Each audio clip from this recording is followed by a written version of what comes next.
Good morning, guys. It is day 3 of this Resident Evil experience, and I'm so glad you guys are here. Give me a shout out this morning. Let me know that you're around, you could hear me, and it's easy for me to move forward. You never know what changes technically every time you load on. Sometimes things go all out of whack, and it could be a pain in the butt. So let's see. All right.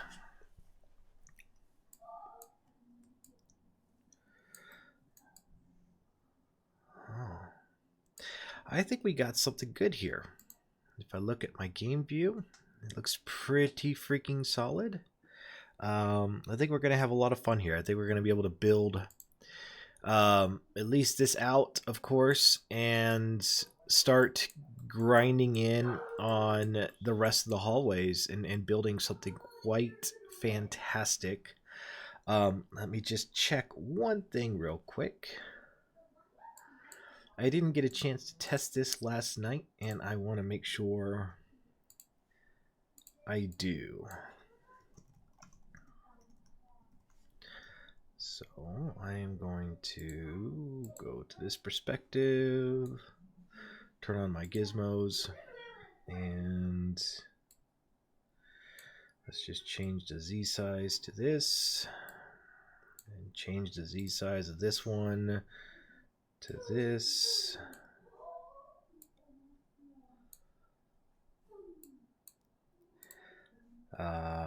Again, I just want to test this out. It was a late night. Let's see, HDRP. This is what we'll call this hallway, and then I'll duplicate this, call this hallway 2, and in hallway 2 I'm gonna drop hallway 2, and in this one, tone, let's see, where's the color.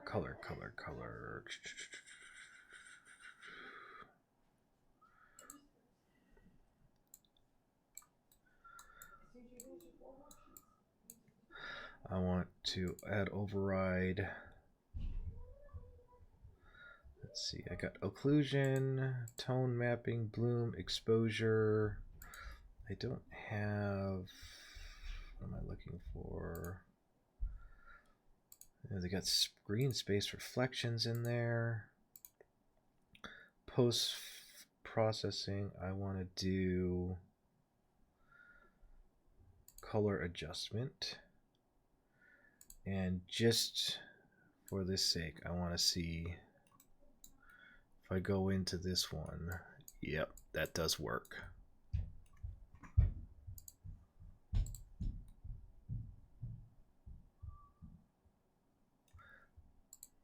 I think the big question is with this collider, I don't know if they added a fall off component to it, but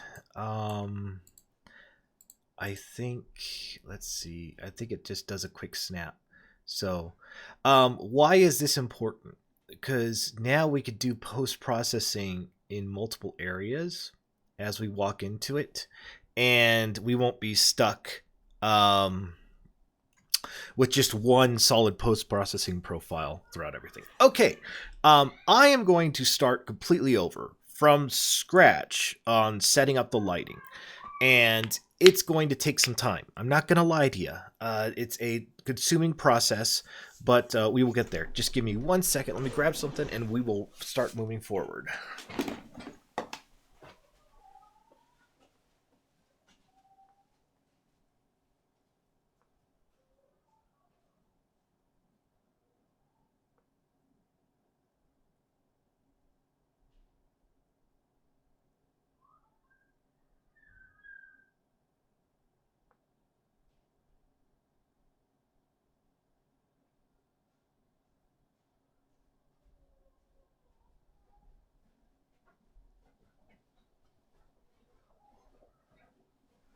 All right, sorry. I had to grab some socks because my feet are a little cold. Okay, so to get started, these assets, of course, are on Filebase. And we are going to choose to use the high definition rendering pipeline.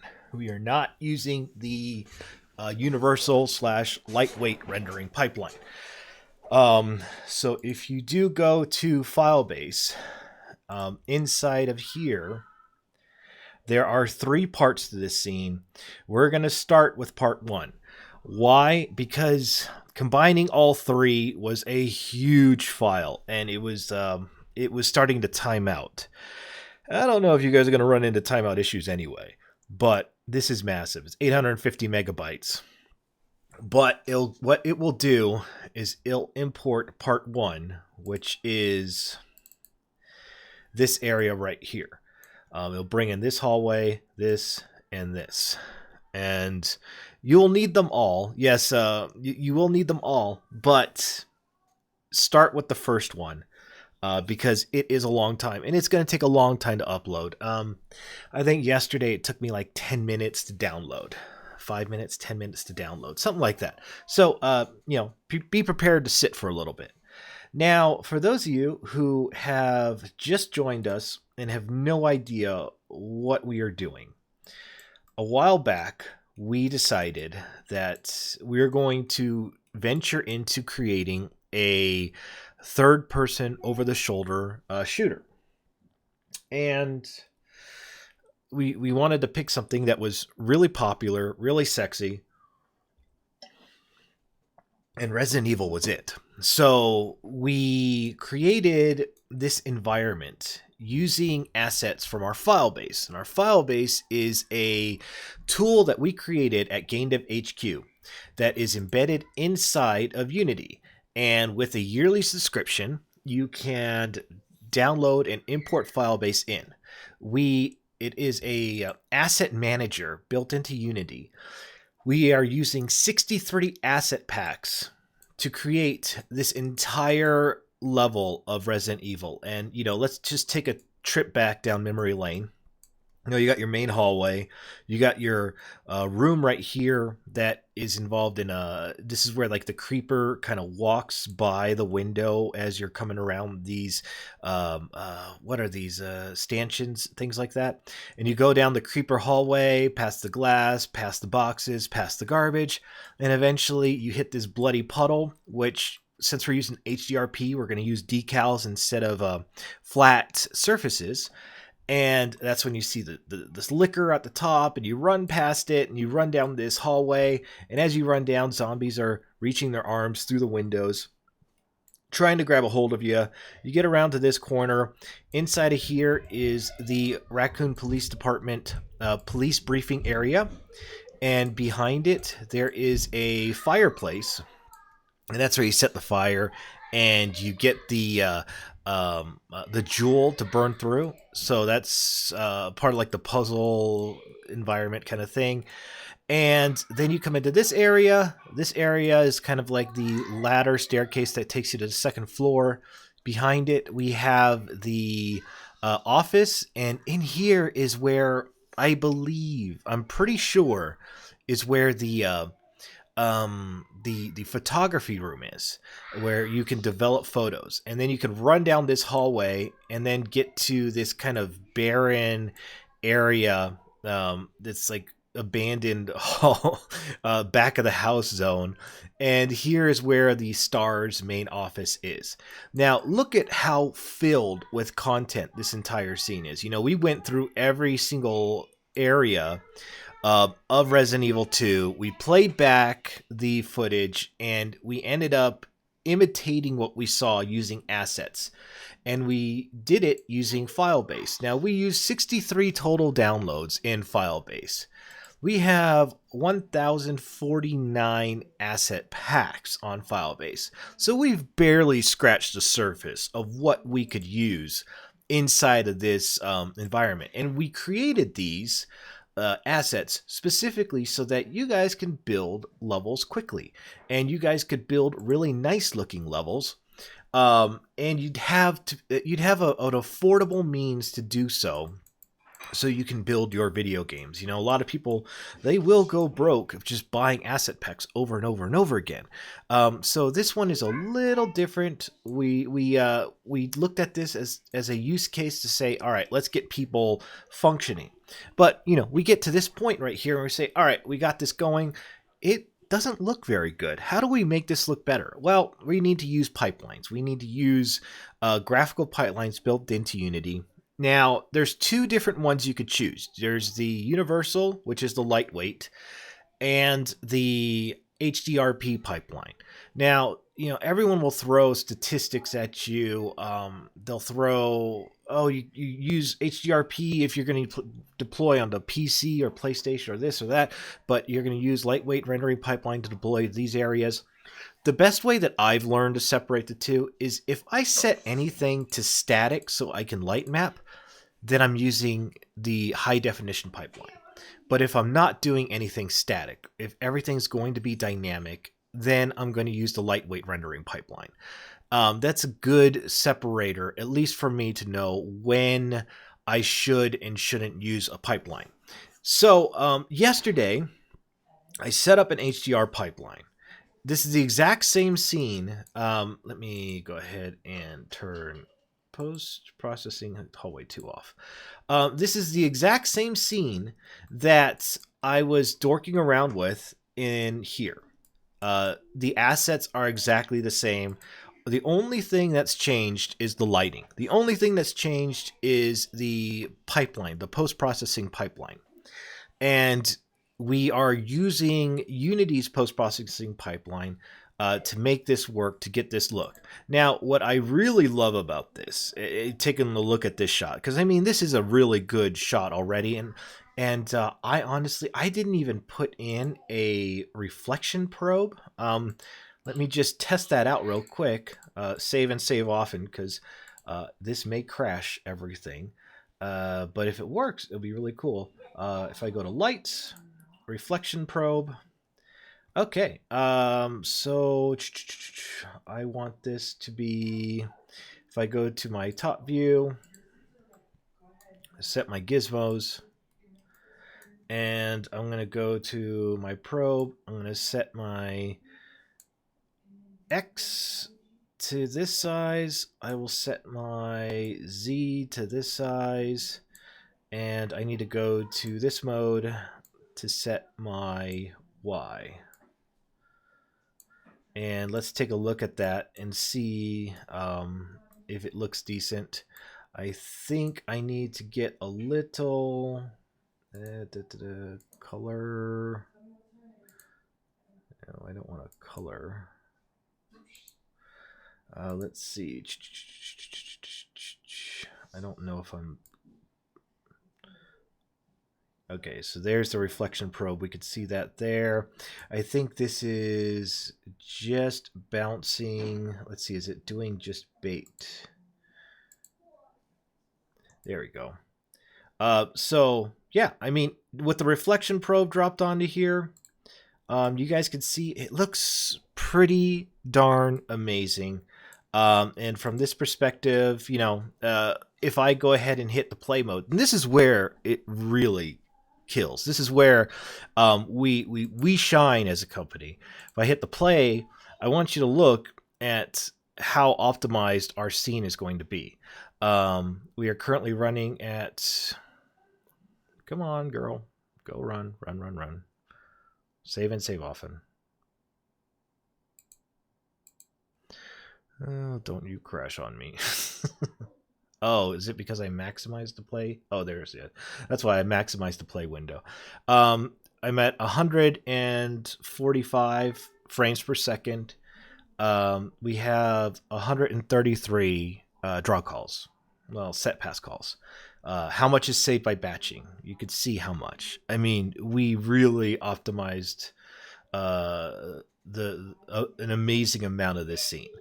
You'll definitely be able to run this on a PC, on a PS, PlayStation, PS4, on an Xbox 360. I mean, I would even say you could probably test this on even a Switch and see if it could pull this off. We're doing really good right here. And this is all because we have a great pipeline in Unity. B, we're being very optimal with how we choose to use our game assets, and we're also our assets were built using really good artists who knew we had to build everything modularly. We had to build everything with low polygon counts, low triangle counts. We had to build everything stitching together, atlasing, lots of textures, lots of materials to bring this whole puppy together. And you can obviously see that when you go to, let's say, looking at some of our interior environments. I like to show this example a lot, but like our walls, our archway is 427. This is like a heavy polygon, but 427 tries, that's 210 215 polygons. Our door wall area is 22 tries. So we really worked hard to make sure that it was optimized. Not only that, but if we have 25 game objects right here, and those are attached to three text materials.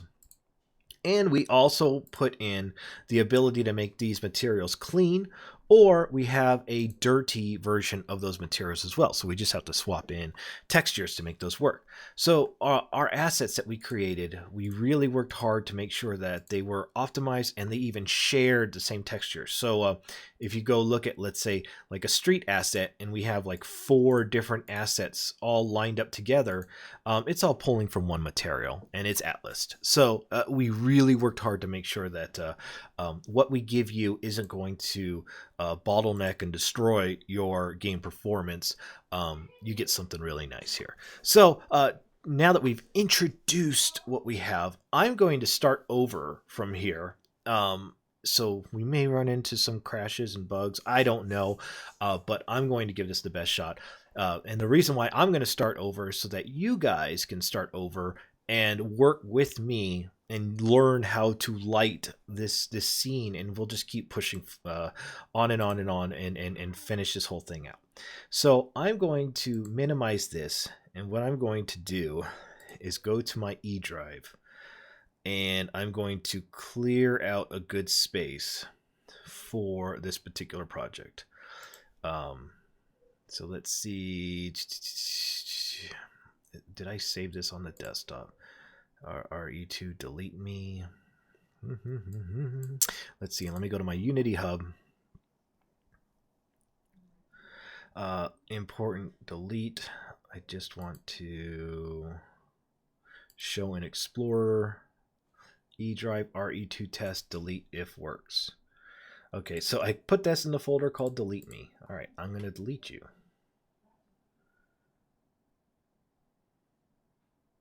Okay. And then I'm going to clear this one out, remove from the list. That way I have 2 RE2s, which is the RE2 that I used to build this level. And then I have the lighting one that I just had up. So you guys could see it and make sure that I could cross-reference it to make sure I'm doing everything correctly. All right, so first thing we're going to do is we want to create a project. I'm using 2019.3. Let's just start off right at the top. What's the latest build? I think 0.5 is the latest build, but you know, that's just like a bug issue or something like that. So I'm going 2019.3. Let's go full blown with this. This is going to take some time. So we're going to hit this, and we're going to, I'm going to call this RE2 lighting stream. And I'm going to create a brand new folder for this. RE2 lighting stream. I'm going to select this folder, and I'm going to choose the HDRP pipeline. Don't just choose 3D or universal or 3D with extras. HDRP pipeline. Hit the create button, sit back, relax. This takes like 5 minutes to do. It's going to import all the assets, get everything all lined up. It's a little bit of a struggle. Well, not a struggle, but it takes some time. So while that is going on, How you guys doing? It is Wednesday. Thank you for tuning in. Let's see. If you make dust particles, that would be 100% better. Oh, we can always make dust particles. Absolutely. Um, some keys to good lighting that I found: get a good cookie. Cookies are extremely undervalued in lighting, and they are high potency. They make things look good. I tried testing this with URP. I didn't really like the look too much. I feel like we lost a lot. So I personally think let's go ahead and try the HDR pipeline. Let's give it a whirl. You saw the assets that we have on Filebase. I did nothing special with those. I just converted them, and boom, that's what they turned out looking like. So I think we got a lot to play with here, and I think we got a lot to work with, and we could build something quite fantastic. Now, if you are using a weaker PC, weaker laptop, you're gonna probably run into problems. I'm not gonna lie to you. You're probably gonna struggle a little bit. Just a fair warning to you guys. Um, what are cookies for lighting? Cookies for lighting is kind of like a light mask. So your area lights, your point lights come out. They don't look completely full. They look like glass is distorted in, and it really creates a nice natural shading effect.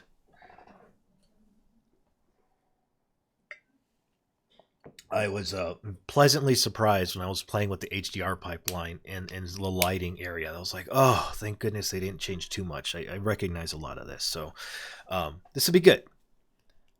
For those of you who are just dropping in, just to let you know, we are loading up a brand new HDR pipeline and project. And we're going to be installing our RE2 level into that HDR pipeline project. So let's just give it a second.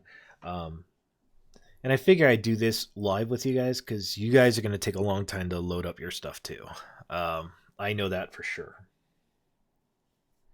And what's also going to be crazy is we're going to have people jumping on in an hour or so, and they're going to be like, what, slow down. I know we're going to be on this end saying, no. We already waited through this part. We're moving forward. So it's going to happen. Okay. Finally, HDR pipeline is loading up. It's going to open its scene. It's going to run a bake down here, and we'll be ready to go. First thing that I would do, of course, is get the GameDev HQ,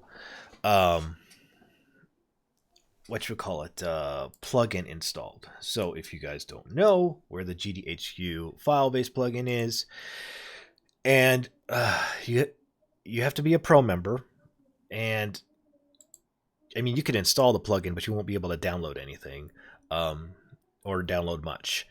You download it right here on GameDev HQ's Filebase. We're running a special right now since everyone is locked inside, can't get out, can't do anything because of the coronavirus. We're running a little special. We're doing a 30% off per year. So instead of paying $150 for a yearly subscription, now you pay $99 for a yearly subscription, which is 33% off. It's like $9 a month to get all these assets. You just go ahead and click the download button. It drops a project file into your downloads folder, and in here you could just simply go to your downloads, grab, it should be something like 3.1.1, drop that into your project and hit import. And once that's done importing, you'll be able to look onto the Filebase library. So it's just going to write the package real quick.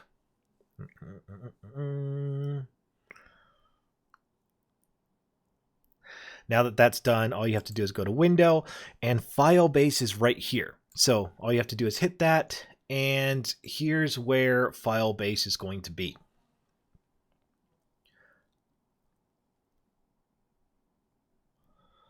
Now, for those of us who are just going to start this level, start this download, what I would recommend doing is download part 1. Don't download part 2 or 3. Just start download part 1. So here's the RE2 starter file. You have to be logged in, and then you just hit the download. I have this file locally, so I'm going to just drag this into my project. Okay, so the download comes from AWS. I have no control over that. So if it's fast, it's fast. If it's slow, it's slow. That's AWS. I've even had it time out last night. So if it does time out, you're gonna have to download it again. It's a big project. I'm not gonna lie to you, but to get great looking stuff, you gotta sacrifice a little bit of size to get there. So I'm gonna grab my starter file, my RE2 starter file, and I'll even just import part 1. Which is the same thing you guys would import as well.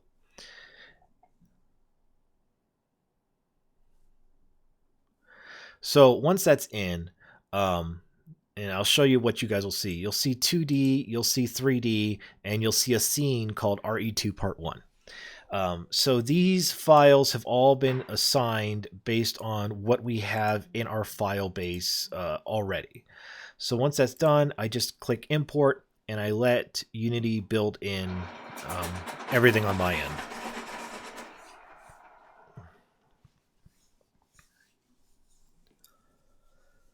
And this actually takes a little bit of time too, because it's processing all the FBXs, all the textures, everything.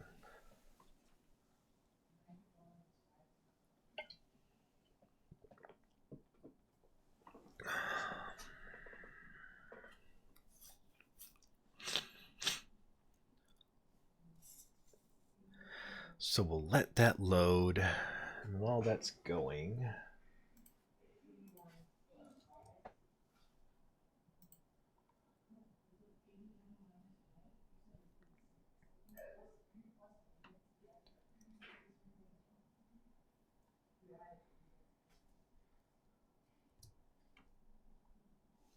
let's see. Hello, Xenix.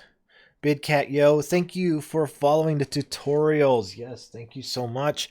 John's the one who does the tutorials. I am Al. I usually focus in on the art side. So, but we work together in tandem to bring you this stuff together. It's good to be on. I think this is going to be exciting. This is going to be a lot of fun.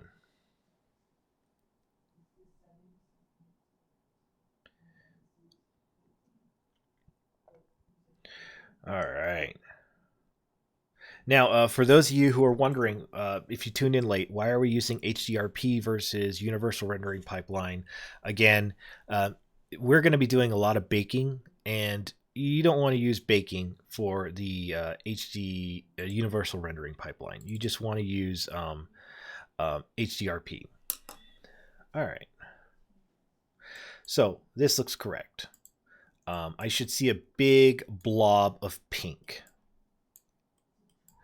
So, how do we fix this? It's really easy. All you have to do is go to Edit, Render Pipeline, and you're going to want to upgrade project materials to high definition materials. You have to do that because all the assets use a different shader that's specifically built to the HDR pipeline. Now, when I say shader, specifically what I'm saying is this: if you click on a window and you get your standard shader, this is your standard shader that is in the standard version of Unity. Inside of here, there's actually an HDRP shader, and then these have like lit or tessellations or anything like that. So they are different than what you would normally find in the standard version. So we want to make sure we go to Edit, Render Pipeline, and upgrade project to a high definition materials. And it's going to go through all our assets and make sure they're all updated. Now, we will have to go through on our end and add a HDRP download variant because there's things that we're missing, like the height maps. And you want height maps to do parallax. So we're going to have to go through and get that. And that's really going to make these things shine. Unfortunately, our stuff is not there yet. It will be soon, but you could see how good we can get it even before we have parallax included into our scene. And you guys would be able to make some really kick-ass looking stuff, even without all the HDRP textures that should be included. And that's more on my end, where we'll go back. I'll go back with the artists, and we'll start pulling together any materials that we're missing. I know we have a lot of them, but I will make sure that we get all of them together and be able to produce something quite epic for you.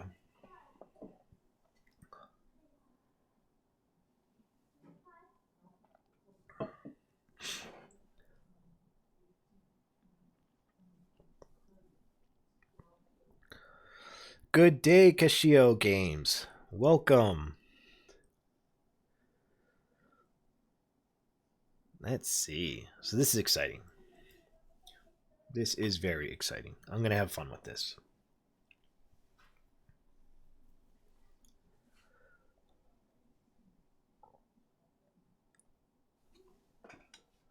Let me see.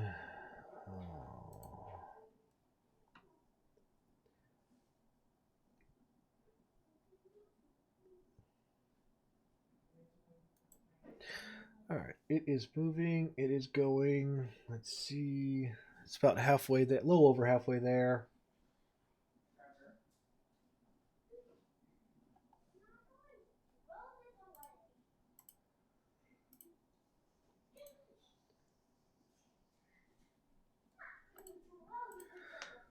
And let's see.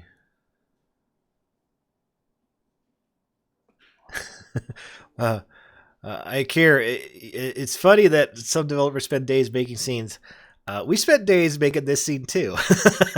So, oh yay, Thiago! All right, the podiums are almost ready. Awesome. I emailed Thiago yesterday. Thiago's one of our terrific artists, and I realized, oh my god, I forgot to actually put in the request to put the podium in. So, I had to put in a request last night for him to do that. Yes, it is the power of Filebase, and I hope you guys exploit it to your greatest advantage. Okay. So you'll notice that some of these things didn't come out necessarily correct, and specifically the tree. Now, what I want to do is I don't want to hunt these assets down inside of here. This is not very friendly. I want to use my file base to show me where my assets are. But right now, even though I imported this asset packet, it's registering 0 downloads. So what I'm going to do is do a rescan. And as long as I don't mess with the file structure of Filebase, it's going to look at all the assets inside our log, determine which ones were on Filebase, and register that into its folder that shows currently embedded assets in our project, which is fantastic. This is going to make our work a lot easier. And if we import, scene 2, we can merge those together, etc., etc.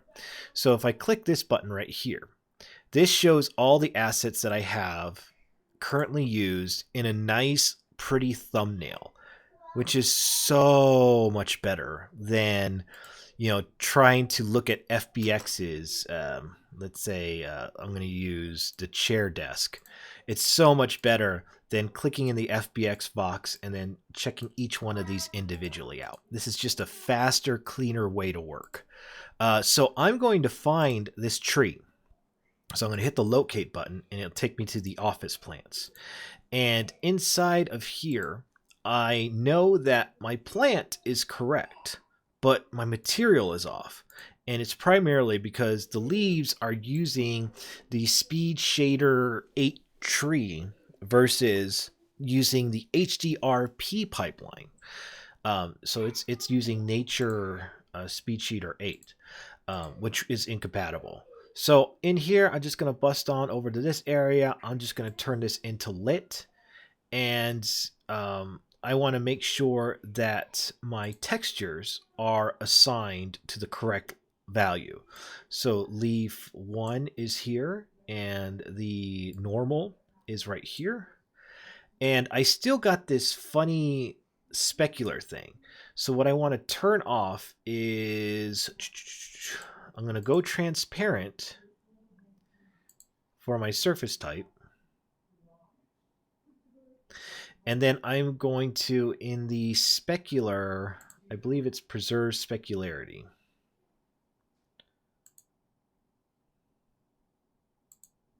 There we go.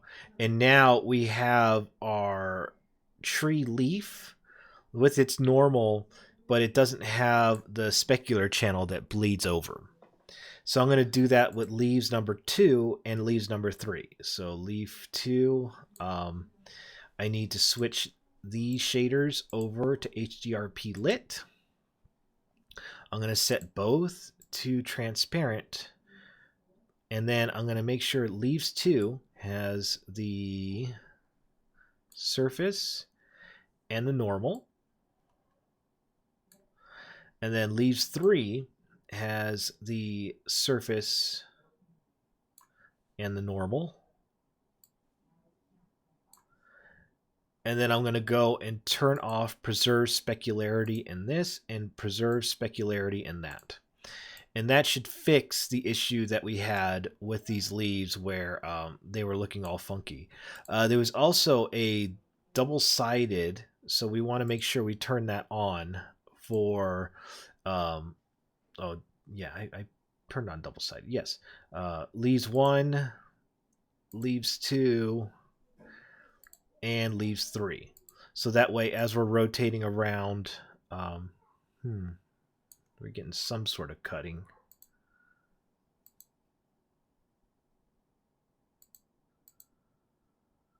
Let's see.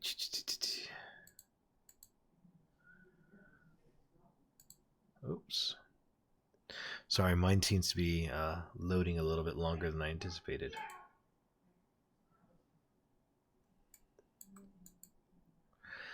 There's a little something going on here, so I'll have to test that out. Yesterday it was looking pretty good. Let me select these real quick. I will turn off double-sided for just a second. Yeah, there's a little cutting in thing going on here, so we'll test that with our shader and see if we can fix that. Let's see if alpha clipping.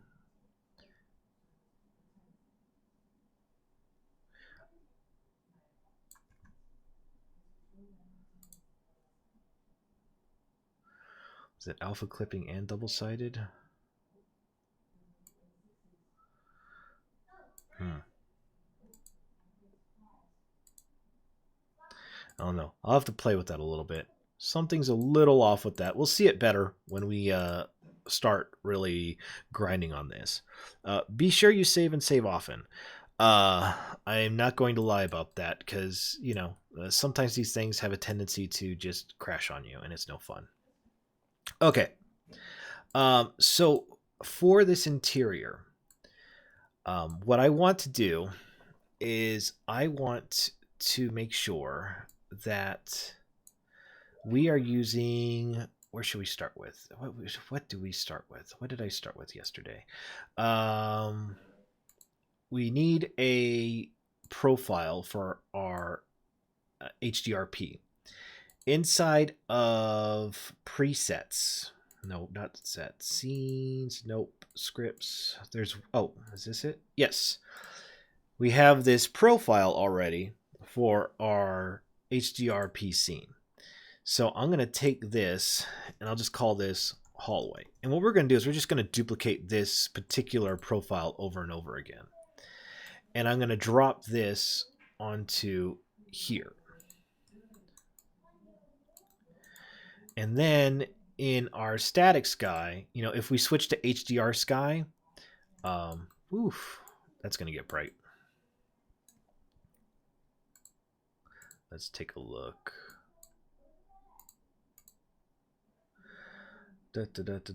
Volume layer. We don't need to do that yet.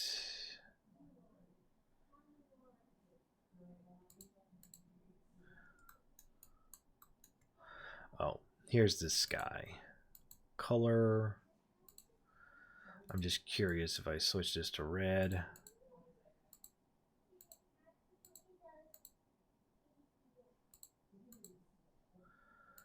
All right. Okay, so there's our background. What did I do yesterday? It's a good thing you guys are still working on your stuff. I set up my HDR pipeline. It could turn off. Just give me 1 second. Anti-aliasing. I'm actually... Let me go ahead and put this here. And let me just make sure that my anti-aliasing works. If not, I got to make sure that my HDR pipeline is connected. So let's just set this to none. Oops.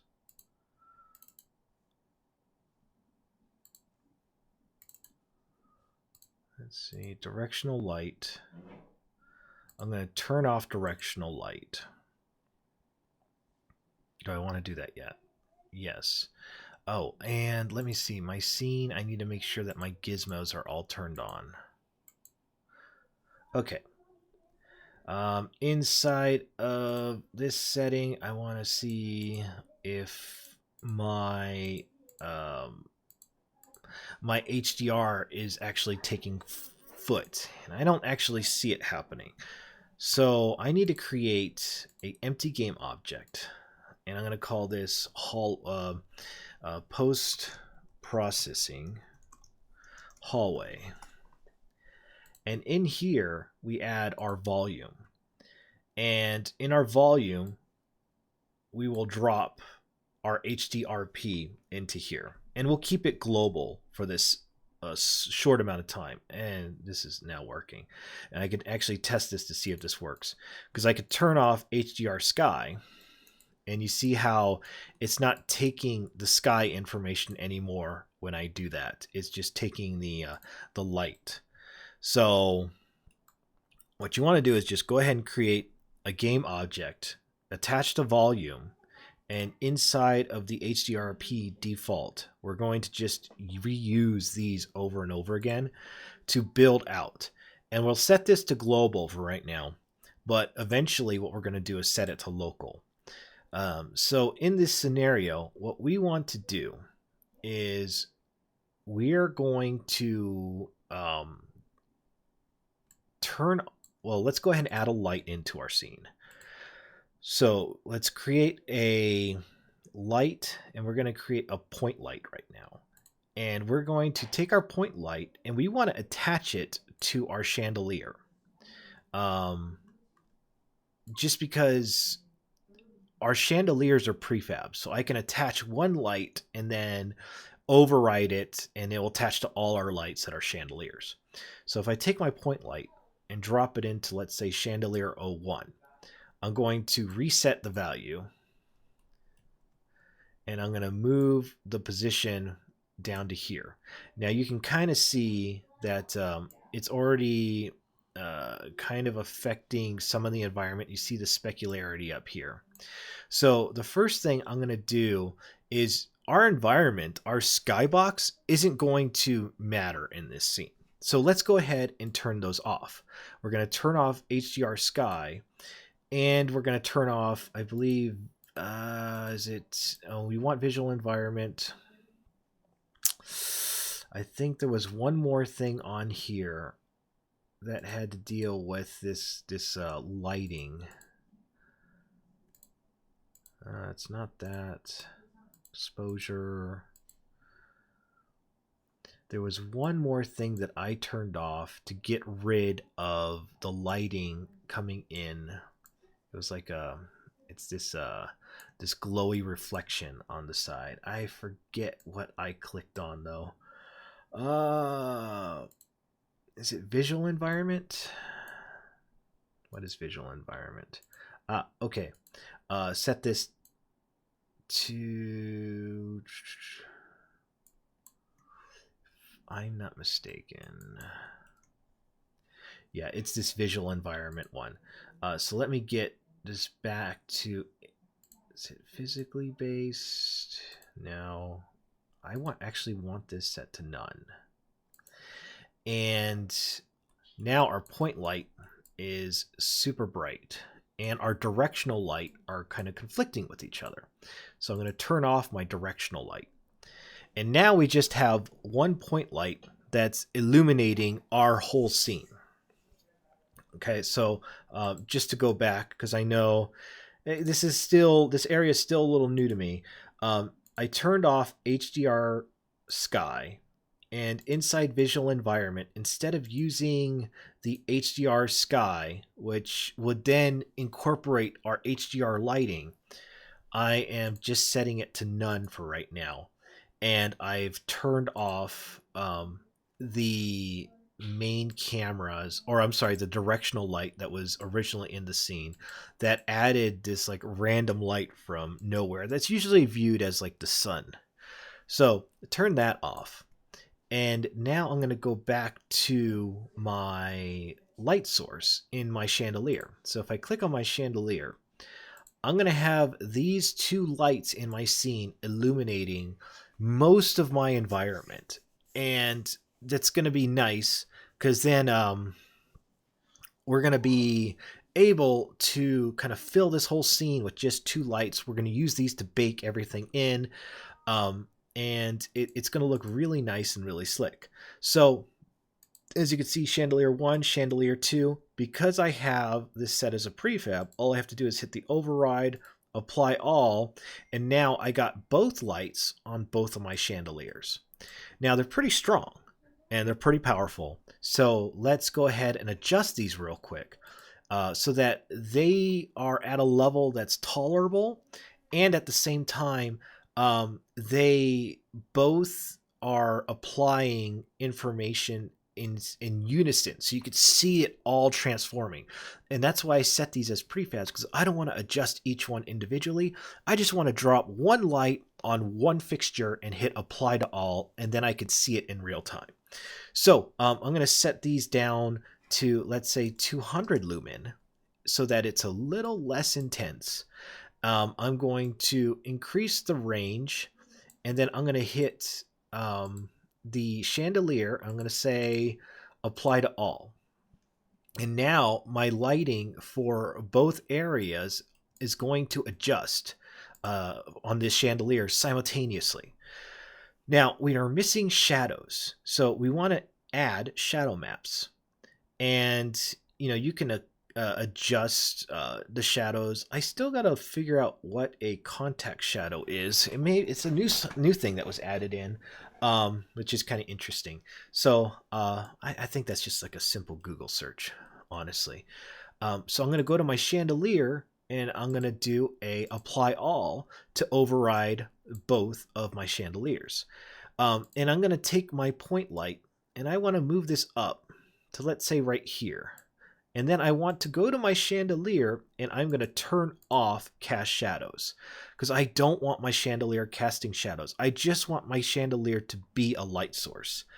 So then I'm just going to hit override, apply all, and now my shadows, my chandeliers are better. So then I can go back to my point light and I'm going to select mixed. And this is going to be a nice mixture of light for your baking and your real time. And we are going to be doing a lot of baking. So I hope you have a nice graphics card because we're going to wreck it. So in my color temperature, I'm going to turn this on. You have a couple options. First of all, just from a design point of view, light is never white. Light is a color temperature. So you go to Home Depot, Lowe's, I don't know what you call it in other countries, but your light has a temperature based on its wavelength. So if you go to like get a fluorescent light, it is a bright white light, almost bluish.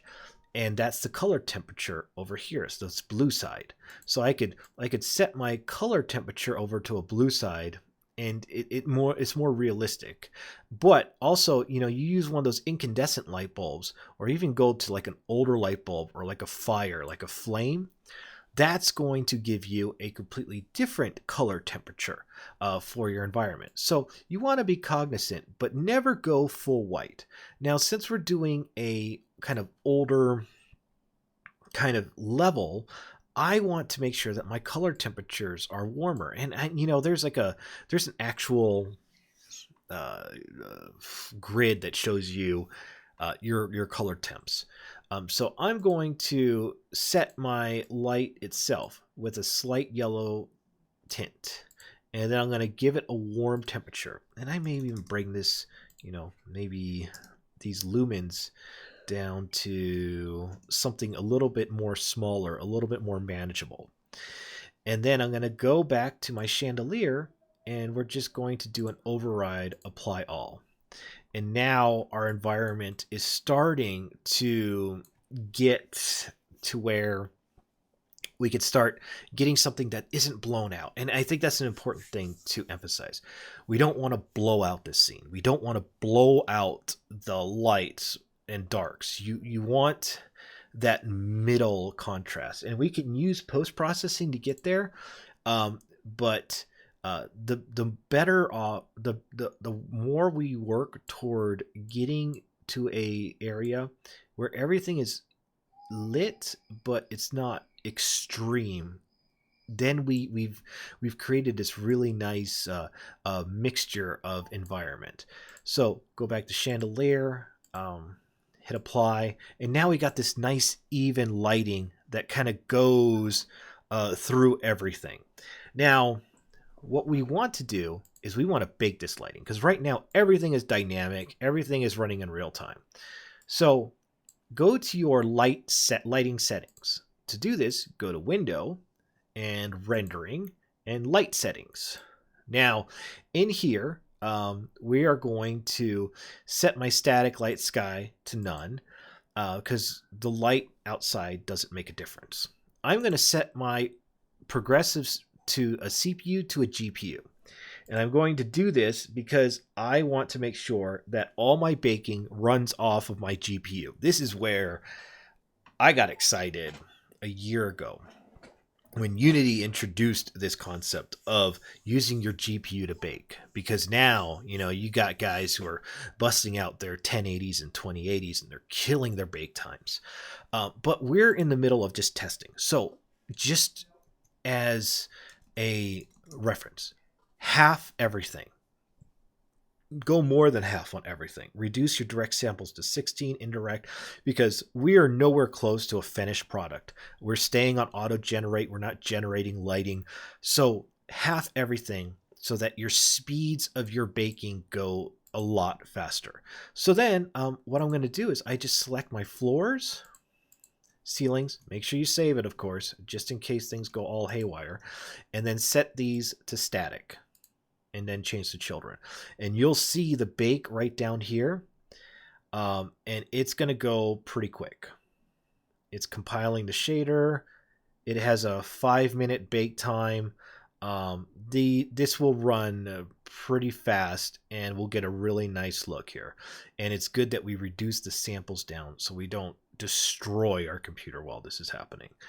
While this is happening, how are you guys doing? Sorry, Michael, to hear that work sucked. Work does suck sometimes, but I hope you get through it. Hey, Rhett, how's it going? I saw the beginning of the webinar, and the station rendered looks amazing. It is really coming together really well. I am very happy. I'm glad we're playing with the HDR pipeline. It looks really, really clean, really nice so far. I'm very happy with what we got. And so, yeah, this is an exciting time. So let's go ahead and keep this baking.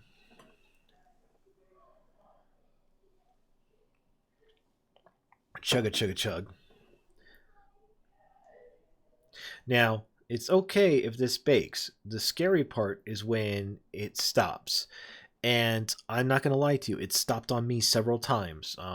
Not so much with the HDR pipeline, but in prior versions of this, I will click on rendering and uh, it does cause some problems. So don't be afraid if you'd have to render things over and over and over again. It just happens. And sometimes you may even have to close out Unity, restart it, and open it up again. It happens. You have to get through it. Battle Drake, definitely no artists. I'd like to take a peek. Lighting temperature and sudden change was amazing. Yeah, man. I mean, this is good stuff right here. Adam Bradley, it's time to turn off sound again and start my afternoon maze. Sorry, buddy. It's going to happen. Um, Dude, Kesha, 3D development is fun. I always encourage people, give the 3D side a chance. I know it's a little intimidating at first, but if you give it the opportunity, you'll be pleasantly surprised at what you could build in a very short period of time. And that's also why we built Filebase for you guys. So it can go fast. So if you guys are just tuning in, we built this RE2 level right here using our standard renderer and game assets, and we just brought this in to Unity's 2019.3 using the HDR pipeline, and we are testing this out, making sure that it looks good, etc., and seeing how things work. Now, this is a little scary right here. This is what I mean. Sometimes it gets stuck on baking, and that's when I'm like, uh-oh, did it crash? Let's see. Because we should have already moved on. Let me turn off static on this and see if this changes this from baking. All right, I think we hit a crash. Yes, we did. So I'm going to go ahead and save this bake. I am going to close out Unity. See, it doesn't even want to close out for me at this point. It's fighting me.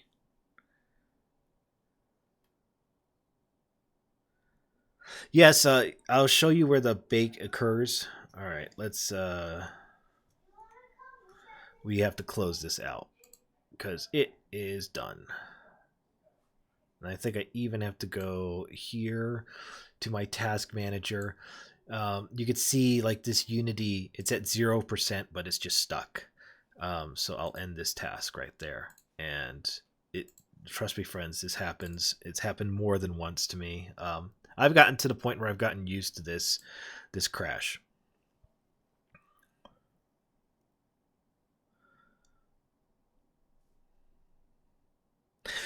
Yes, I will show you where the automatic bake button is.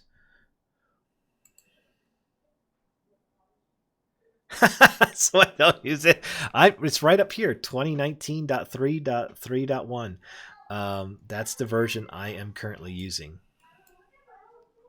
Okay, so the baking has resumed even after the crash. So let me just click on my entrance. And I'm not going to turn my lights static. I'm just going to turn these four things static right here. So if you go to rendering, light settings, in here, this is using progressive CPU. I want to use GPU. Right there, it was saying it was going to take 30 minutes for me to render. Now that I switched it over to the GPU, it's going to take me 3. Now, if you want to turn off automatic rendering, you see this auto generate. If you just hit that button, it will stop automatically generating. So that will kill that for you. So I'm just going to set it to. I'm going to ignore lights. I'm just going to set these four to static. But you can see the progress right now. It's going pretty good.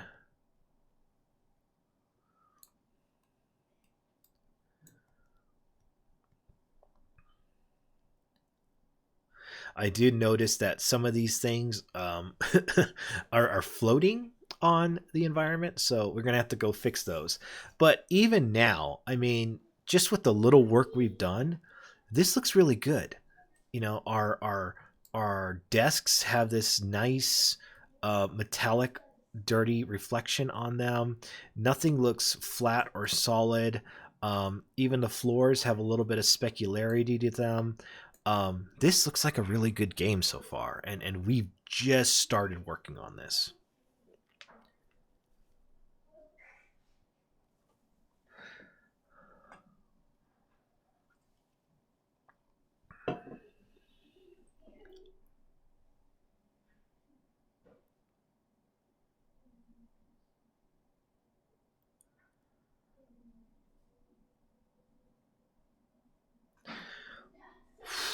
Oh, these bake times. Brutal.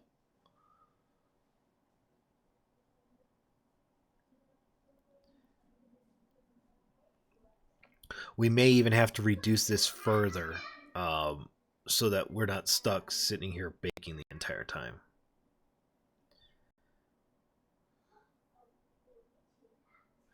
Let me see if I can do that. Rendering light settings.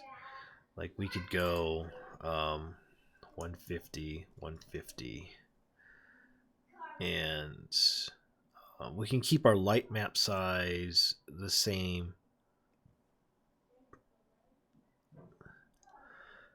But this will help us go a little faster.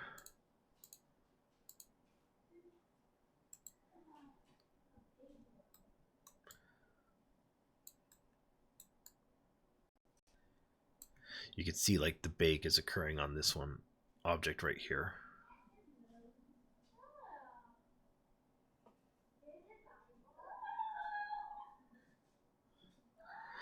Let's see. You got some granola. um, let's see. Anas says, does the whole level load in one go when you press the play button? Yes. Let's see. I see the bottom bar on the right. I could see baking blue progress bar. Yep. That's what you guys want to see. Oh, and I've been pointing to the blue progress bar. Let me move this up a little bit so you guys can see what my baking times look like as well.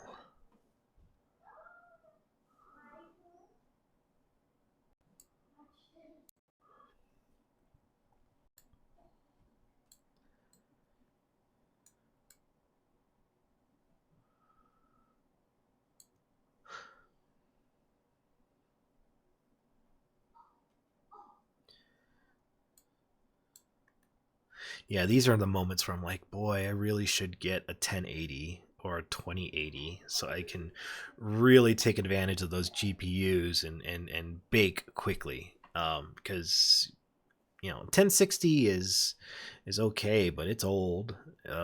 It's not. It's nothing to write home about.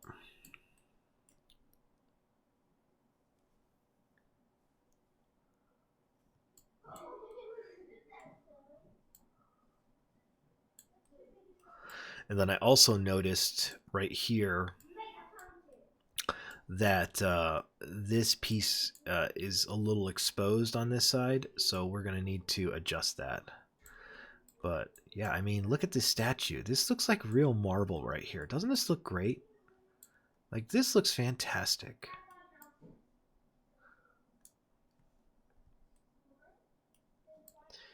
Beautiful desks.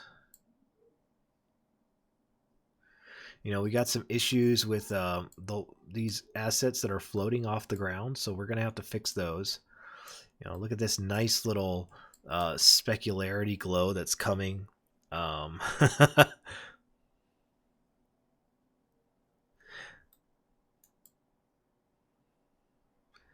yeah, I mean, this is gorgeous. This is really pretty.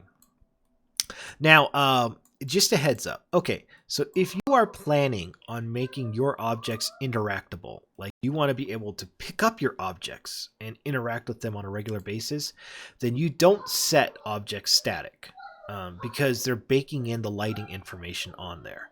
So if I were to grab like the drawer and pull it out, it would break the lighting. So just a heads up, you don't want to do that. This is taking way too long. It's probably doing each one of these props, which is killing it. So I'm going to turn off static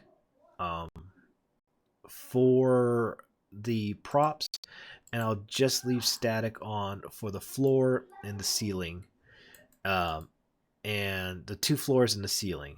And I'm just going to leave the props where they are right now, so we can move a little bit quicker. Also, while I'm doing this, I'm going to make sure that I fix some of these floating assets that are in the air.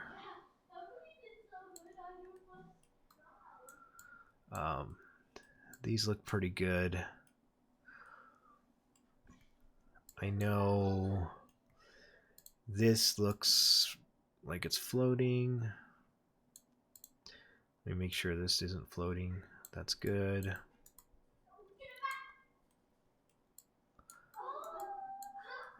And we can also imprint the lighting information using light probes onto dynamic objects as well. So, no, yeah, Kesha, setting static is strictly for lighting. And I'll show you kind of the main difference. But like right now, so all these assets, these props, and this is why I separated everything into props versus background environments, is I don't know how you guys are going to apply your scene. So I want to make sure that you guys have enough flexibility as possible. But we'll also use these light probes, which, how many of you have ever used a light probe before?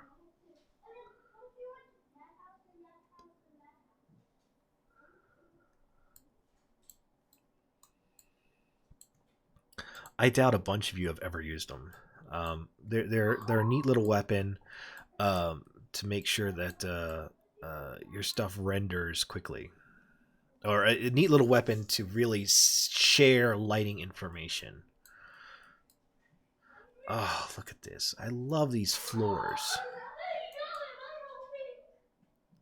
Wait till we get the probes. So static is going to be baked, and what's not will be rendered in real time. Yes, in essence, yes. What static is going to do is, instead of rendering shadows in real time, it's going to bake that shadow map information onto your game object, so it doesn't have to render the shadows on it. So yes, your shadows will be baked, and it doesn't have to run it in real time.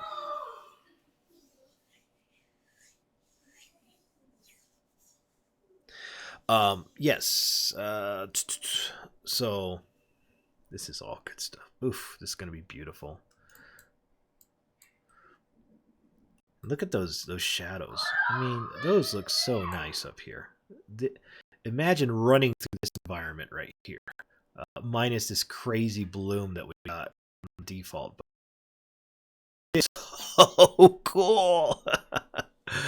Oh man, love it. I also noticed up here, you notice how some of these textures start to get a little muddy. You can adjust that in, I believe, your preferences in project settings. Let's see, in graphics. Is it graphics? Is it graphics? Editor. No, graphics. HDRP default settings. Is it rendering?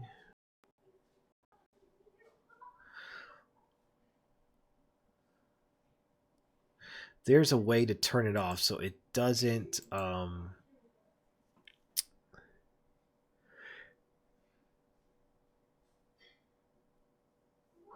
it doesn't force us to use is it quality? Here we go.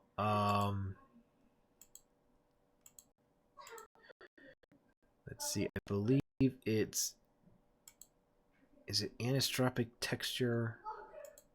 There we go. If we do a forced on, it doesn't try to mess with our normal maps and our bump maps, and it leaves our textures as they are. So we get to still see that beautiful um, treatment, even though it's way the hell over here.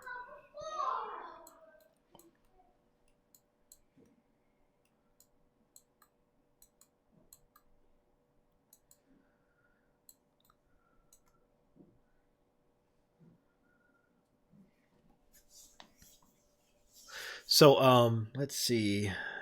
These minutes are ticking by. While this is ticking, I'm going to grab a little bit more coffee. Let it think for a second. Hold on.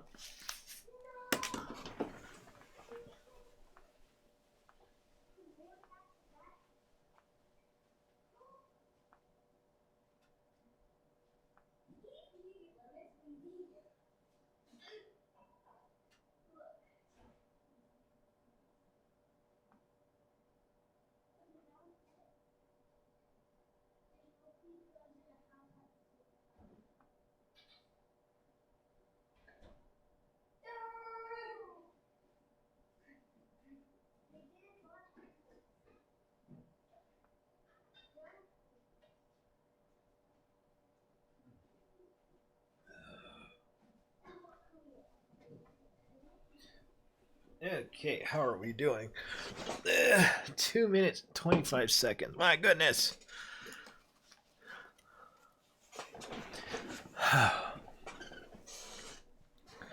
Let's see, this bake is taking a while. But it'll be good for us. Oh, look at these. This is such a beautiful environment. It's like every time it gets dealt lower, it's like, oh, let me add a couple more seconds. Oh, let me add a couple more seconds.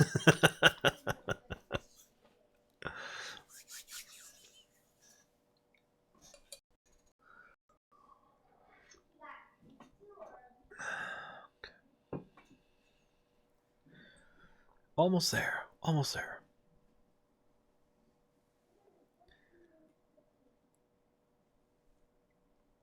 Yeah, so if you guys are trying to do this outside on a weak PC or something like that, or even on a Mac, let's be honest, this ain't gonna work for you. You're gonna be more frustrated than anything else because this is going to be really hard on your system. Okay, it looks like this finally generated. Got a couple areas that are having some problems. So I believe I know exactly what it is. It is sometimes these things, because we're using UV maps to generate UV maps, or UV maps to generate light maps. Sometimes Unity doesn't like the light map that's being produced, and it wants you to allow Unity to generate its own light maps.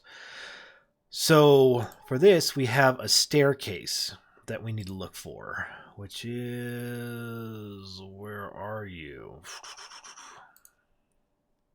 Stairs, stairs, stairs. I see the pony wall. Ah, there it goes. Second story, locate. If I locate this, if I look at my FBX, I should see some errors possibly. Let's see this handrail. Does it have an error? Generate. You could click this generate light map UV, and that will usually fix the error. Just like that.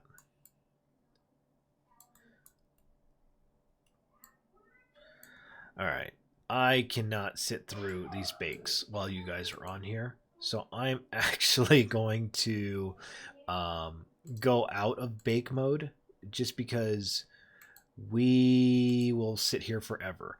But hopefully it teaches you a little bit about bake. Let's get the rest of this environment done because I don't want you guys to be stuck here forever watching me render. But when it's time to, and it's time to go, and it's time to like play a level, we'll come back and we'll talk about baking. Let's go ahead and get our lights looking a little bit better. These things are a little blown out still for me, and I'm not a big fan of that. So let's see. I want to select, let's say, this rear chandelier. And I'm going to bring down the intensity just a little bit more because it's just too much for me. And we're going to hit apply all. In our point light, we have our shadow map. We can adjust the resolution. So if we want it a little lower, we can do that as well and hit apply all. And that will make our renders a little bit quicker. They will lower the resolution of your overall shadows. Another thing I want to adjust, and I noticed this while I was working on this model, is some of my objects are a little off. So I have to just do a slight adjustment to these to make these fit. And let's see, if I make sure I set it to center, it will move it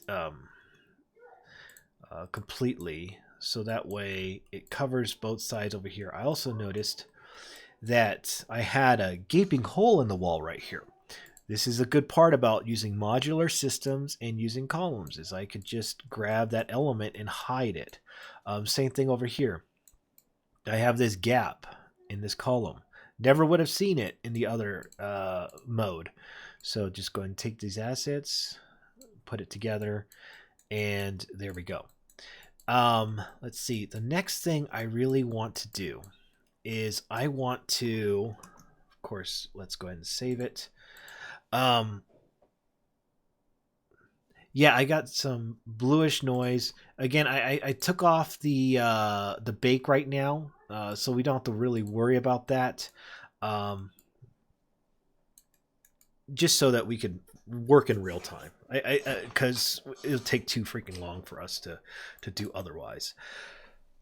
So I want to have light sources, but these blooms, we need to fix these a little bit. These are, whew, there's a bunch we need to fix. Okay, so I'm going to go to my post-processing. I want to go to my bloom. And I can adjust the level of my bloom in my post-processing.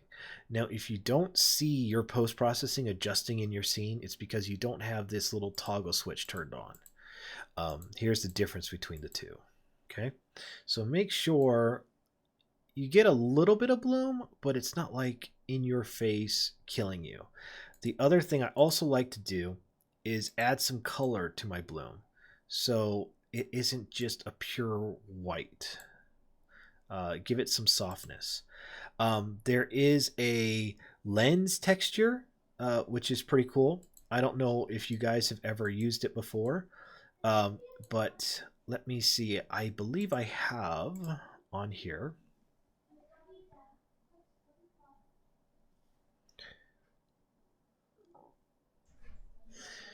Dirt.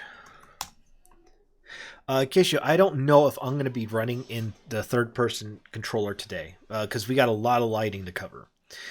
So I have a dirt texture right here. It's a lens dirt. I just go ahead and click download. Hit log in. And that imports right in. Hit import. I hit locate. It shows me where my lens dirt is, and then on my post-processing, I'm going to drop my lens dirt onto here as a texture. And I should be able to see, here's my lens dirt. Now, this is what it is. As I'm moving around, you can see it's on my screen. Don't want it too intense, but it's nice to have it on here versus when you look away from light, it kind of disappears. But it's a nice little touch inside of Unity to kind of give you that realistic look of what you would generally see looking through a camera lens. So I'm going to adjust that real quick. And what I also want to do is add the volume light effect. So if you go to add override and in lighting, Is it lighting? No, it's not lighting. It is post-processing volume. Where's volume? Volume. Volumetric. Fog. There we go. All right. We're going to enable the fog. And let's see, I'm looking for one in particular.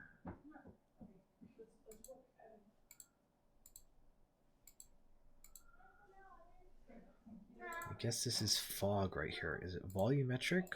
Fog. Okay.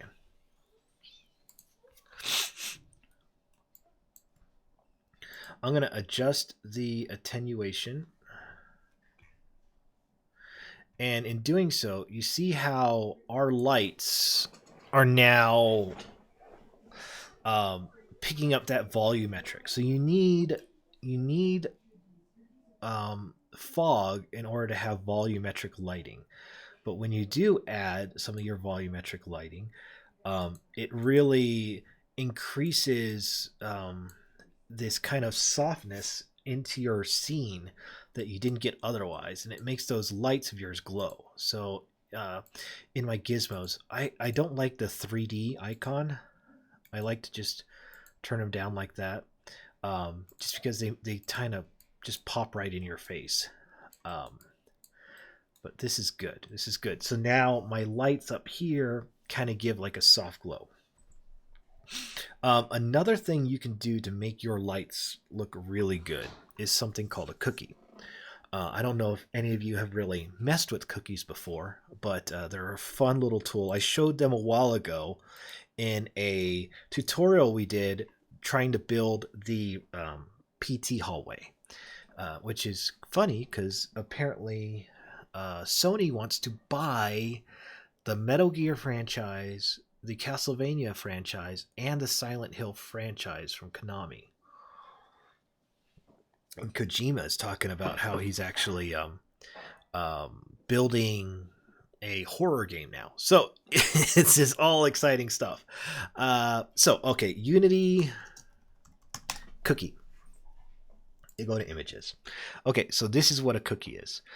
You can see that we use it a lot for like flashlights, but you see how it's like this ICES. It creates these patterns in the light that make the light look like it's reflecting through glass versus it just simply just one solid image. You know, here's a good example of how a cookie can take something that looks completely, you know, just one light on a sphere, and now it looks like it's reflecting through water, and it looks really, really good. So go ahead and find yourself a cookie that you like. Cookie image, Unity cookie texture. And there's a bunch that come up. I'm going to grab this one right here. Oh, look at that. There's a bunch of obvious ones that really look good. This one looks good, but we could grab some other ones. If you right click and click save your image, I'll call this cookie. Save it. And then inside of Unity, I'm going to go grab the cookie image and drop this in. It could be a JPEG. It doesn't have to be anything masterful or amazing. It's just a JPEG. Inside of here, what you want to do is you want to change your default to cookie. And instead of the alpha source being from input texture alpha, because you're using a JPEG, you want to use your grayscale. So hit grayscale, and now your alpha is going to pull. Now, if you select your lights and you were to go to, let's say, your point light on your chandelier, and you try to drop this on, it's not going to work. It's just going to kick you out. Why is that? Because this cookie requires you to tell it, are you using a point light or a spotlight or directional light? I'm using a point light. So I go ahead and plop that, and I hit apply, and I drop this onto here, the cookie. And then right now it says HDRP does not support the cookie texture, only default is support. Just hit fix, and that will fix it. Now check this out. If I grab this particular light, and I'm going to rotate my light around, I want you to see the change. Do you see how the light has completely changed its dynamic? It doesn't look like a flat, full-blown light. It looks like shadows are projecting onto the ground, which is really slick. So you know, certain cookies will work better for certain scenes than others. We may lose some detail on the roof, so we may have to find something that maybe isn't a completely like a round, like a light flashlight type of cookie, right? We may just need a sort of a noise. So let's look for a noise grayscale 512, and we should be able to find a bunch of different, like a Perlin noise right here, that we could use. So let's just write Perlin, or you can create something that you guys find interesting and good looking, and we could use that as the noise. So I'm just going to grab this one right here. It's a 1024 by 1024. I'm going to save this image, and I'll call this cookie 2.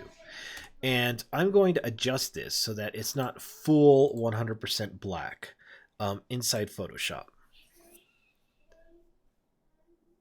Kesho, yes, it is a very cheap way to get some shadows in game, and it keeps it from looking so. It keeps it from coming too artificial.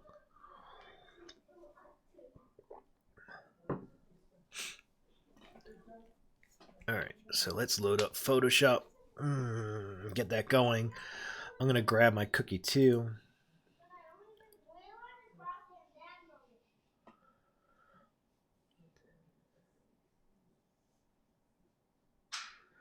And let's see. Come on, Photoshop. Boy, this computer gets slower and slower by the day. It's driving me nuts. Let's see. Can I drop this in yet? Continue. Just do what I tell you. All right. Okay, so image here. I'm gonna. Oh, come on, Photoshop. You don't need to go online. I'm gonna adjust my levels, and I'm going to bring up my shadows to something like this, and I'll hit OK. And then I'm gonna go to image size, and I'm gonna make this. Oh, it is 512. So let me make sure the resolution 72 is good. I'm going to hit OK. Let's save it. And then inside of Unity, I'm going to go ahead and drop in cookie 2. So this is what it looks like. We'll do the same process. I'll set this to a cookie. I'll set this to pull from grayscale, and it's going to be a point light. I'm going to hit apply. And in my point light, I'm going to drop cookie 2. And it's going to fix it. And now if I rotate it, you see that it's got a nice little shadow effect that, you know, it kind of fakes the whole shadow, and it makes it a little more interesting as far as an image goes. So I'm going to apply this to both. And so now if I look at my walls, even though I didn't add any type of stain, it didn't add any type of decal on my wall to dirty it up, I feel like I got these like light streaks kind of coming out, even though I don't really have anything that can run on top of it and kind of reduce the overall look of what I'm aiming for. You know what I mean? So that was just a really complex way of explaining something really simple. I'm going to keep this one here because this is a great one that we could use for our lights in our scene. And it looks like maybe we could set this to, let's see, auto. Yeah, it looks like the spherical is the way it's going to go because this is a spotlight. So we're going to have that twirly area. So I'm just going to set this at the top of my ceiling. And from the top looking, or from the bottom looking up, this looks actually pretty good. Oh, look at this place. This is really nice. I could hang out here. I could really chill here. I'm gonna keep this cookie though, and I'm gonna set this to a 2D cookie. I'm gonna hit apply. And why I want to do that is this would be a great one for, like, let's say a flashlight or a spotlight. This is a great looking spotlight cookie right here. So we'll just keep this around for a little bit. Okay, we have these other lights around the room that I want to adjust. First things first, the intensity of these interior lights is pretty insane. So we have two materials on this. We have a glass, and we have the actual metallic piece that holds it. Let's adjust our intensity of our HDRI a little bit, because these things are kind of blowing out big time, and I'm not a big fan of it. I like my lights to glow a little bit, but that is just too moss. Okay. And then in here, I would like to add color, a little bit of warmness to my light, so that it's not just this flat white kind of thing. I think that would kind of kill the effect I'm going for. And finally, we can add, because these are prefabs and we've built these as prefabs, we can add lights onto these, and these can wrap around our entire environment. So in here, I'm going to go create a light, and in it, I'm going to do an area light. And this area light, actually, it would be better if I just right clicked on this and go to light and do an area light. So it drops it in as a child. And I'm going to press F so I can focus on this particular light, and whew, it is blowing out. All right, so we're gonna do a couple things real quick. What I want to do is, since we're running real time, we'll just leave it at real time. The shape is going to be a tube, and I need to bring this intensity down a lot. So 5.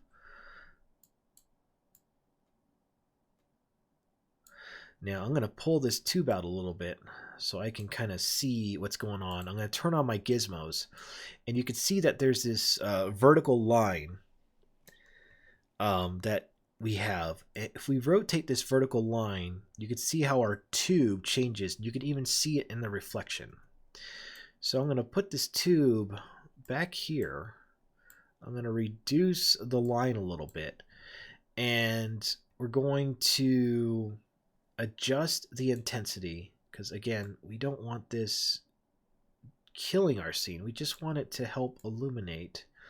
We're not here to make this the center point of everything. And here again, we could adjust either the color intensity of this, and let's see.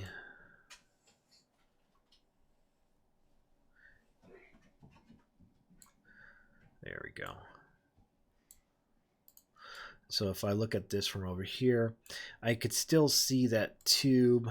It's kind of obvious for me. And I don't think we can adjust the tube size, but that's looking pretty interesting. Let's see. Yeah, this is really, really low. But again, what it will do is it will encourage our player to come over. And what I may even do is push the light out a little bit so that our player, it casts a little bit of a better shadow onto this doorway. And once I've done that, I'm going to hit override and apply all.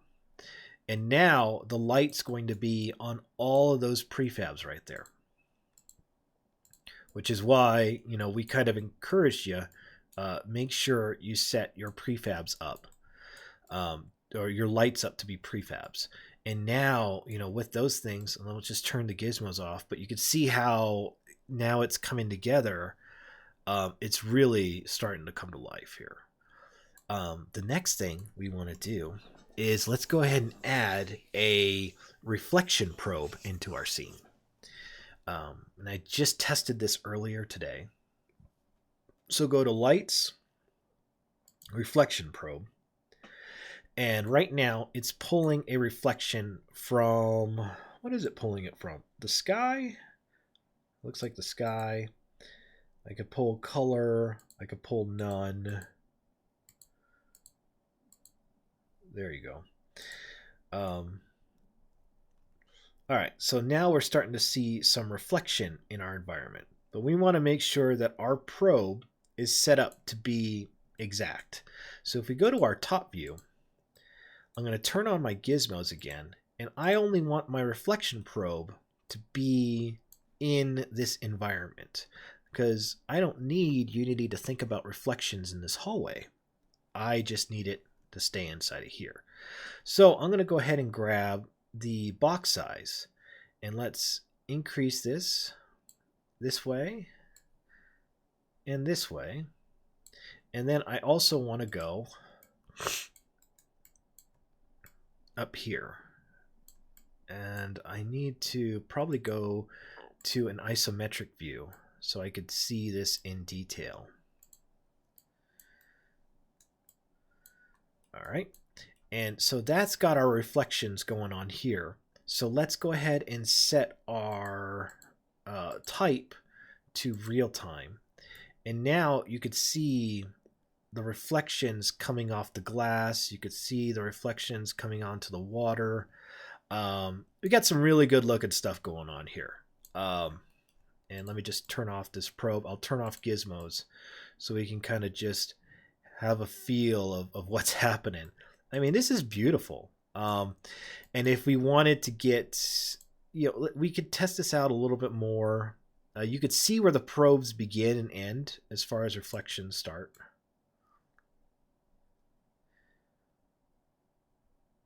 And there's also the capability of doing a screen space reflection if we want, which, you know, hell, let's give it a test. Why not? You know, let's do it. We're here, right? Who would have thought? Who would have thought it would have been you and me right here, right now, right? It's a Paul Rudd thing.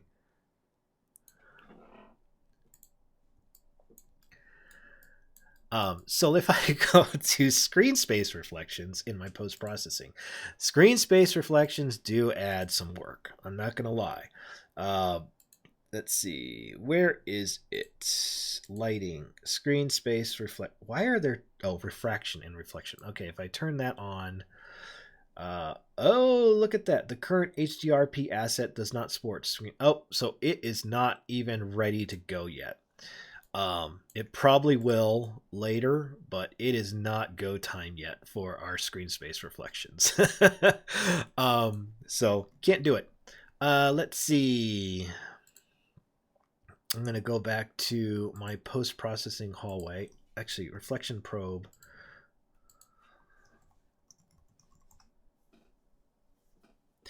At what point do we start worrying? We could test this now, actually.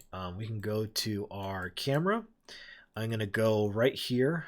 If I hold Command F, that should move my camera right here. Go to your stats and hit play. Like, seriously, like test and test often. And you'll be able to see 151 Pascals. I'm running at 162 frames per second. Can I just leave this up for half an hour?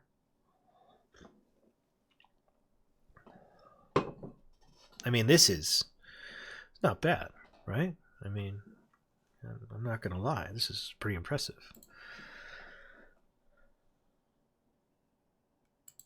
So, yeah, test it out. Test it out right away. You should be testing it all times. I've never seen a police station that big and fancy. Clearly, you haven't been to Raccoon City. Let's see. I'm wondering if I could pull this blue out. I think the blue is reflecting something. I don't know where it is, but I could see it over here. And I'm not crazy about that.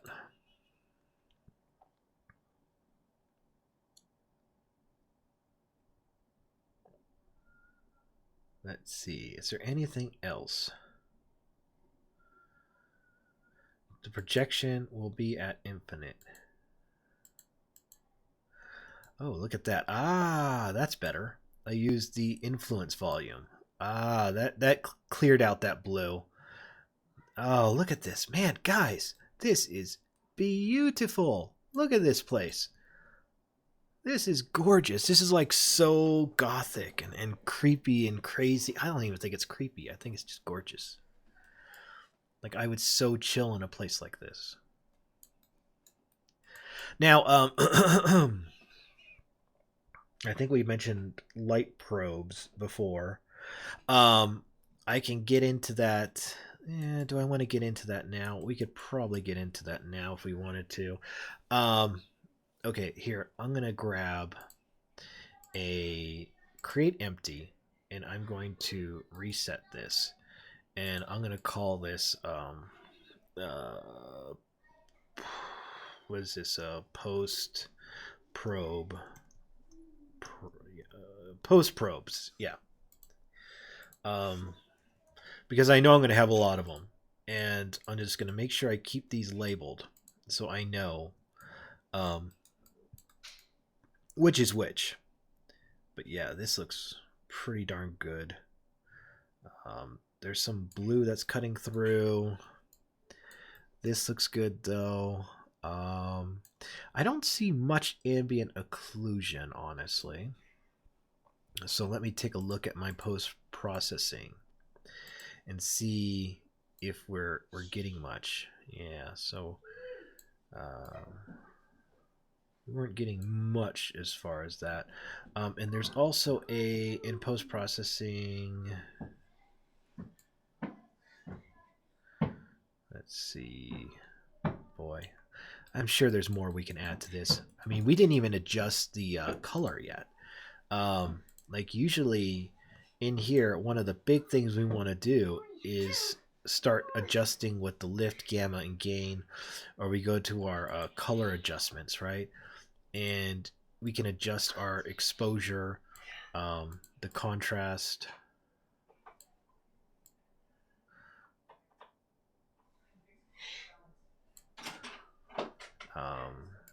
Is there a color filter?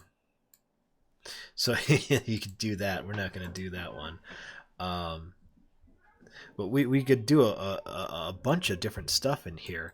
I mean, we haven't even touched the light theory yet, which is pretty incredible.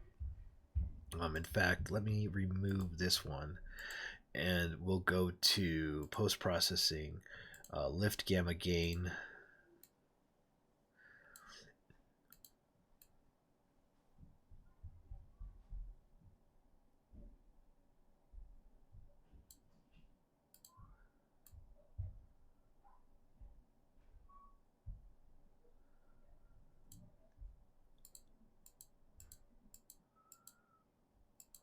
And that didn't really add too much. I didn't want to blow it all out. What else could we do? We didn't add a vignette. Color, intensity.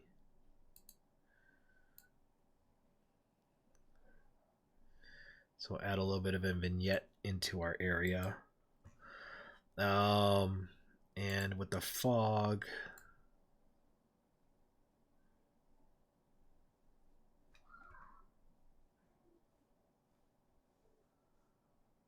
probably add a little bit more.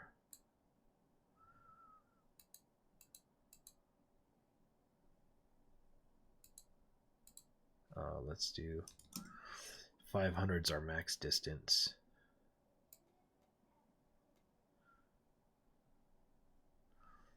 And we can even add some fog like this, but then we can go to our lights themselves, and we can go to like our chandelier, and we could bring down the volumetric on this.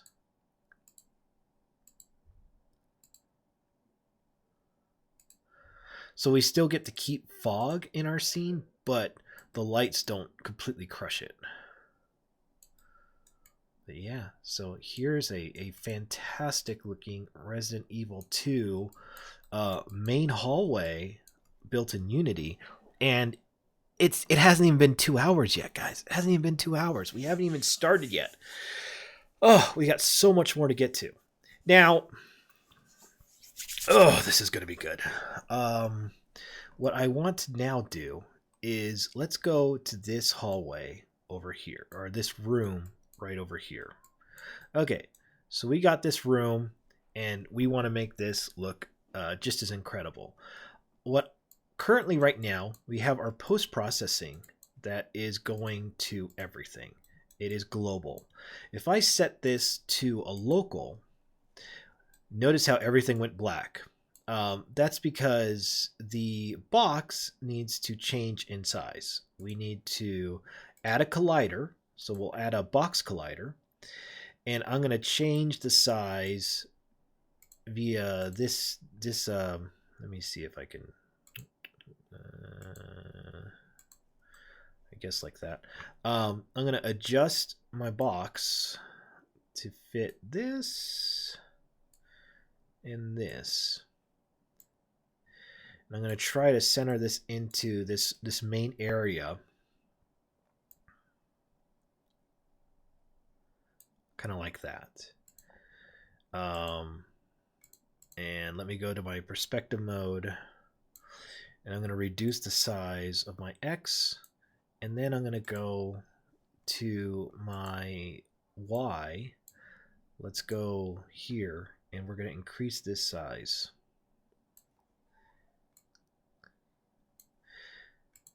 And then we'll press F. Okay, perfect. So notice it's black, and then I walk in here, and all of a sudden, my post-processing has returned. If I step away from it, I go back to black, pretty much. So I don't know if I could turn off the gizmo when that happens. Yeah. So you see how it goes black to light. This is stepping in and out of our post-processing system right there, which is good because now we get to create our own HDR reflection probe and a post-processing for this room right over here that has nothing to do with that room over there. So let me take a look. Oh, darn. It looks like the post-processing is leaching into this area because I have the second floor up there. So I may have to do like 2 post-processing environment things, but let's see what we can do with just one. Okay, so I'm going to create a post-processing, and I'm going to call this, what is this room? This room is hallway 1 waiting room. So I'm just going to copy this. I'm going to paste this here, and I'm actually going to rename these entrance.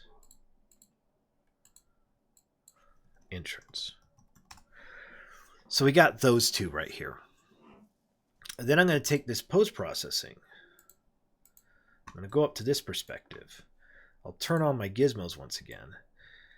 And this is going to be for that room and that room alone. So we need to go to our XY.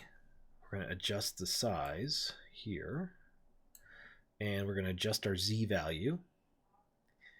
And I will move to this perspective. And I'm going to adjust my Y value.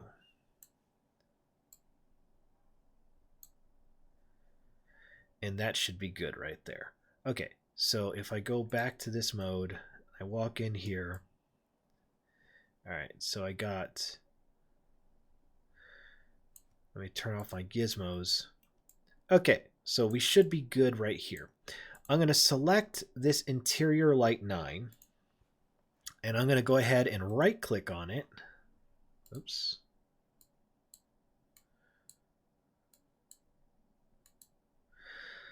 Select interior light 9. Is it 7? No, 9. Right click on that, and we're going to choose light. And this is going to be a point light. And I'll move this a little bit downward right here. And I'm going to add in shadows, but I'm going to turn, well, you know, I could leave that light. I don't know.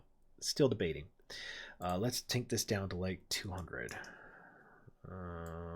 Maybe even further. There we go. And then the range, we want to adjust our range so that it's only really in this room that we're hitting. Of course, it won't bleed out into this area, but we want to change this a little bit so that it stays encapsulated in this room.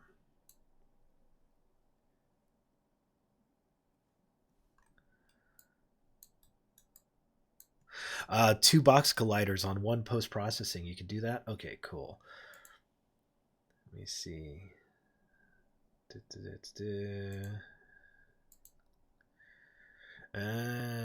Okay.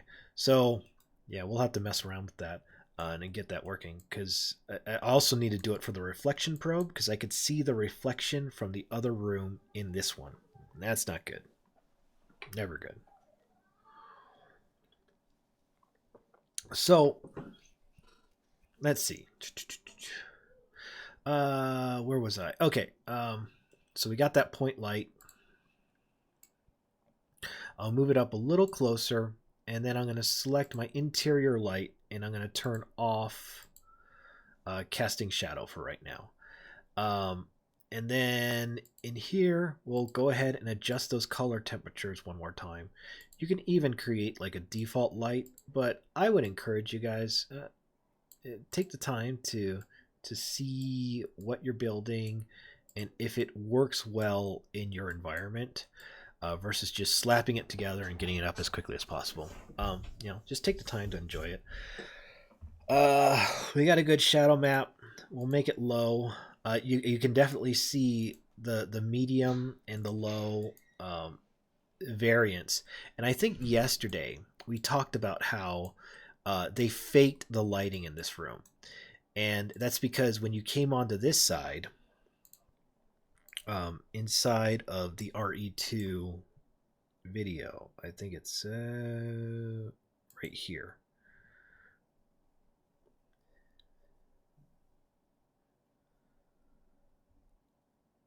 Let's see. Come on. You can see how they fake the lighting in here, because there's like no light source over here, but obviously it's lit. So we had to add a lamp over here to make that work, because if we follow what it's supposed to be, it just wouldn't look correct. Okay, so we adjusted that. We adjusted the range.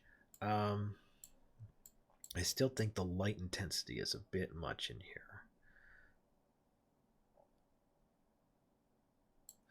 So we'll do that. And then I'm going to select this and hit apply so that it overrides everyone. And then I'm going to select this particular light, and I'll right click on this as well. And this is actually a great one to do the spotlight. So we'll take the spotlight. I will point this downward. Where's the rotation? 90? Yes. Let's see if I can grab this X value. There we go. Perfect. And I'll press, oh, F took me all the way out. I don't want that. I'll press F. Let's bring this down here. And then I'm going to definitely bring down the intensity of this. We will adjust the outer angle to definitely be more wider. we will adjust the inner angle percentage. We want to adjust our color to make it more lighter. And then you remember that cookie that we had for spotlight? Let's go ahead and use that. So it's a 2D. I want this to be a cookie. Hit that from spotlight, grayscale, apply. And then if I click the spotlight and I drop this cookie on there, fix, and that should look good. So, oh, real time direct. Let's see, mix. Is that better? Okay. And then let's see. I need to bring the intensity down. And is this even casting a shadow? It is low. And I'm curious. So if I take my light and I hit, okay, you can see the cookie at work. You see how the light has this like ring right here on a ring on the outside. If I didn't have that,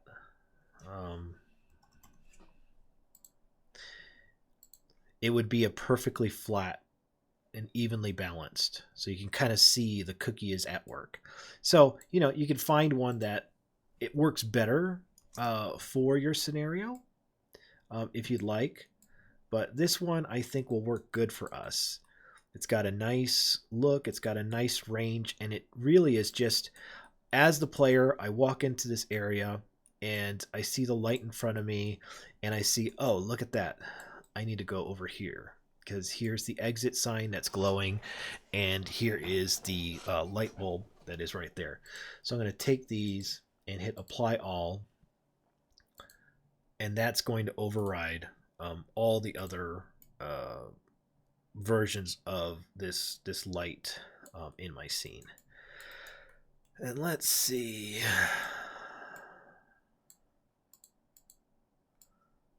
Oops. Now I may have to mess around with this because this looks a little off. I think once, if we do bake this, this will look a lot better. But right now it just looks a little off. I also noticed that my chest is floating.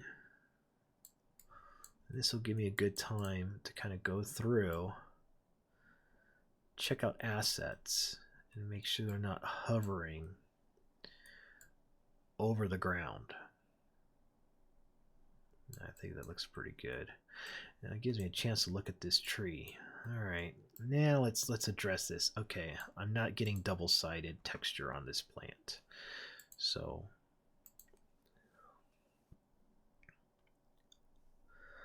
let's go back to plant.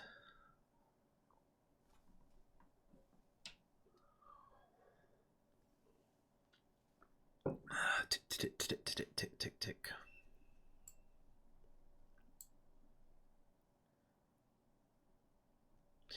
All right, so I go to here and I go to my plant. I click locate and that brings me to my office plant, and I want to look at these materials real quick. So double-sided is something we want. Let's make sure HDRP lit. Is it a decal? It's not really a decal. Can we do a decal? I don't think that's gonna work. HDRP lit. There's no tessellation. It receives fog. There is a double-sided, so let's turn that on. That looks better. Yeah. I think that looks a lot better. Now, my normal map is wrong, though.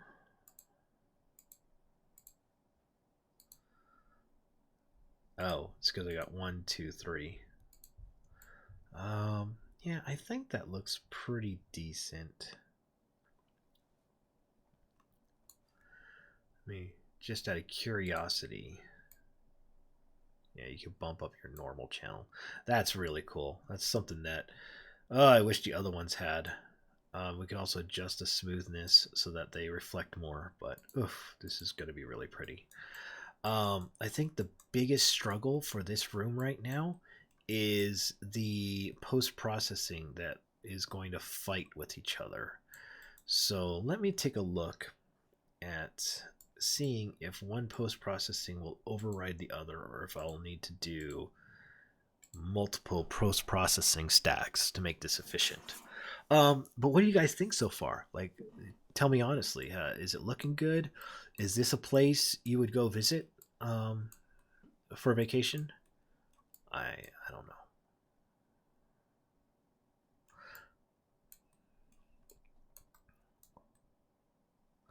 I definitely think the reflection probe is messing this room up. So let's go back to our reflection probe. I'm going to turn on my gizmo. And I don't think I can adjust this.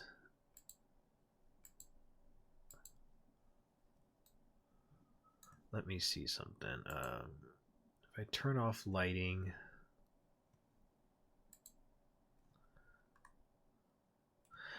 let's see. Let's just test this out real quick. If I pull up my Y right here, I set this above, and then I take this reflection probe, I duplicate this, I move this down here, and I adjust my Z.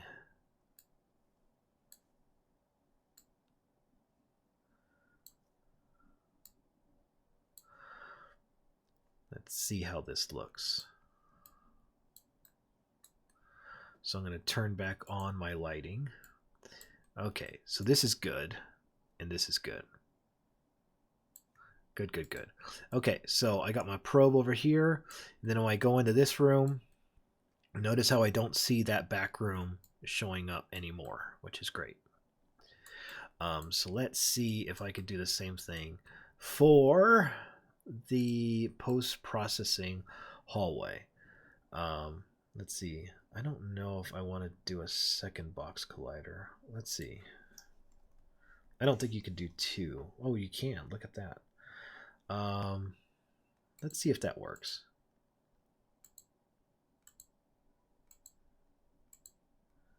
Turn on gizmos.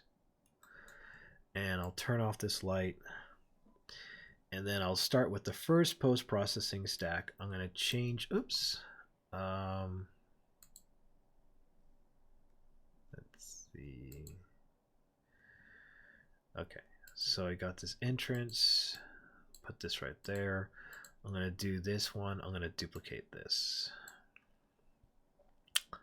And this one, I'm going to hide for right now. For this one, I'm going to adjust, or I'm sorry. I have two colliders. I added this on the wrong one. Remove component. In this post-processing, add another box collider. Okay. So for this one, I'm going to adjust the X value or the Y value. And I'm going to change the size to, let's say, here.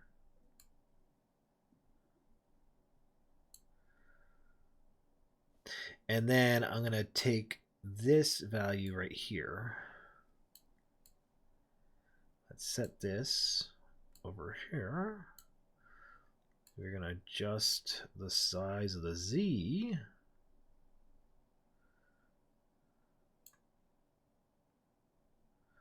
Move this slightly over. And let's go to a top perspective. Let's adjust our X to fit this entire room. Oops. All right, and let's test. Turn on lights.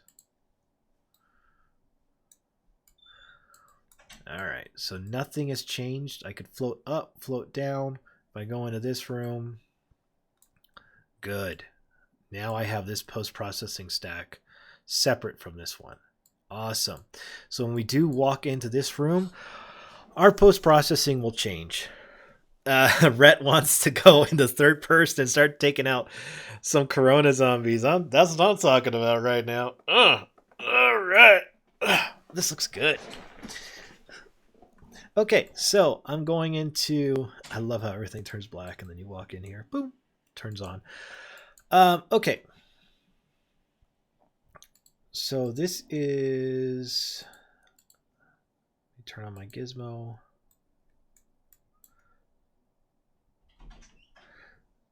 Reflection probe. This is post-processing hallway.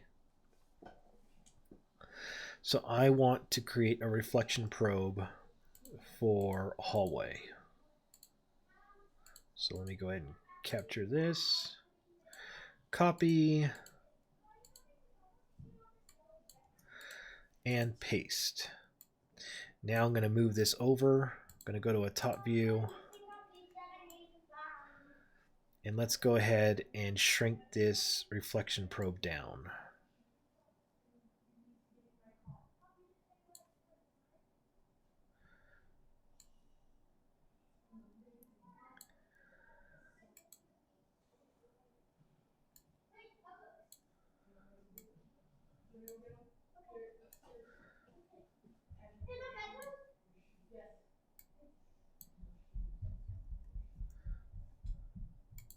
So let's go ahead and zoom in. And let's test this. All right, so I see my reflections end right there. Reflections end right there. Reflections end right there. Okay. I'll turn off gizmos so I could see that a little bit better. Good, good, good.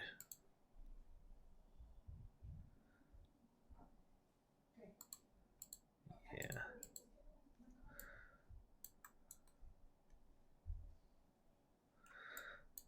All right. So that looks good.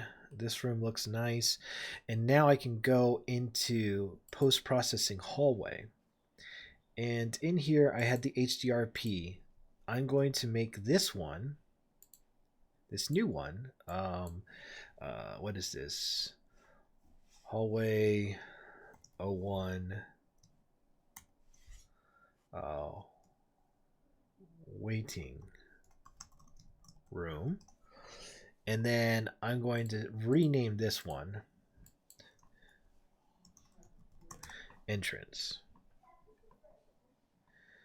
And then in here, let's see. This waiting room will be this one. And I'll make sure that this post-processing is entrance. So now if I go to my entrance, it should look all good. Perfect.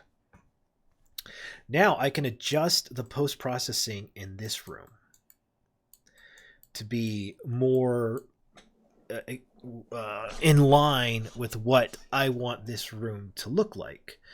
So in here, I can go to my exposure, and we could start adjusting elements automatically for this area. So let's see. What I could do is let's play with this. Exposure, I'm going to adjust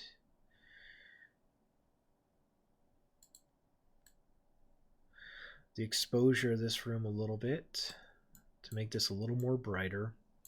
I'm wondering if I could take this shadow down a little bit, because that's a really heavy shadow. Let me look at this one. Casting shadows. I don't think I could take down the level of this shadow.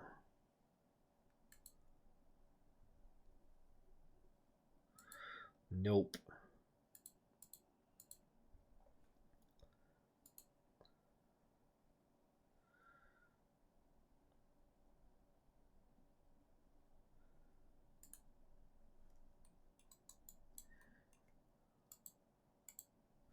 And I don't think I could take down even on this light.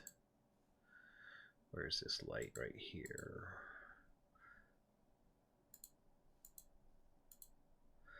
Volumetrics, update every frame.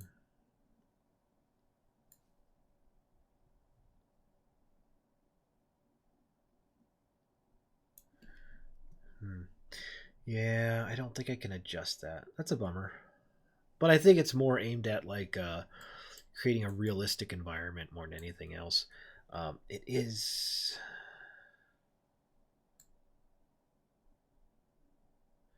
So let's go ahead and adjust this. Ba-dum, ba-dum, ba-dum, ba-dum, ba-dum, ba-dum, ba-dum, ba-dum. What if I set this a little closer into the center of the room?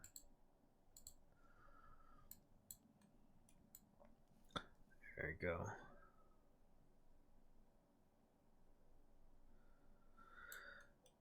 Let's see. Or maybe what I'm interested in is maybe these dividers won't cast a shadow. Ah, that's better. Like I still got a shadow from the table, so it looks real, but it's just like these shadows don't overwhelm the room because they were a little bit too much. All right. And then in here, let's see.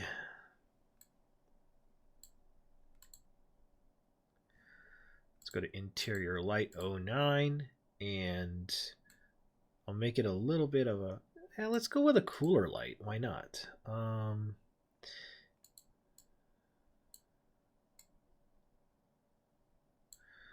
Let's see. If I adjust the lumens to something like that, yeah, it definitely makes this room seem a little less. Oh, and I gotta drop my cookie on here too. There we go. And then let's adjust the angle of that cookie. Oh, people! People! Oh, my goodness! Look at that. Look at this place. This is pretty darn cool. All right.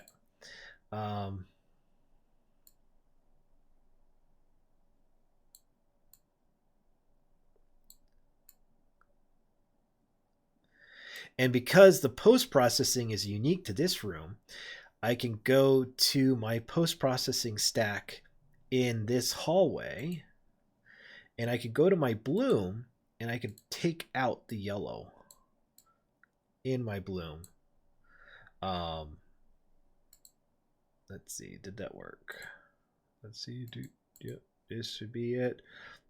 Bloom. Can I make this more yellow? Let's see. And why is my light so yellow? Oh, is it my shader? My emission color. There we go. I want it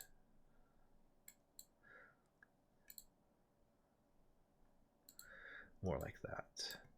And then I can pull this bloom down just a little bit because it's a little intense. And in my point light, I can adjust the intensity of it to somewhat match.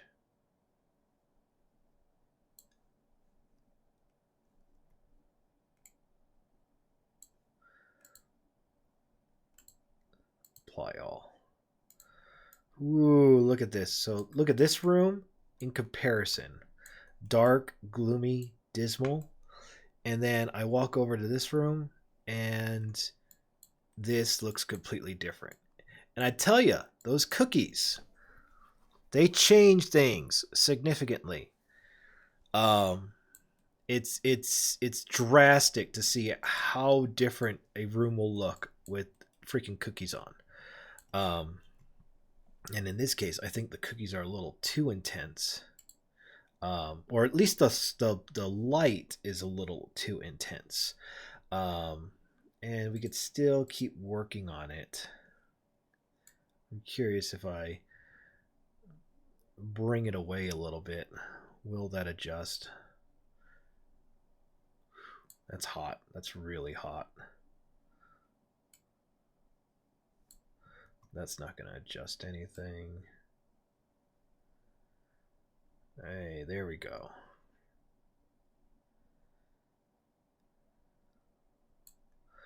All right, much better.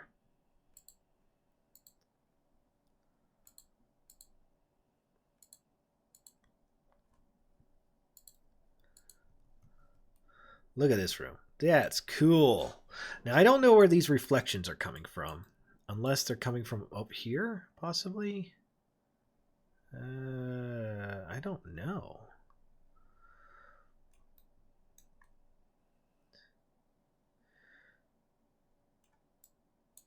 Let's see. Let me adjust my reflection probe in this area. Yeah, it looks like it's coming from this room.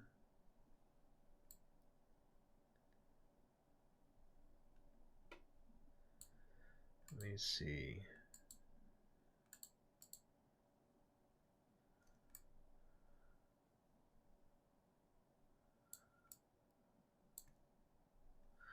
This may look more legit since there's not so much shininess and reflection coming through. But the real time looks really nice. But it's generating light reflections from things that aren't really in scene.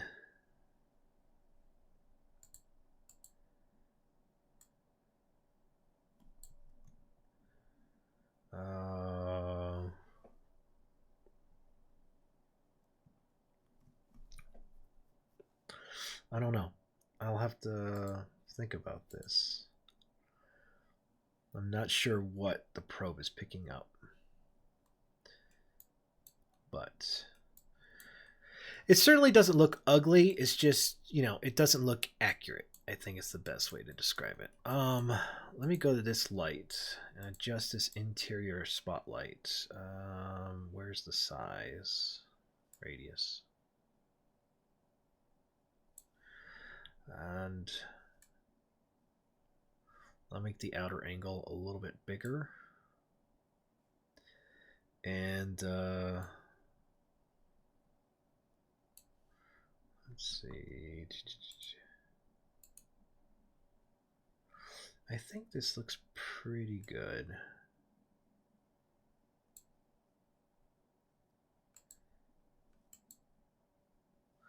And then I'll make sure I hit apply and override that. Okay, guys. We got some good stuff going on right here, right? How you guys feeling? Is it off that window? I don't know. Like, there's like 4 lights right here that are driving me nuts. And I don't know where they're coming from. Because it's certainly not on out in the background. Okay, just as a litmus test, I'm gonna go command focus my camera. It should be right in front of me, actually. Yep, move that there. Let's hit play, and then we'll pull out our stats and see how horrible we're doing. Oh no, look at that. That's just awful. Ah, man. Okay. We'll also make sure we do on our anti-aliasing. We'll do fast anti-aliasing. So if we hit play, you'll see that these jagged edges kind of disappear. There's also different versions. There's temporal and subpixel. Whoa, what happened there? I'm just going to stick to fast.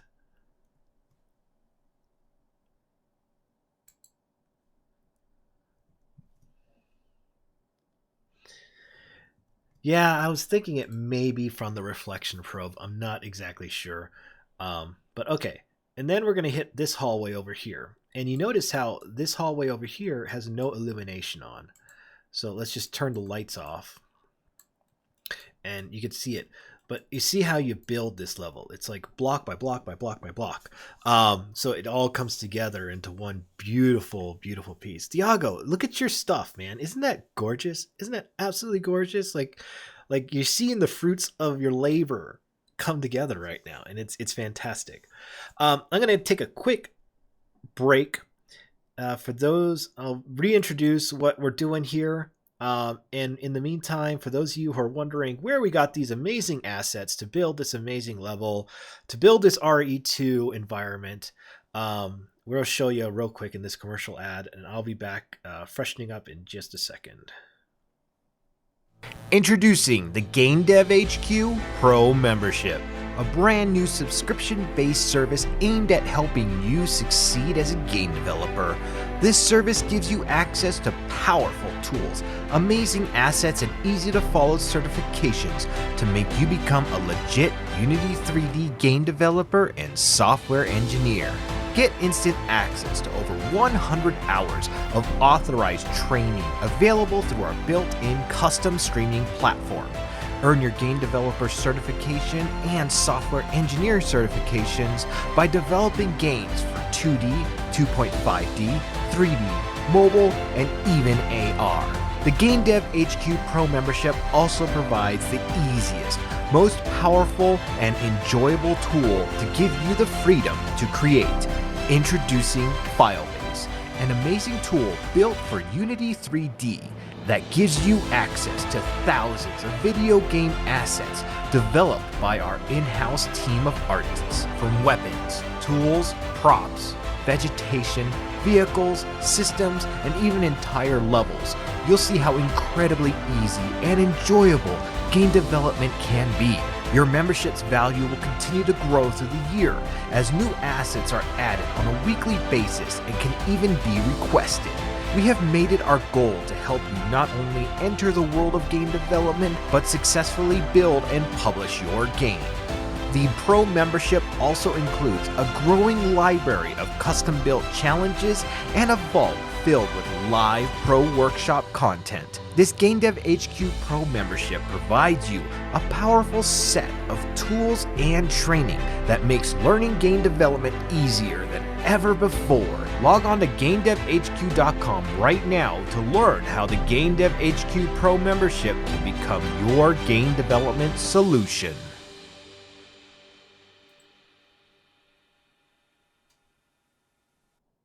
It's time to make 2020 your year with the Ultimate Game Jam by Game Dev HQ. You've taken the courses, you've built the levels, and you know how to make a game. And now it's time to show your stuff. The Game Jam starts today and ends on September 30th, 2020. Yes, that is a full 8 months to build your game. But there's a catch. Your game has to be completed and published. No levels, no EXEs, no work in progress. We're talking about a finished game from beginning, middle, and end. It has to also be monetizable, either through ads or DLC or a sales price.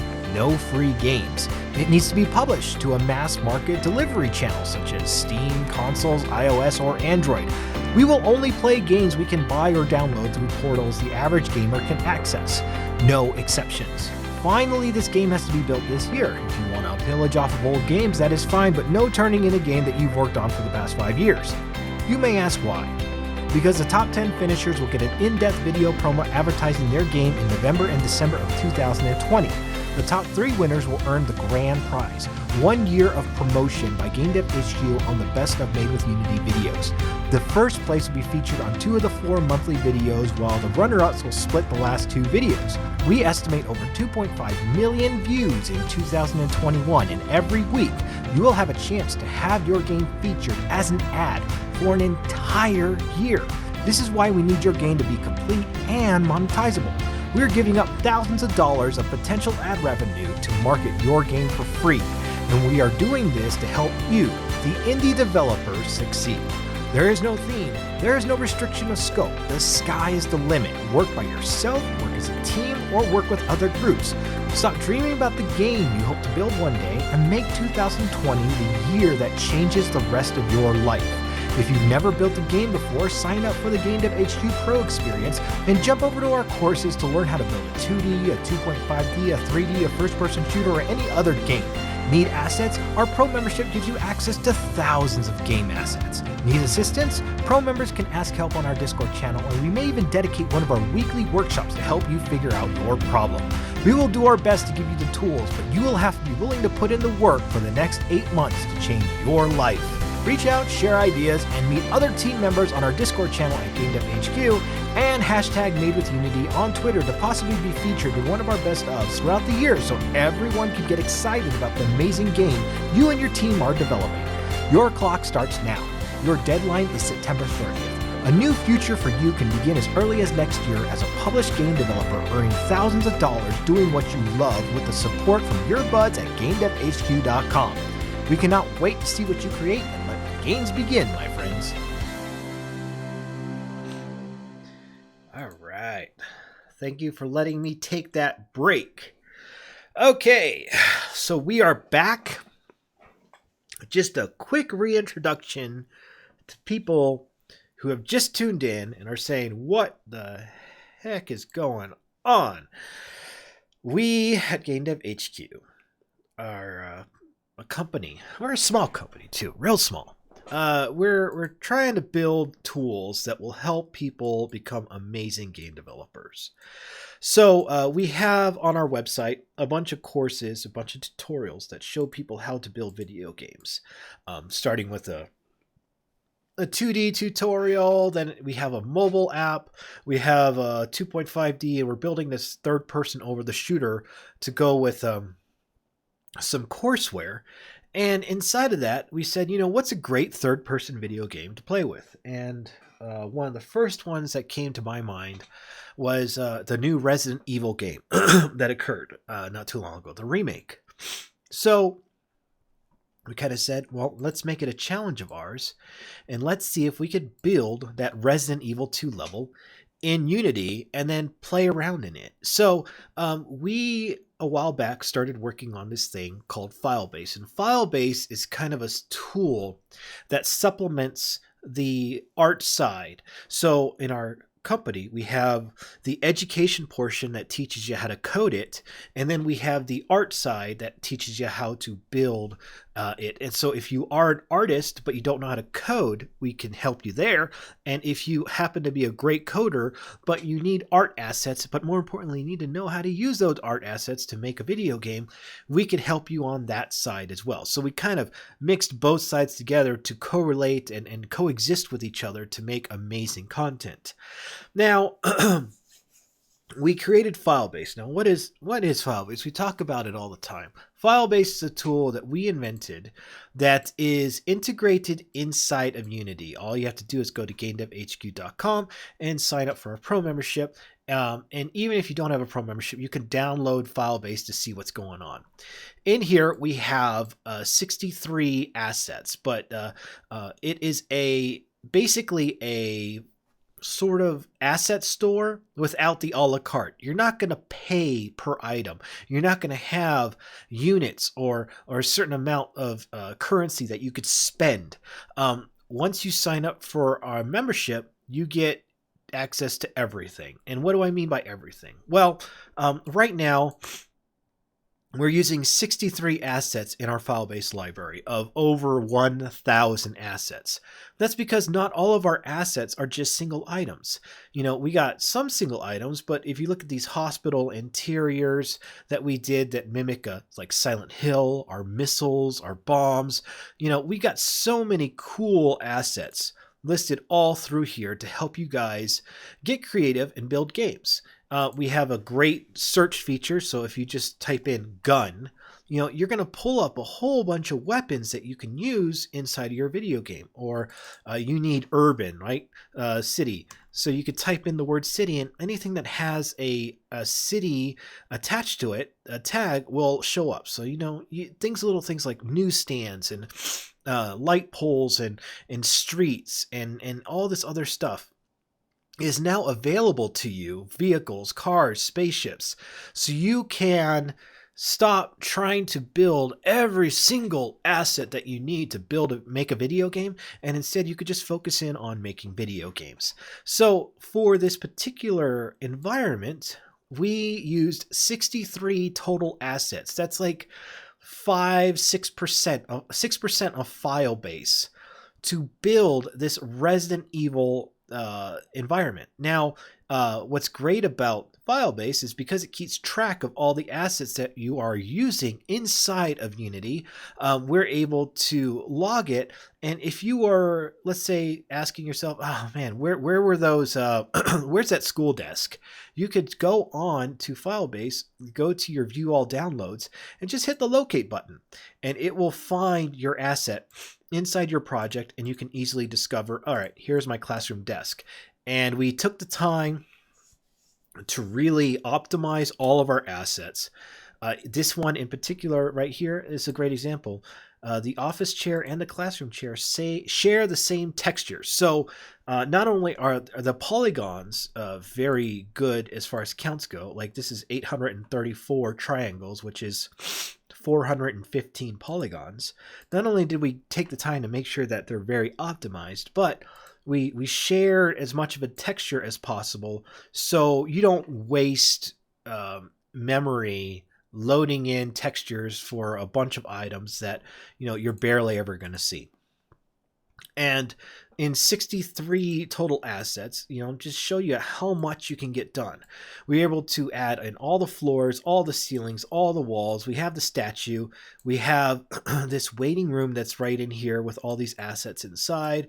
We have the liquor hallway that has the liquor that sits over here at the end. We have this cool little zombie hallway that you walk down. We have a press room in here.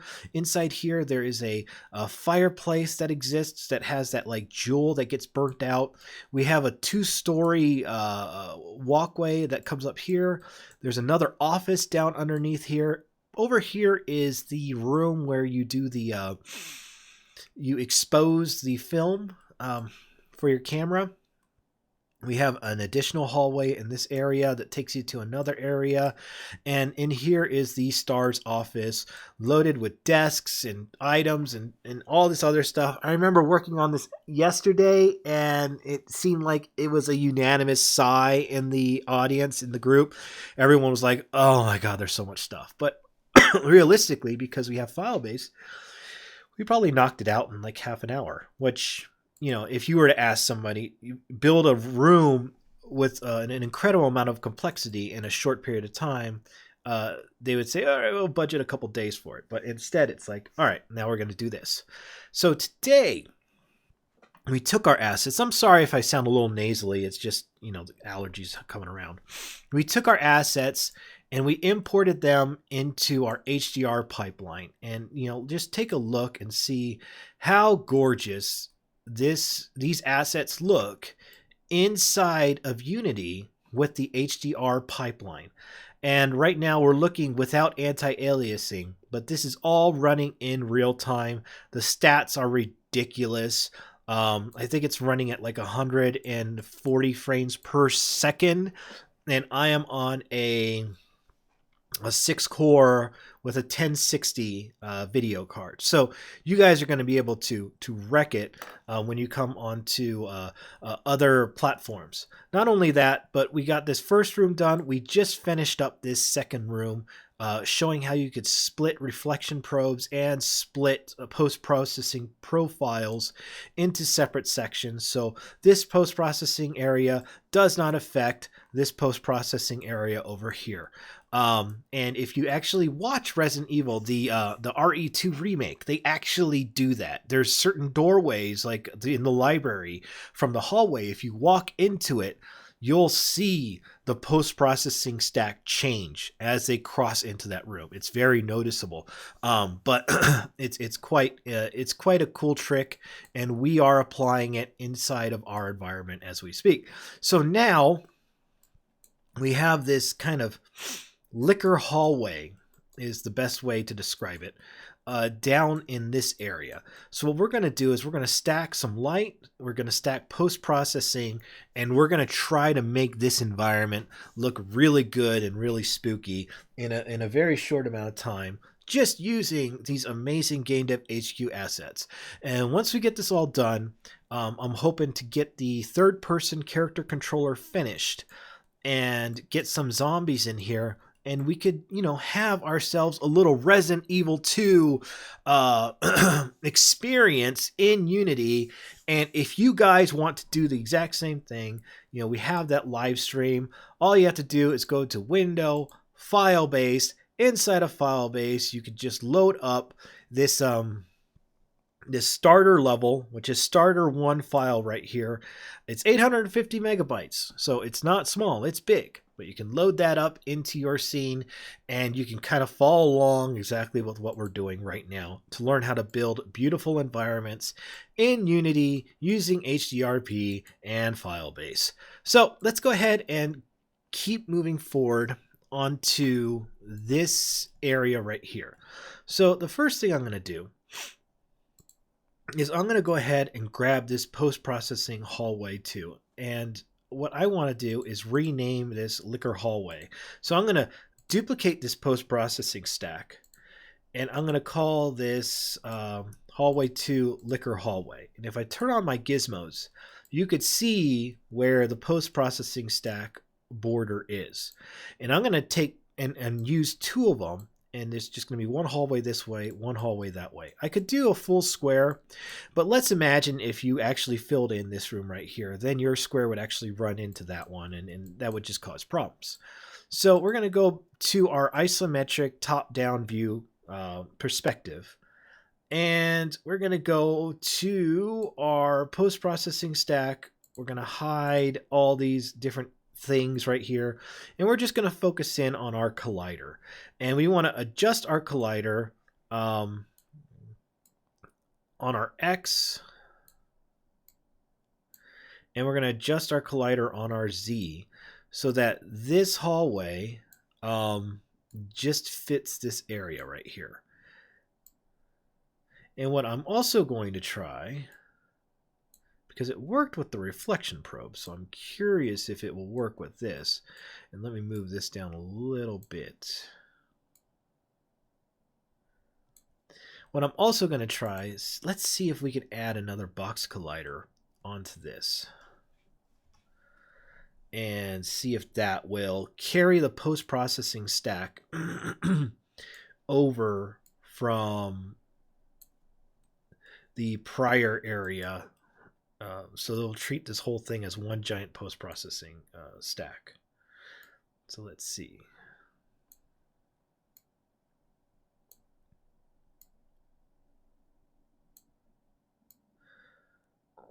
Let's shrink this down.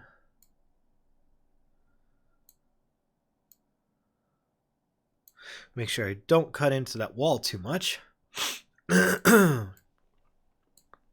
And I'll increase my Y.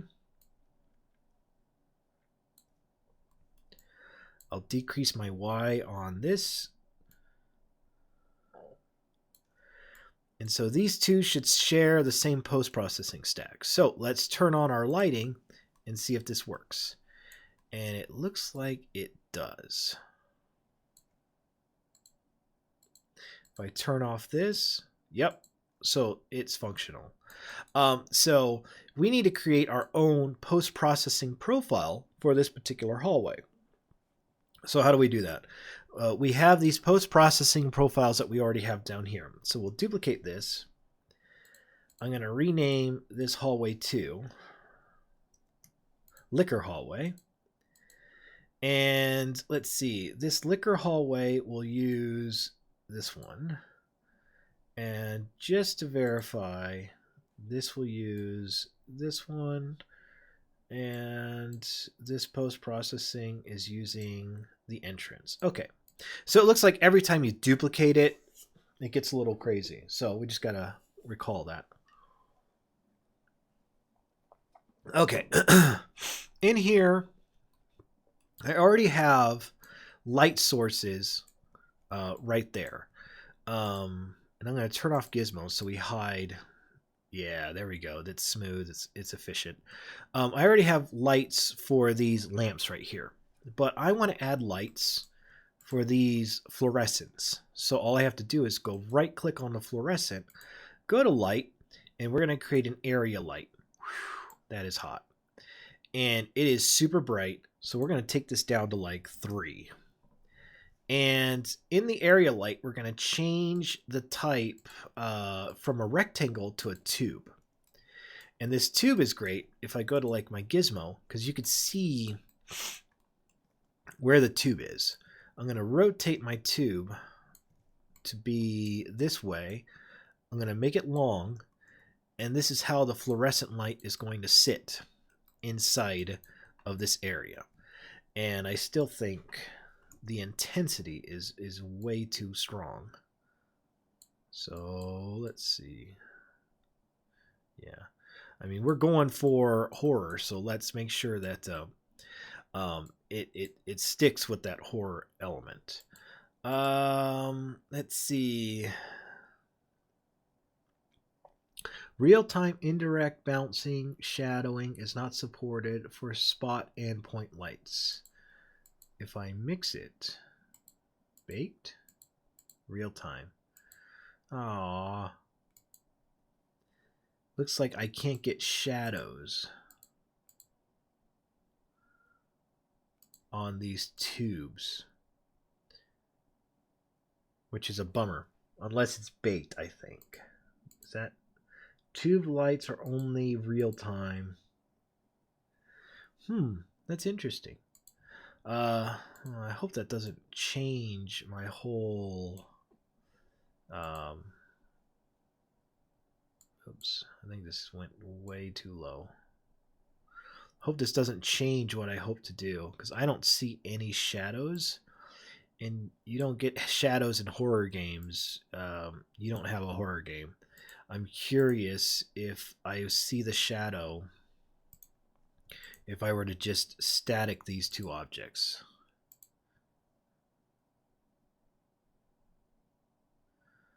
No, it doesn't look like it. So we may need to...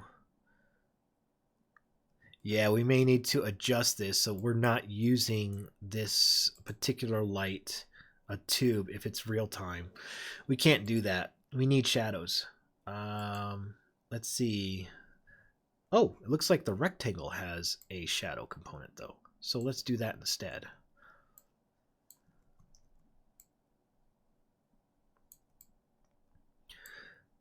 Let's turn on the shadows. There we go.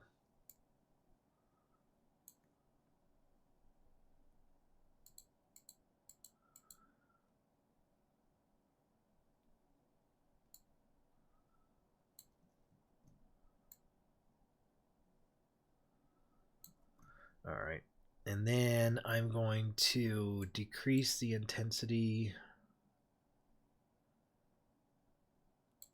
And let's go ahead and adjust the color.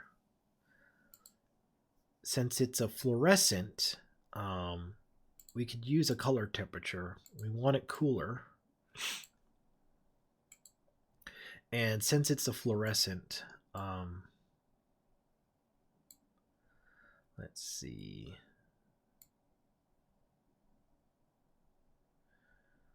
Just keep that range right there. And I think in my post-processing for this area,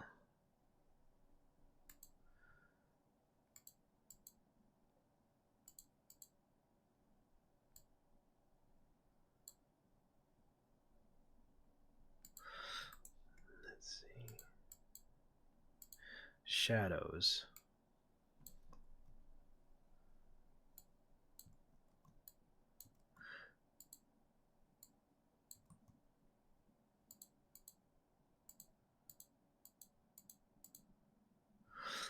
I think I'm going to have to do something with these shadows, because they're just not really popping right now.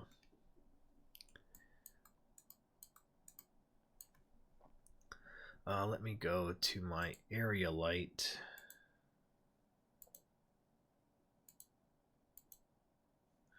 Oh, I had to set it to high.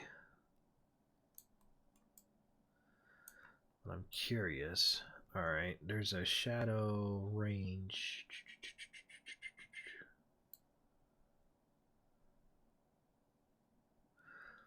That is ugly. I don't know if this area light's going to work. I know I don't want to do a spotlight. A directional light won't work. Point light.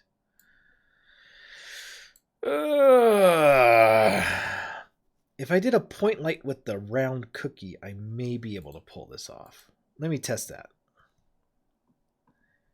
All right, cookie. All right, here's a little experiment. I'm going off script right now. Point light with a round cookie. Point from grayscale. Hit apply. I'm going to take this, drop this in here, fix it.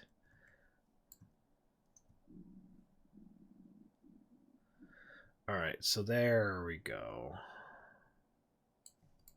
Let's take a look at what we got.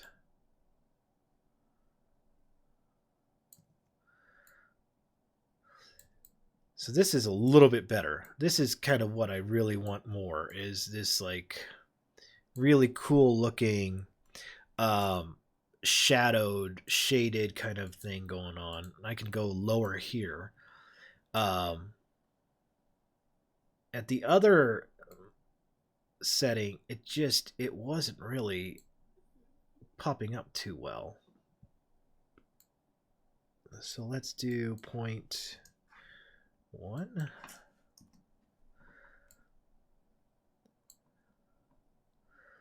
All right. So let's take a look at that. What do we think so far? 0.1, 0.15. I mean, that to me looks a lot better. And it was an easy way to kind of fake the area light, but we still get to keep all the shadows in our scene. And we even get to keep the shadows up here, which really help sell the look. So I'm going to test this out. Let's go to Overrides, Apply All. And let's take a look at our hallway. Next thing I want to do is these lights over here that I have, these interior light 7, maybe a little too intense. I may have to replace those with a different hey Assad, maybe have to replace those for a different type of light prefab and then re-replace them. So these lights don't affect the other ones. So let's go ahead and do that, because I don't want to redo what we've already done. So if I go to Filebase,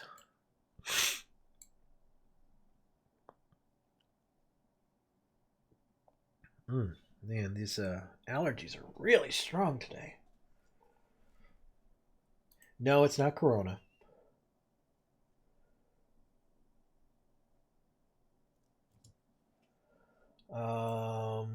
Let's see.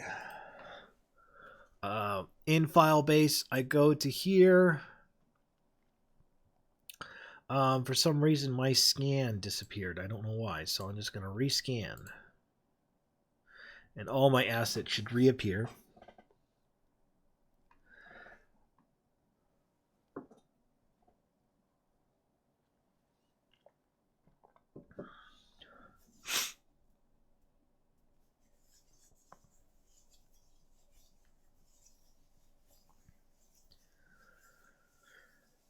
Stay for a while. All right, so I rescanned it again. All my assets should be in Filebase now. Tick tock. Okay. Now I need to look for my lights. So where'd you go, girls? Where'd you go? Right over here.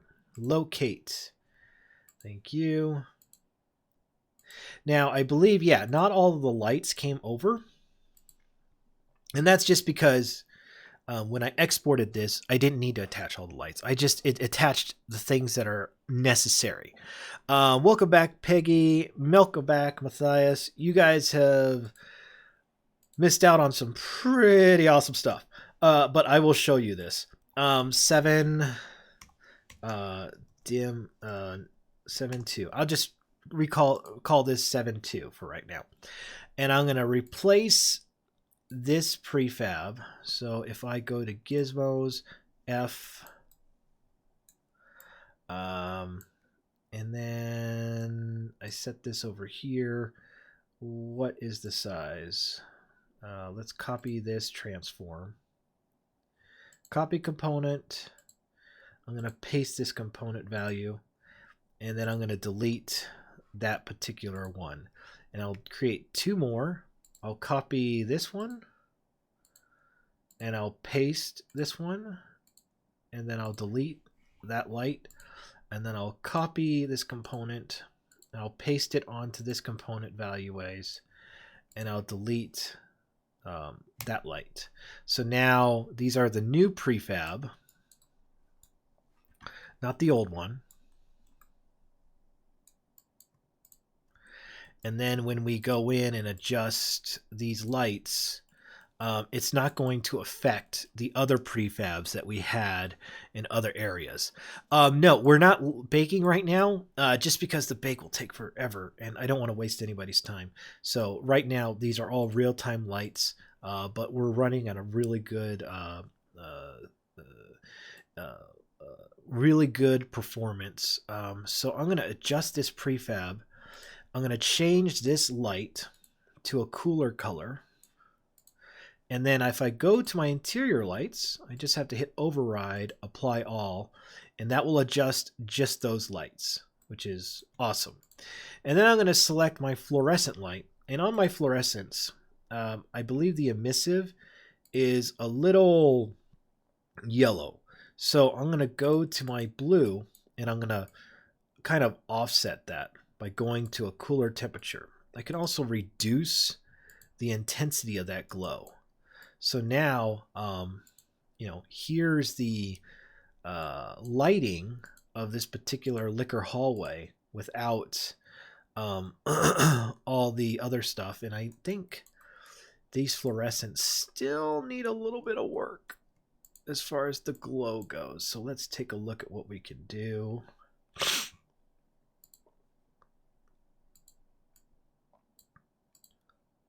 Is that okay?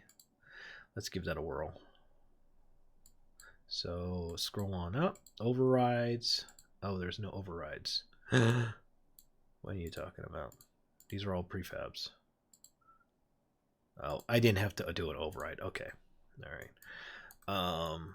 So there we go. This is looking pretty good. It's looking pretty scary. These bottles look a little tiny. So I'm going to grab these bottles and go to my pivot mode. Let's bring this up a little bit. And then I'll go to my glass broken, and we'll do the exact same thing.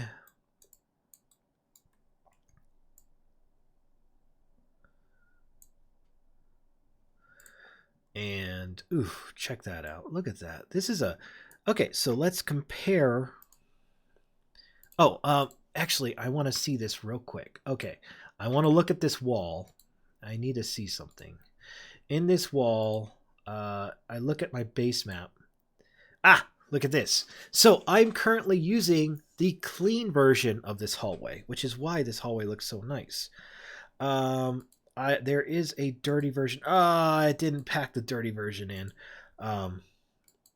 So what should I do? What should I do? I'm wondering if I go to interior hallway 2. Oh, if this happens, this is really neat, really neat.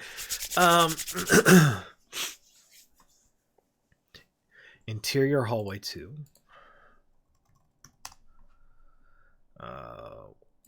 No, not hospital. I want interior hallway. 1, 2. Where's 2? 2, 2. Hallway 2. locate, if I just delete this, download,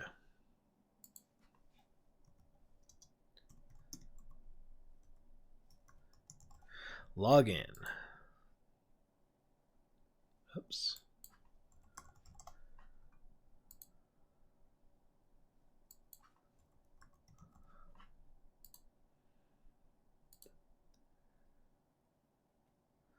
All right, so what I've done is I've deleted it, and now I'm re-importing back in.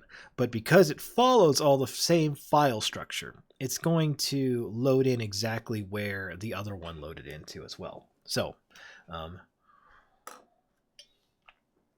we shouldn't have any problems. I'm going to see if I could switch the texture from the clean texture to the dirty texture and see if that really makes this room look a lot better. If not, I just broke this room, so no big deal. Oh, and Thiago, you're the man. He just sent me the podium for our update to the and it says, oh, thank you, buddy. Let's copy this link.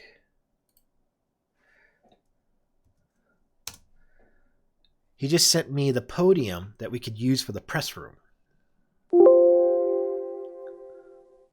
So import. And these should all turn blue if our fingers are crossed and everything works well.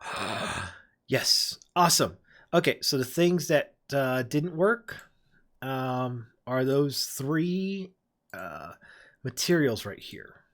So we're going to go edit, render pipeline, upgrade select materials to HD materials. Hit OK.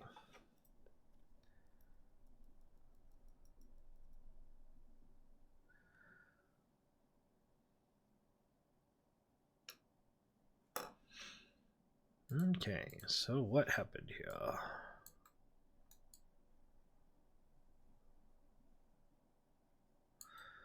Uh-oh. Well, that didn't work. No reason to worry yet. Let's see. Did our post-processing disappear? Okay. Oh, I know what happened. Okay. FBX.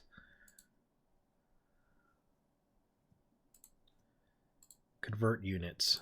Apply. Whew. All right. So I got to remember, when you download, sometimes the convert unit doesn't show up, and then it causes a problem. So we got to make sure we do that. All right, so we're back where we were. And now I can go to my materials. Let's say ceiling number 2. And in textures, I'm going to use the dirty one. So my ceiling textures, I'm going to use the dirty ceiling texture. And I'm going to go to the dirty normal. And then in my floor, I'm going to use the dirty one.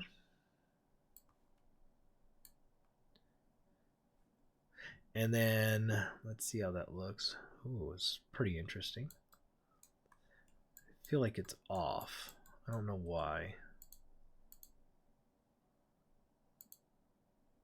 And then for my walls, I'm going to go with a dirty texture and the dirty normals. Something's off with these normals. I'm not sure what it is.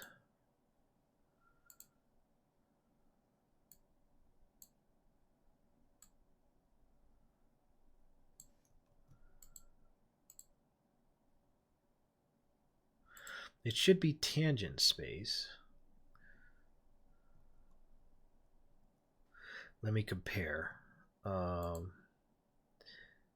This and this one.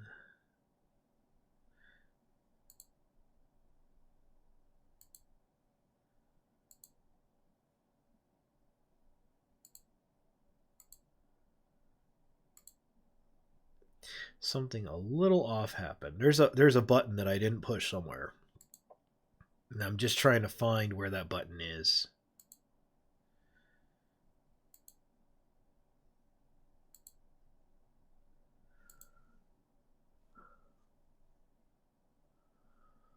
Otherwise, I have to just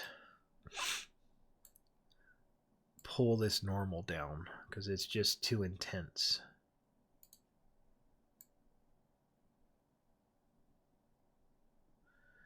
Yeah, like that's just crazy right there.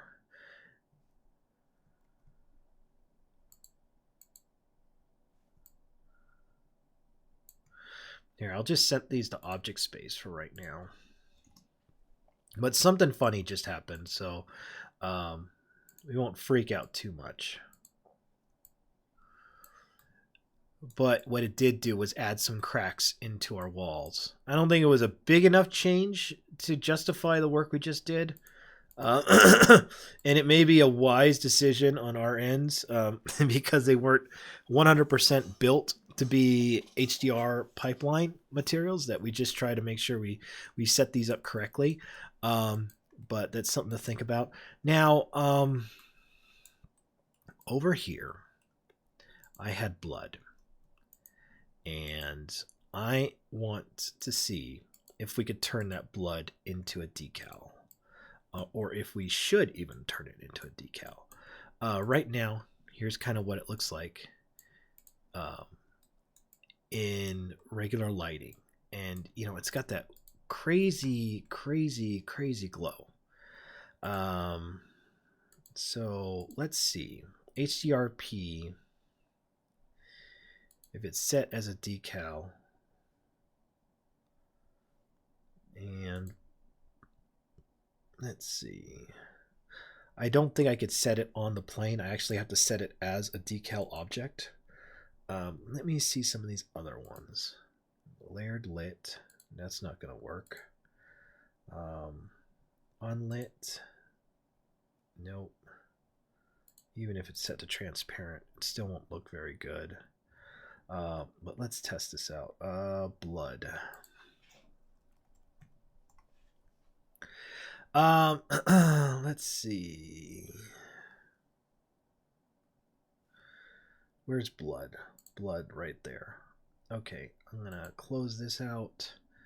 And then, where are you, decal?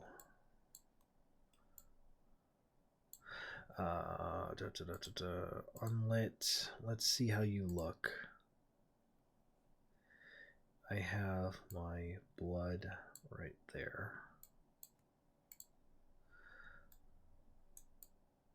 Yeah, it doesn't look very good.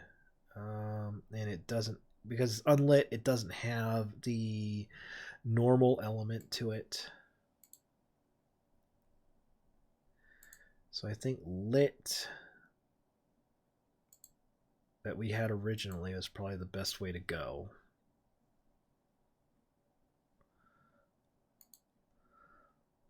And we'd have to like adjust the normal map to be not so intense.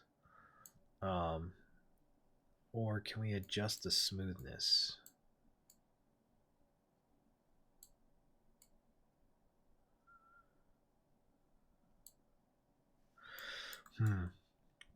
Okay, so we're playing with that, but I want to test one thing real quick. Instead of that, if I inserted in, where was it? Volume, visual effects, rendering. Is it decal projector? Let's see.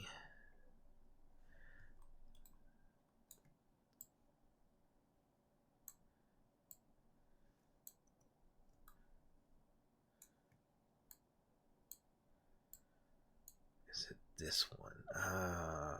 Decal projector. Show me my gizmo. All right, so there's my decal. And if I drop in, let's go to my material, and I'm just gonna duplicate this, and I will call this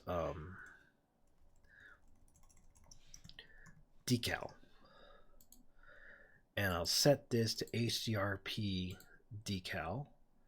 and I go to my decal projector and I drop this into,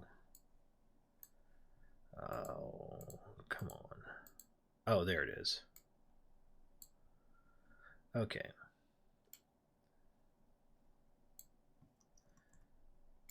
Let's see. Are we showing up yet? We're kind of showing up, so something is happening. All right.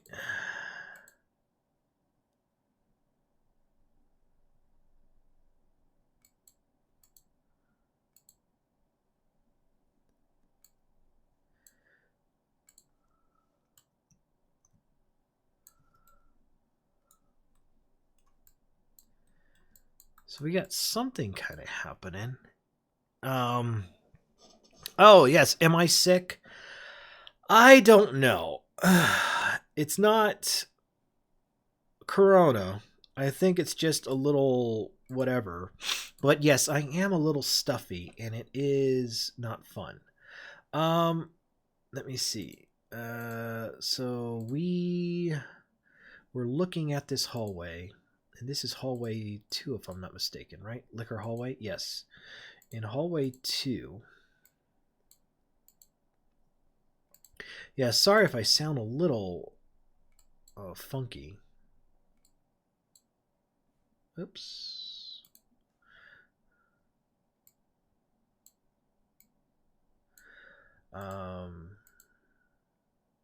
Yeah, usually like this would ask, oh, hey, that's it. You're right. Set this to normal map. Apply.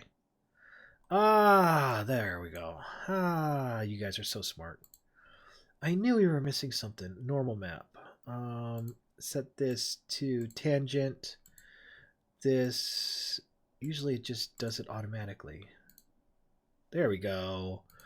Yay! Wall. That's good. Tangent. Normal map.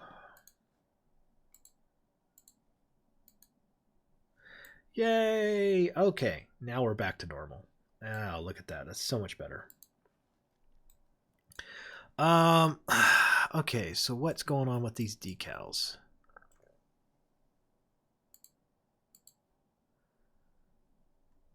Here we go. Blood Atlas.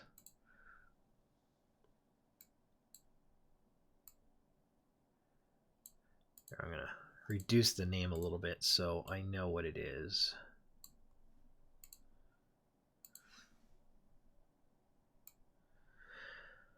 Okay. Decal projector, blood.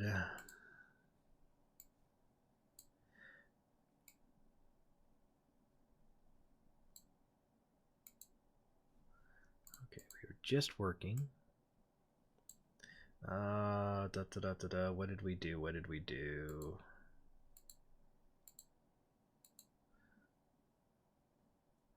Oh, we want to set this to HDRP decal. And there we go. It's back here. Let's see. We have a weird fade. I don't know what this is. That adjusts the color.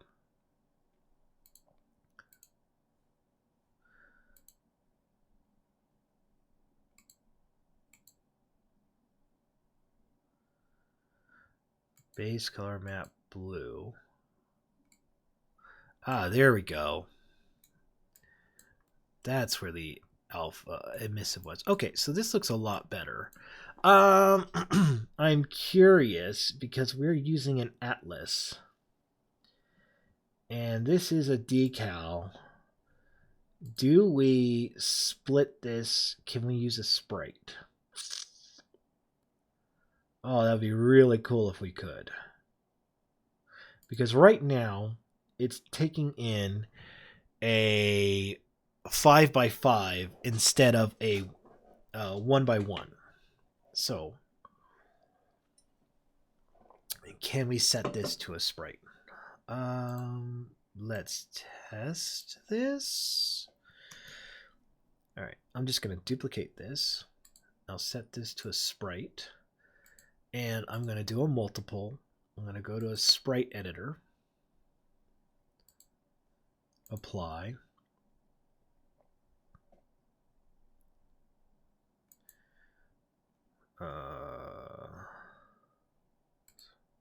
What?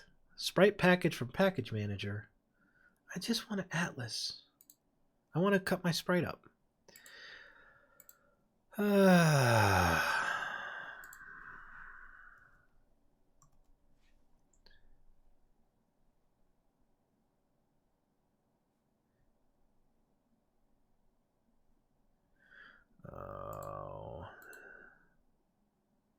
2D sprite package. It looks like it's this one. So I'll install that.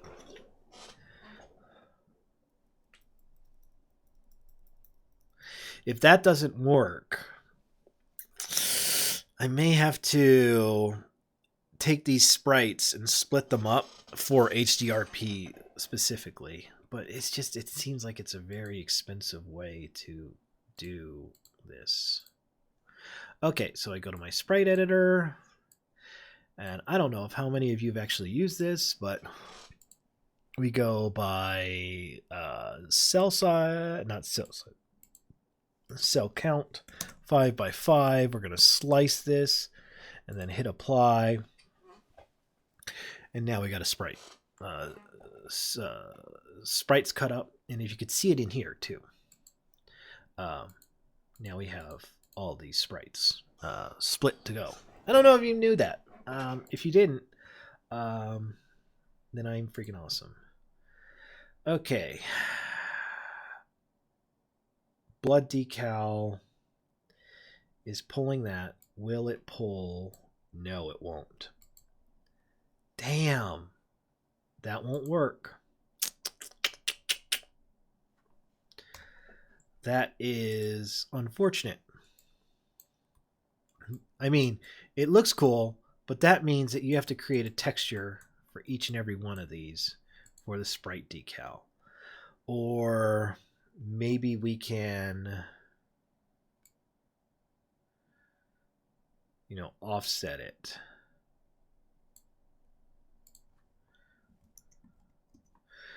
But this seems like a really painful way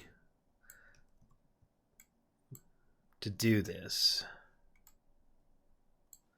I mean, we can, and in this projection, you could see the difference. I mean, it's barely non-existent, the difference between doing the decal and the flat surface. The only time that the decal actually makes a difference is if we're going to project it onto multiple objects like this, and we wanted this projection to be like that. You know, that would be the only time that this makes sense. But if we're just doing flat blood on the ground, so we may have to create, I don't know, like a prefab, I guess, that has all these on here, but it sounds awful. But you could see how we could put different decals everywhere, and I'm curious, you know, yeah, so we can make this even bigger. But as far as the blood quality goes, I don't really see a difference between the two and what we're doing. All right. Okay, so that was let's see, the normal texture is marked as normals. Yes. Thank you for that suggestion, Matthias. And let me know if I've pronounced it correctly, because it looks like Matthias is or is it Matthias? If I'm pronouncing it correctly. Okay, so hallway 2. This is the hallway that we're looking at. We could just double click real quick, and you could see the the changes in the exposure for these two areas. So in here, I am going to adjust the exposure a little bit. Let's go ahead and turn off our gizmos so we can see this from this perspective. You know, we could adjust our exposure, make it a little darker, a little dingier, a little scarier. We could also adjust our fog level. Let's bring in some more fog.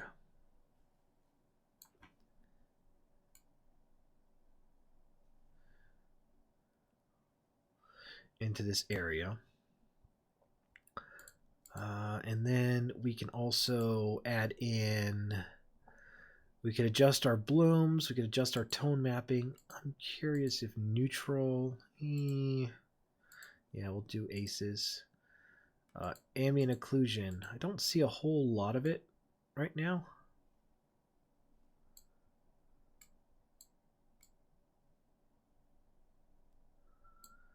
Let's see. So let's go ahead and jack some of it up a little bit.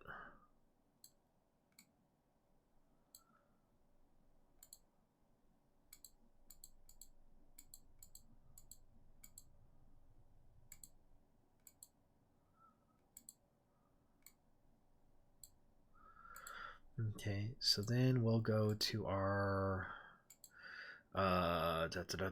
we should probably add post-processing, and we can add in some, should we do some color adjustments?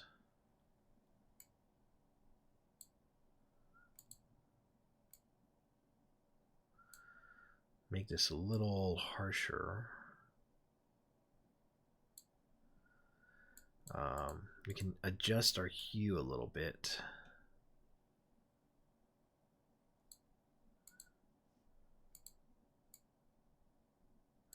I don't know if that's going to be... what I want to do is find like a levels. Shadows, midtones. Yeah, let's just try this one.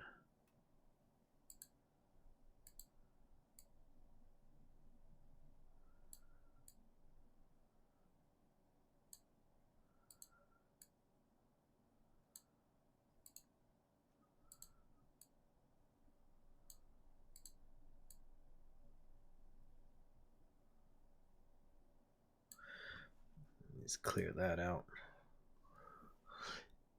Oh, Matthew. Okay.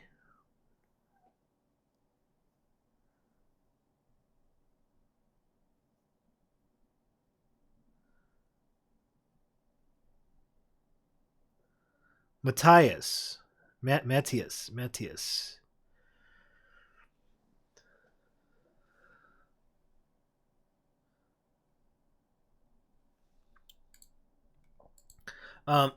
Okay, so this looks pretty good. This has this nice gloomy effect. Look at these pipes. Oh, you know, I have such an amazing group of people I work with on a regular basis, and we build some pretty amazing freaking things. So, kind of going back from our start, here's the first area with its post-processing stack and its reflection probe. And then we go to our second area over here with its post-processing stack and its reflection probe. And it's nice and clean. It's kind of open.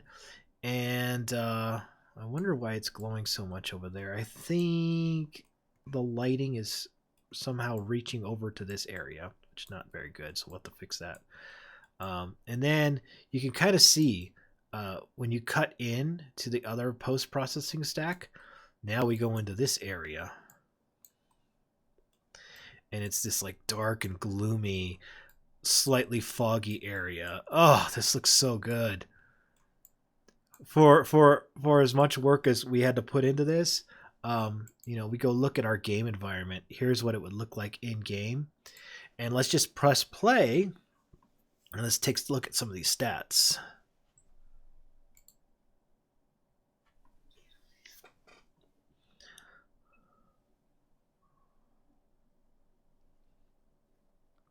It's pretty good. Pretty good.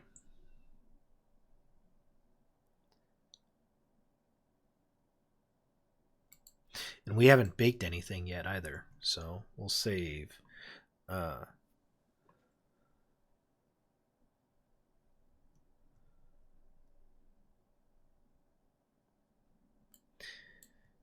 right. So from here, we got these 3 room segments laid out. And we can keep building more. But it's looking, oh boy, it's looking really good. I'm really happy with this. I think it's coming together. You know, there's some fine tuning things here and there that we could work on, but for the most part, man, this thing is really coming together really well. Very exciting. Okay, so I'm going to, because I think that's all 3 hallways. Now I know I loaded up to you guys part 1, and then there's like a part 2 and a part 3. I'm going to test the part 2 right now. I may break everything, so just a heads up.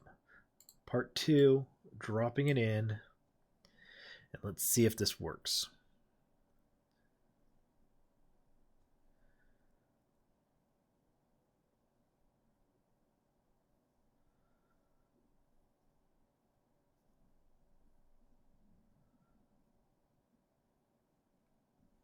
Yes, once I import this all in, I'll just drop in a simple first-person character controller, and we could test this out. RE2 part 2. All right, let's hit import, and let's cross our fingers. And while we do this, I'm not even going to look at this because I could destroy this all. I'm going to go to the bathroom. I'm going to grab a quick snack, and then we will continue. Introducing the Game Dev HQ Pro Membership, a brand new subscription-based service aimed at helping you succeed as a game developer. This service gives you access to powerful tools, amazing assets, and easy-to-follow certifications to make you become a legit Unity 3D game developer and software engineer.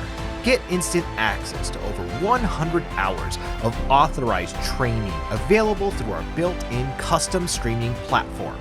Earn your game developer certification and software engineer certifications by developing games for 2D, 2.5D, 3D, mobile, and even AR.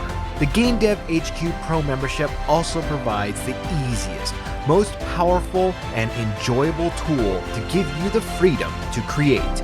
Introducing Filebase, an amazing tool built for Unity 3D that gives you access to thousands of video game assets developed by our in-house team of artists, from weapons, tools, props, vegetation, vehicles, systems, and even entire levels. You'll see how incredibly easy and enjoyable game development can be. Your membership's value will continue to grow through the year as new assets are added on a weekly basis and can even be requested. We have made it our goal to help you not only enter the world of game development, but successfully build and publish your game. The Pro membership also includes a growing library of custom-built challenges and a vault filled with live Pro Workshop content. This Game Dev HQ Pro membership provides you a powerful set of tools and training that makes learning game development easier than ever before. Log on to GameDevHQ.com right now to learn how the Game Dev HQ Pro membership can become your game development. Oh boy. Oh, this is going to be nerve-wracking right now. Okay. Did everything break? No, it didn't. Yes. Yes. Yes, yes, yes. Okay. I'm going to turn on my light. Some of the materials reconverted back to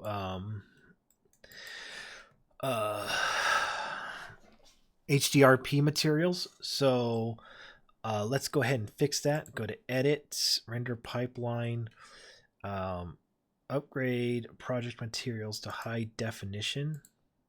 Let's make sure that these are all HDRP materials.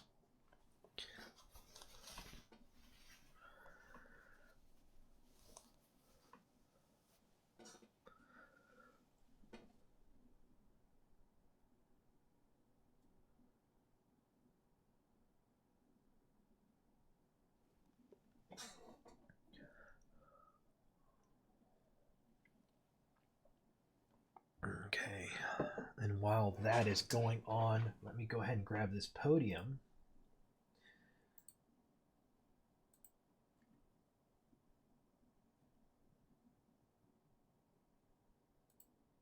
Show in Finder, copy, Dropbox, GDHQ. All right.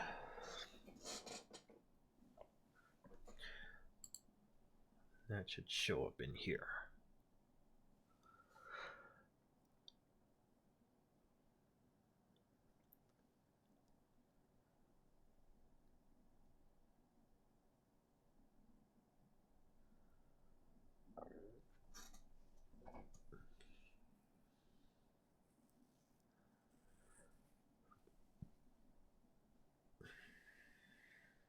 Yeah, so this upgrading of materials takes a few minutes. We all have to just kind of sit back patiently and watch this happen.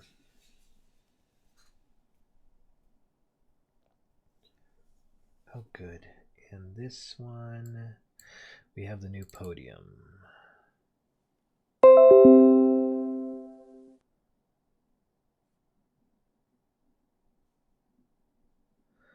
Oh, come on, go away. Let me actually open it over here.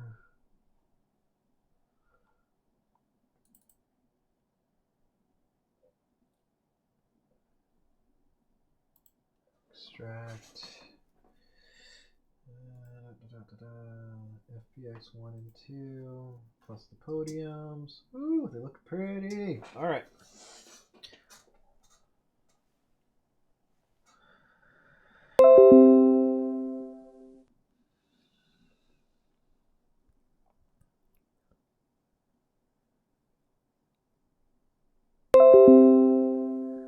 There we go.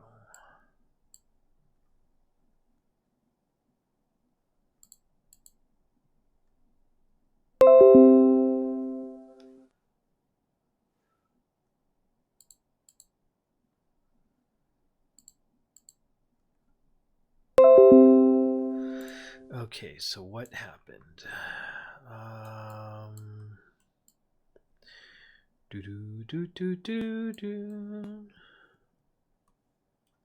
Let me go to the main hallway. Something happened. It may be the post-processing. So let's take a look. Post-processing entrance. What changed? What changed?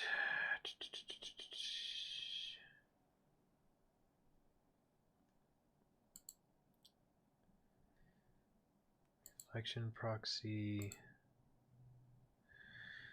This is this one. Okay. Did my lights disappear?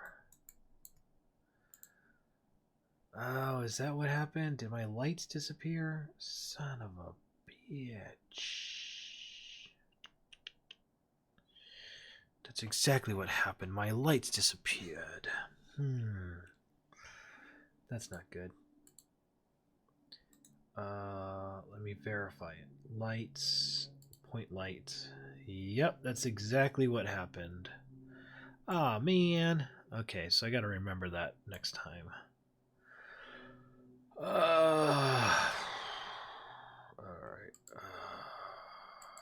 What did I do?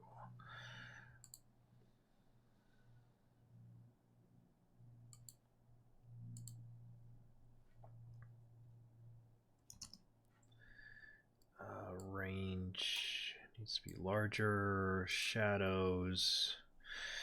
These could be low. The chandelier doesn't cast a shadow. These point lights apply to both. Yeah, darn it. I'm sorry, guys. It looks like when I imported in my props, they overrid the prefab that I had. Dang. But at least I get to experience it on my end first before you guys potentially experience it on yours. But it doesn't take a whole lot to get us back to where we were. You guys can kind of see I can rocket through this pretty quickly.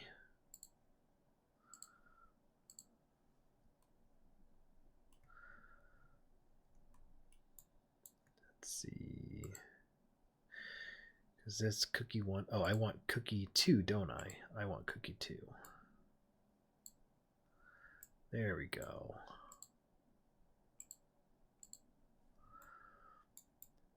Yeah. All right.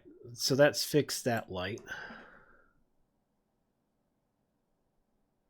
Oh, fortunately, you uploaded all 3 in advance. Yeah, this is what we experience all the time. But, you know, the good thing is by doing it the way we are doing it, it's easy to find the mistakes. And then when we do have those mistakes, we know how to fix it.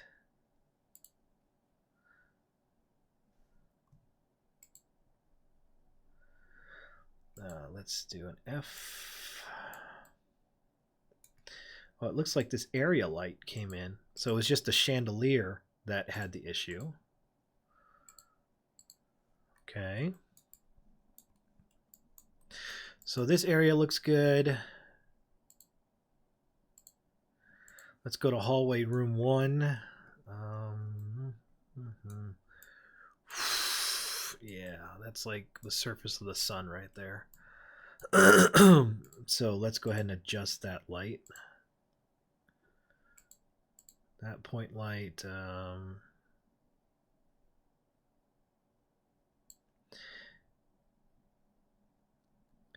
This is cookie 2. Is that right? Is it cookie point? Point? Or is it regular cookie? It's cookie 2. Apply all. And oh, I gotta go in here and bring down this emission. That's what it was. Because it is just boom in your face. All right, that's looking good. This light right here, which seems a little big. Let's go to our pivot. Let's bring this down just a touch. So this interior light lost its light source. So let's go ahead and add back its spotlight. Make sure we position it right where it needs to be.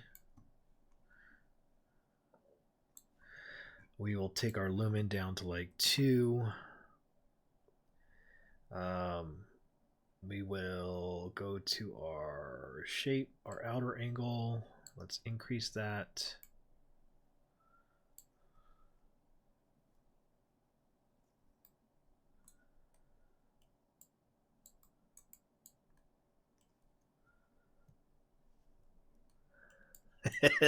Don't hear you swearing for a minute. I feel it though sometimes. I'm just like, oh, I think Peggy's pissed.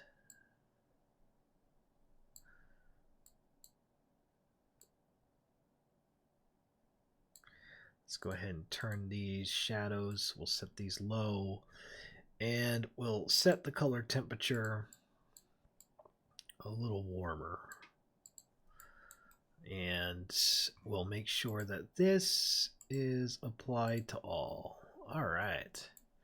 And then in this next area, reason why it was so dark is we don't have lights on our fluorescents. So let's go ahead and add the light to that. We cheated this by adding in the light to the point light. Brought that down, and we turn this into cookie point.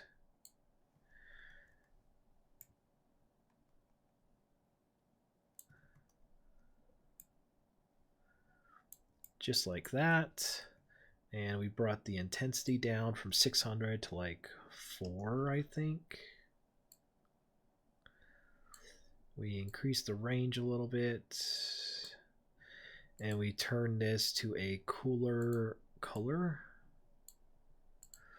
And then we hit apply all. And you got to make sure also that our light had shadows casting.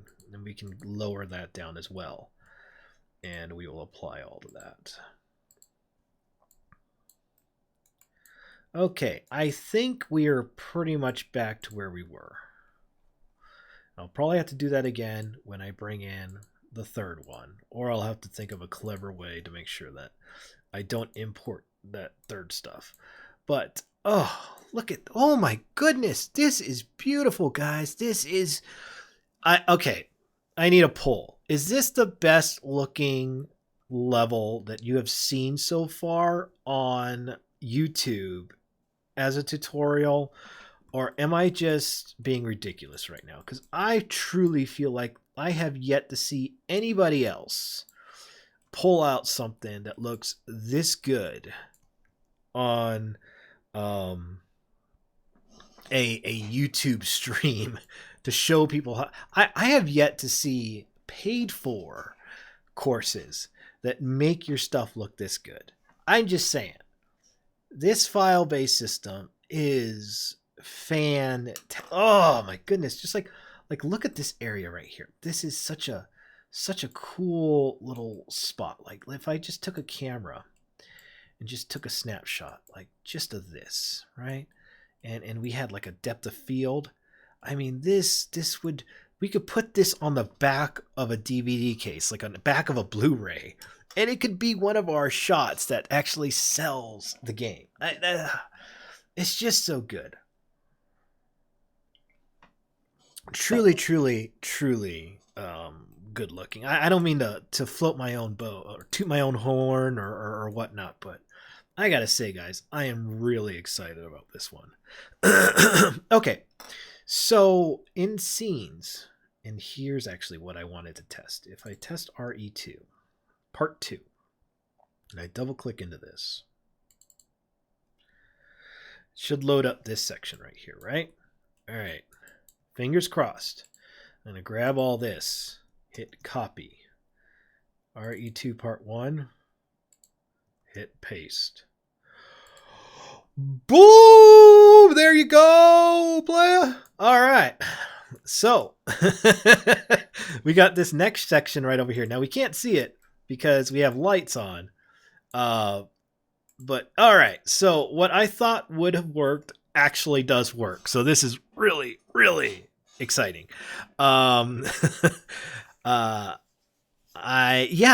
Okay. So someone mentioned throw in a first person controller or test this out. Okay. All right. So what I'm going to do is I'm going to select this floor. In fact, I'm going to just do floor, and it's going to highlight a bunch of them for me. So I'm going to select floor 1 and floor 2. And so that's these. And I believe I want to select also floor 10s. I'm going to add I believe a box collider. So let's go ahead and add a box collider. And let me show my gizmo. Oh, no, a collider. I want a, is it a mesh collider? Capsule collider, plane collider. Let's do a mesh collider.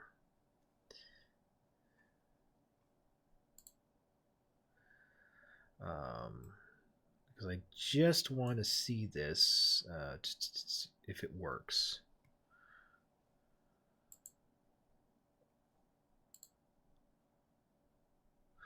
And then I want to go over to Filebase.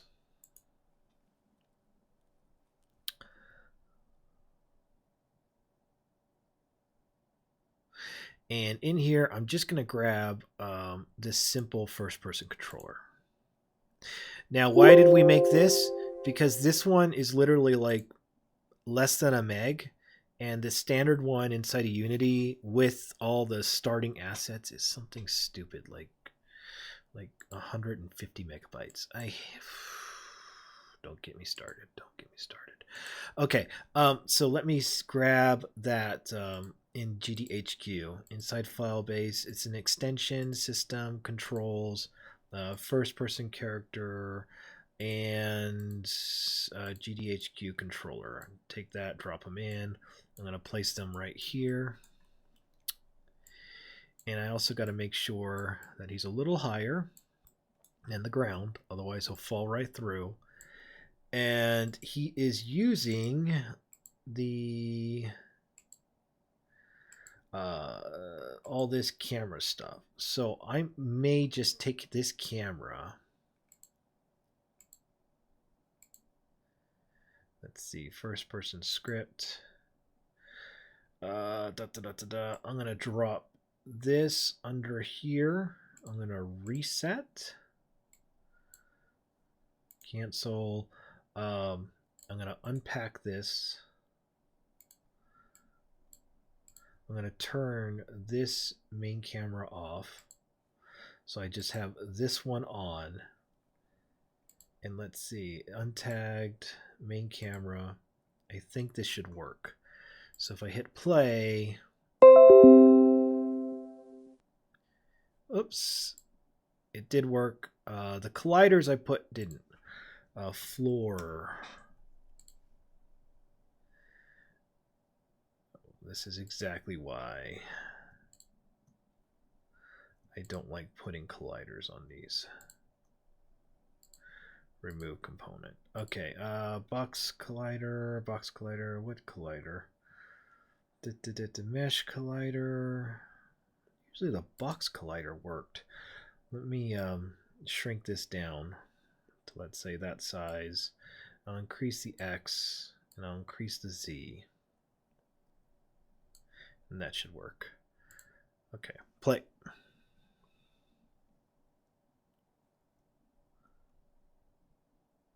So I'm sitting a little high, but this is what it looks like running in real time.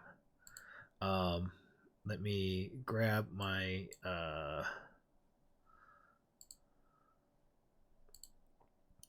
GDHQ. Let's set this to 0.6. Press play. Okay, guys, look at this. Look at the gloriousness. Oh, there's a wall right here somewhere. What is this wall? What is this wall? Oh, this is the post-processing collider. Let's see. Can I make it a trigger? So I can walk right through it? There we go. Look at, oh my gosh. Oh my goodness. Ah. Hold on, I gotta pull up the stats. 120 frames a second. Oh my goodness. Now I probably can't walk through there. So let me go to this one. And let me go to this.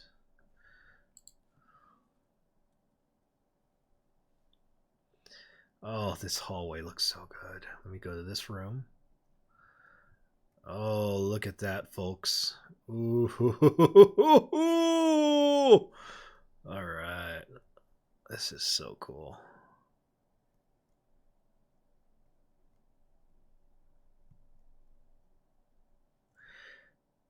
What do you guys think so far, huh? Let's get some honest opinions here.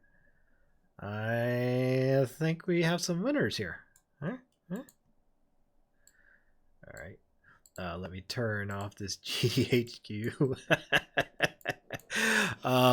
Here, we could do the floors over here. I think these are floor 10. So we'll just grab the floor 10s.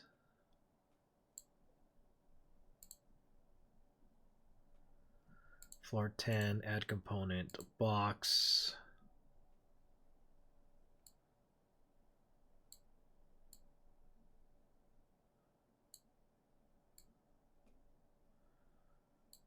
So let's just set these 4 by 4.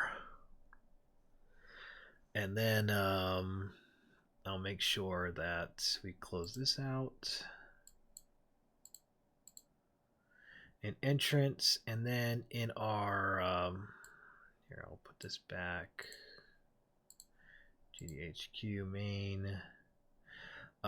In our, where is the decal?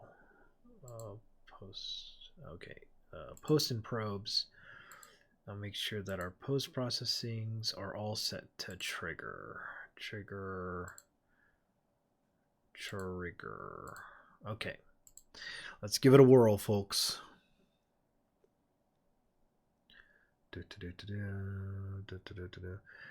Now over here, I think we're seeing all the calls because we don't have occlusion culling on behind here. So, but then we walk into this area. Oh, look at this, folks.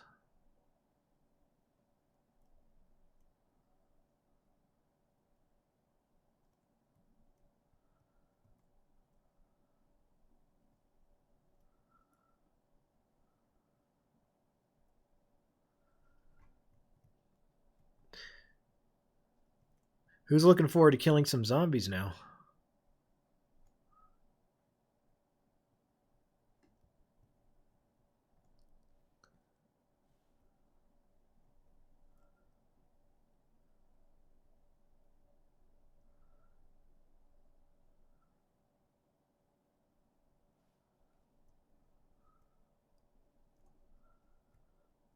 Look at the water in there. That looks good.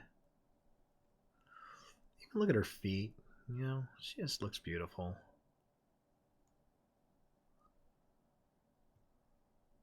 Look at those cookies, man. They really help out that shading.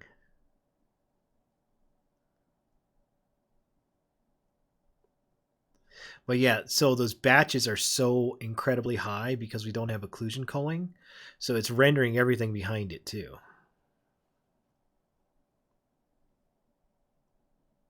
And then over here, I love this hallway. I think this hallway captures the whole liquor hallway feeling that I had in the original RE2.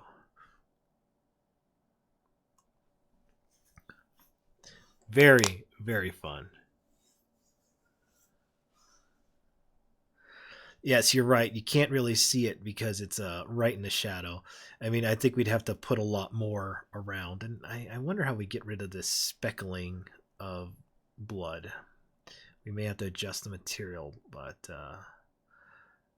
I mean, it's looking pretty darn good right now.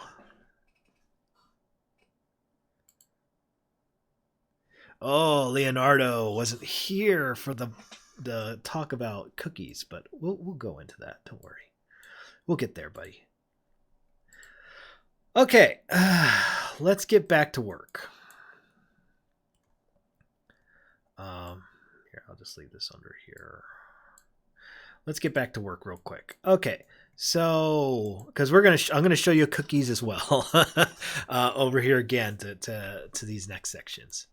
Okay, I'm gonna turn on my gizmos again, and let's see. I don't see my post processing. Why is that? That's the decal. Okay, there's my post. Oh, is it because I turned these to triggers that I don't see the box collider anymore? I want to test this. I turn that off.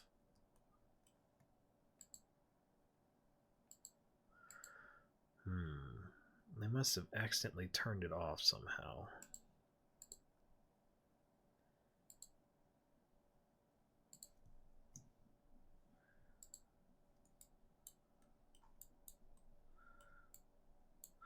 Okay, let's go ahead and turn on these lights. We have this liquor hall, not a liquor hallway. This is like a zombie hallway, zombie, that we need to fill in from here all the way down over here, and then it's going to take us to this the mayor's. What is this? The mayor's address room where he is going to contact the media, let them know, hey, this is what's happening. Now, I don't know if you guys remember. I know the new one, the mayor is like completely crazy, but in the old one, wasn't he Chief Irons inside of his office, and his daughter was, is his daughter or is his wife was already dead on the table in front of him. I can't recall. It's something like that. Like you walked in there and you knew something odd was happening, and you knew he was a little off kilter. So we'll jump into that. We were doing really good, guys. We're doing really good. So the first thing we want to do is we need to create the post-processing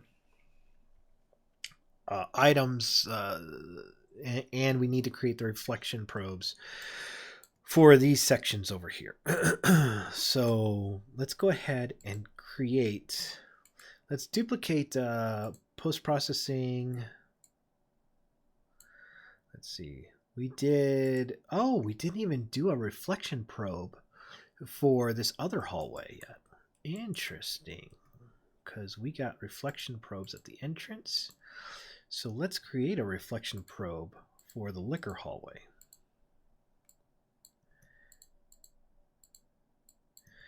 And I'm wondering, instead of me redoing these boxes, let's see, I'm going to copy this component value. I want to paste the component value. I'm going to see, oh, no, it's not a box collider. It's this this what you call it, it's this shape thing right here. So let's go ahead and go to our isometric top view.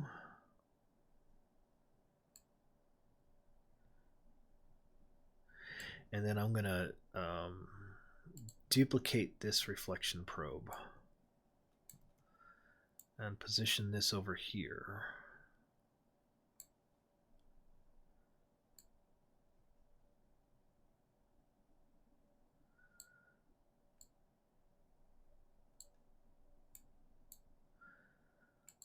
Put those over there. Let's go back to the regular perspective. We'll go into here and we'll turn on our lighting. And let's check this out with and without probes.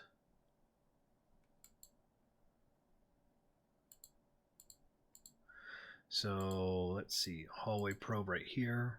So this is, if I turn gizmos without, and this is with, without, with. So this looks pretty good. Those probes really help out and bring this thing open.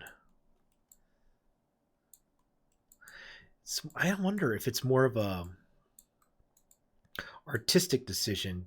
Should we go with the probes or leave it like this? These are big decisions right here.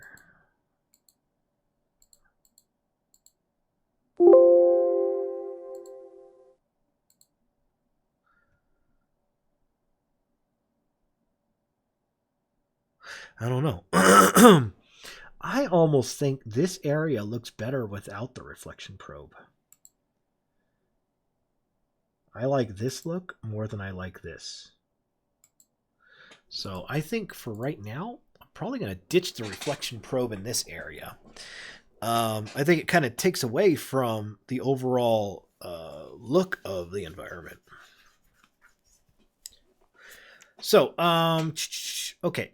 We're going to move over to this hallway. And I'm going to duplicate this post-processing hallway. I'm going to go and let's see. This is the hallway that we're going to focus in on. This hallway 3 bottom floor. So I'm going to make sure this is labeled hallway 3 bottom floor. And I'll turn off this light so we see what we're looking at. And I think we could hide the entrance right now because we're not working at that at this point. And we're not working on the waiting room, so we can hide that. And we have, I'm going to put this probe at the very bottom of my list. We have doors here and doors here. So I'm going to combine these two together to create one huge section of doors. I'll delete this. We have two windows, right? We got windows here and windows here. So I'll grab these, throw these under here, combine lists. I'll delete this. So, and then I'm going to just delete this projector decal. It was something we were experimenting with.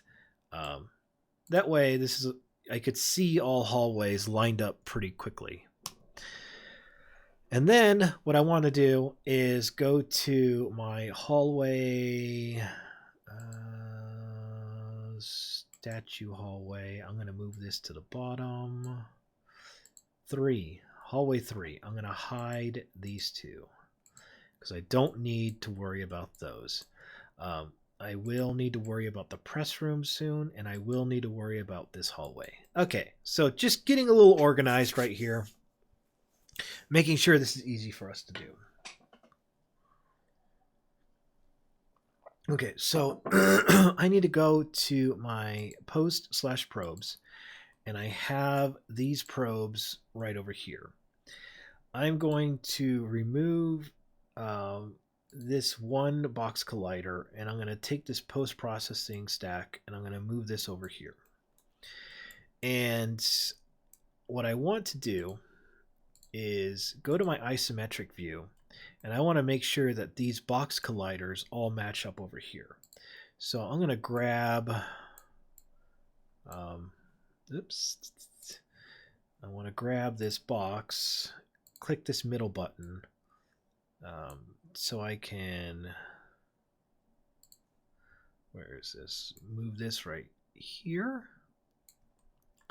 Then I can drag this area right there, there, and there. And this is where the player can walk into the post-processing stack, and the environment will start changing. And then I'm going to duplicate. Can I copy this component and paste this component as new? Okay, I got the second one over here. So I'm going to take this and run this down this hallway. So everything that comes into this collider is now going to be part of this post-processing stack. I'm going to duplicate this, paste this as new, and we'll do the same thing down here. And this actually cuts into this area. So paste as new.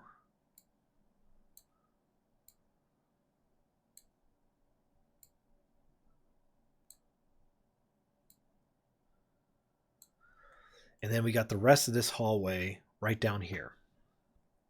So I'm going to shrink these up a little bit. Paste as new.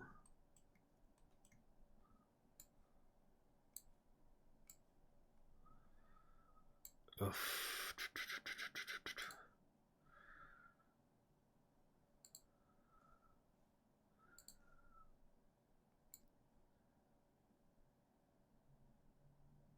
All right, and I think this should go right there.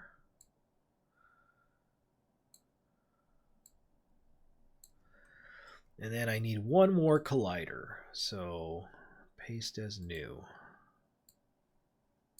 Oh man, I hit that again.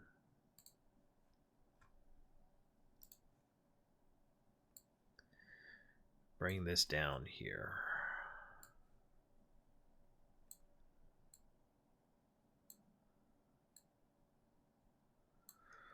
Okay, so if I go to this perspective, my post-processing is all in this hallway right here. Now I want to make sure that I put the correct post-processing profile into this area. So I need to go to my default resources. I'm going to duplicate this liquor hallway.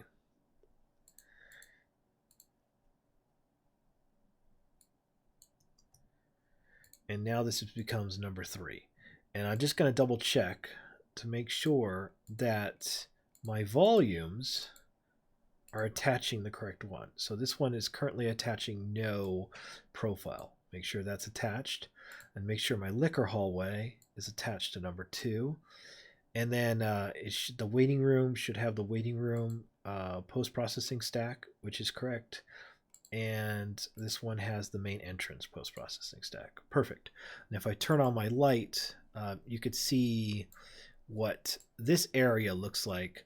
But this area is using the exact same stack as the other area did, which now we can adjust. So I can go to my exposure, and let's say we set this to 1, and we adjust the shadows, and let's pull some reference here.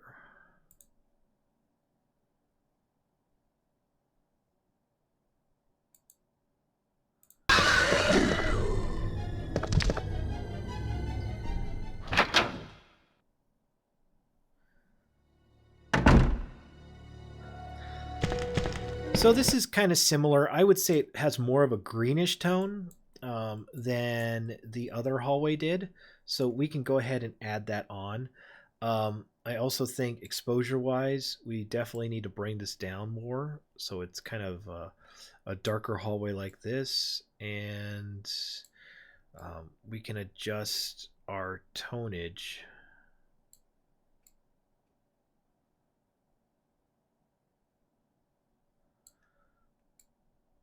Bring our midtones down a little bit. And now we got this really nice dusty hallway. Ooh, look at that. So as we turn the corner here, we could see what that looks like.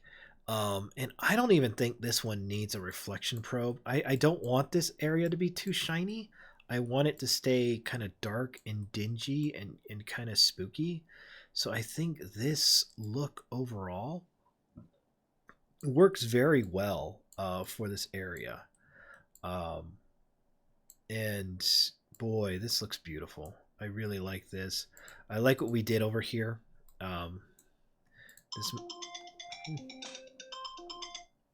This mechanical area with the locker. This whole section looks really good. Yeah, I think there's a lot here that worked really well. Now, I know, Leonardo, you asked about what the hell is a cookie. So a cookie, just to go over this again, a cookie is a texture that you can apply to a light. So if I were to take this cookie and set this to none, here's what the regular spotlight looks like. Instead, what I am doing is I'm taking this texture right here, and I am assigning it to this light source and dropping it in here. And now if I rotate my light, you can almost see how the shadows change. So it's just a really nice way to create some really interesting shadows without actually putting things in front of a light source that will adjust anything. So yeah. Oh, look at this. Look at this. Isn't this blowing your mind? So we got this beautiful hallway over here, and then we got this one right here. Ooh, claps. Claps all around. Let's do this. Claps. Woo. All right. And then we have because of how much we've done already, I think we could just jump right over to here. Now, here's something that's really important. In game design, you tell the player where to go based on the way you light the room. Right now, I have, it looks like, no lights in this area. Yeah, I got no lights. So my player has no idea that there's a doorway right here that he needs to go into. All he sees is this. So he's going to run past this hallway because nobody wants to go down this dark corridor by themselves. So we got to make sure that when we are putting levels together and designing them, we need to apply a light in sections where we want the player to then focus. So where do we get the lights? Of course, we go to our one trusted and only friend in life, Filebase. Yes, it is like a mask, exactly. So right now, importing all these textures, it lost the stuff. So I'm just going to do a quick rescan. So it looks through my project and it finds all of the assets that are associated with this particular project in Filebase. And this is a great way to make sure that you keep, this is why we encourage you, don't move your assets in Filebase. Just keep them all in one place. We have a folder structure set up to prevent craziness from happening. This is exactly why we do it. So with that done, you can see that we're using 60 asset packs out of, again, 1,049 that we've built. So we're doing pretty darn good. Let's see. I want lights. So let's see. Where are the lights? I could either search through here or I could search through just by typing the name up here. But since we're only got 4 pages, it should pop up pretty soon. Okay. Here are our lights. So I hit the locate button. And it'll take me right where I need to go. So interior lights. We have some prefabs that we've already built. I can take a look. Let's see. If I were to drop this in here, how would these ones look over here? Let's go ahead and grab those.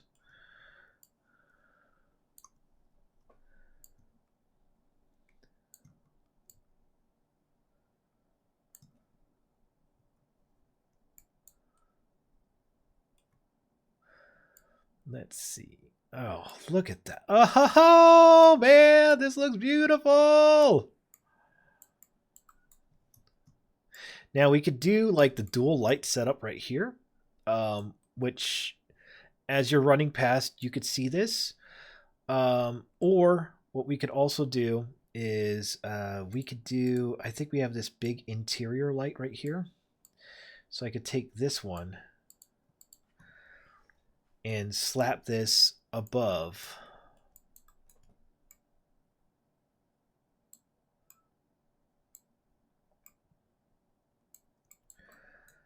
And position this right here.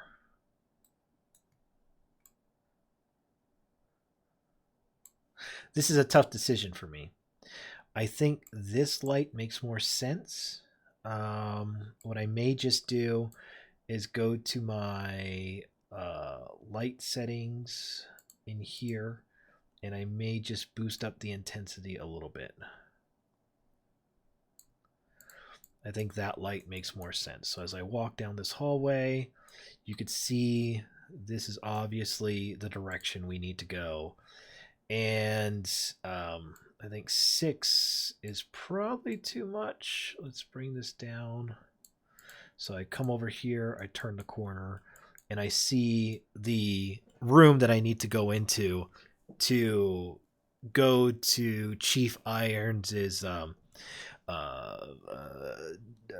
news briefing area. This is beautiful. This is absolutely gorgeous. So, a la Slipknot, what is Filebase? Oh, good question. Let's see. Filebase, just real quick discussion. We wanted to build courses to teach you guys how to make video games. And one of the things we wanted to do was build a level for you inspired by RE2 for a third-person over-the-shooter game. So we have the course side, which teaches education, but on the other side, we have the art side, which supplements. So if you're into coding but you don't know art, you can use Filebase to get the art. If you are an artist but don't know how to code, you could use our courses to learn how to code. And this inevitably helps you guys build video games. Well, we created Filebase for us, but then it grew. Filebase is a tool that we made. It is based on a subscription system, and again, it gives you access to over 1,000 plus asset packs, not just assets, but asset packs. So there's probably like 3,000 assets in here in total. From, if you just type in the word gun, you could see all the stuff that we have in here, or buildings, or urban, or whatnot. I mean, there's so much stuff. You can just browse all day long. So what does it cost? Where can I get it? Unlike other traditional stores, ours isn't a la carte, which means there's no points. There's no cost per asset. You're not going to pull out your credit card and keep charging it every 2 seconds. It's one subscription that you could sign up for and just download as much as you want for your commercial video game. And you can use it commercially. That's very important to us. We want you not only to use it commercially, tell us about it so we can promote it and show everybody, hey, this is the amazing thing you're making with Filebase. And how much does it cost? Right now, we're running a special. Usually it costs $150 a year. Right now, you could sign up with the special promo code FCorona 2020, and it knocks it down to $99 a year. That's basically $9 a month to get as many video game assets as you like, and we upload new assets every single week to try to keep filling out this entire database. So this is what it looked like just assembling it. You could see all the detail that we went into, all the hallways, the second floor over here, the special room over here where you got the ability to mess with the photographs, the black room, the dark room over there. We have the stars office that we used, and we only used 63 of our asset packs to put this whole thing together. Now that we've got that done, we actually took this into Unity, and now we're looking at this using the HDR pipeline. And just to show you what this place looks like with the HDR pipeline, it is absolutely, utterly stunning. This is the main area. And let me make sure the lights are still here. Something changed here. I don't know what it is. No. Something changed. Oh, I know what it is. Okay. My main camera is attached to here. That's why. But let's see. This is hallway post prefabs. Post processing, entrance. This is correct. Something off happened here. I'm not sure exactly what it is. But then we got, something happened. Ooh. We'll have to look into this because something did happen that adjusted a lot of our camera. I don't think it was this one.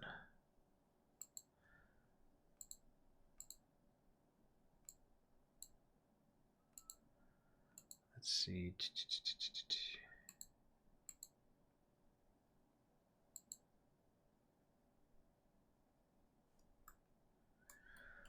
What happened? What happened, folks? What did we do? What did we change?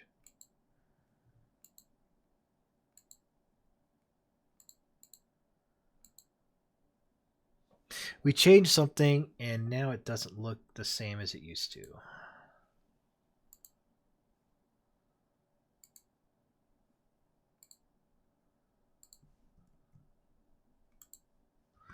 And I'm trying to figure out what it was.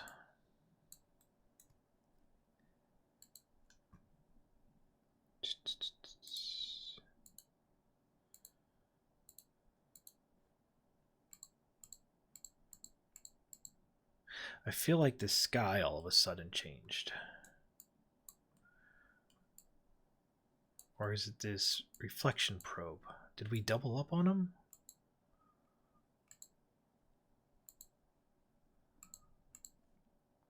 Okay. Oh, there we go. I just had to click on and off.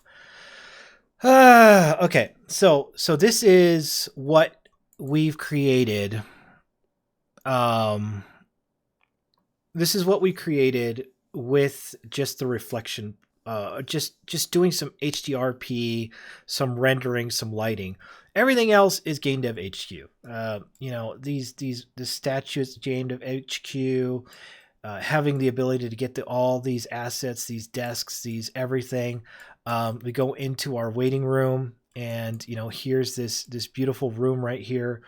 And then we got this amazing looking hallway that is straight out of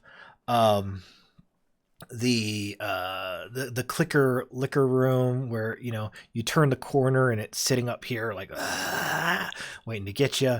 And right now we're working on the bottom floor. This hallway we just finished up right here, and now we're going to go into the press room and show off that stuff.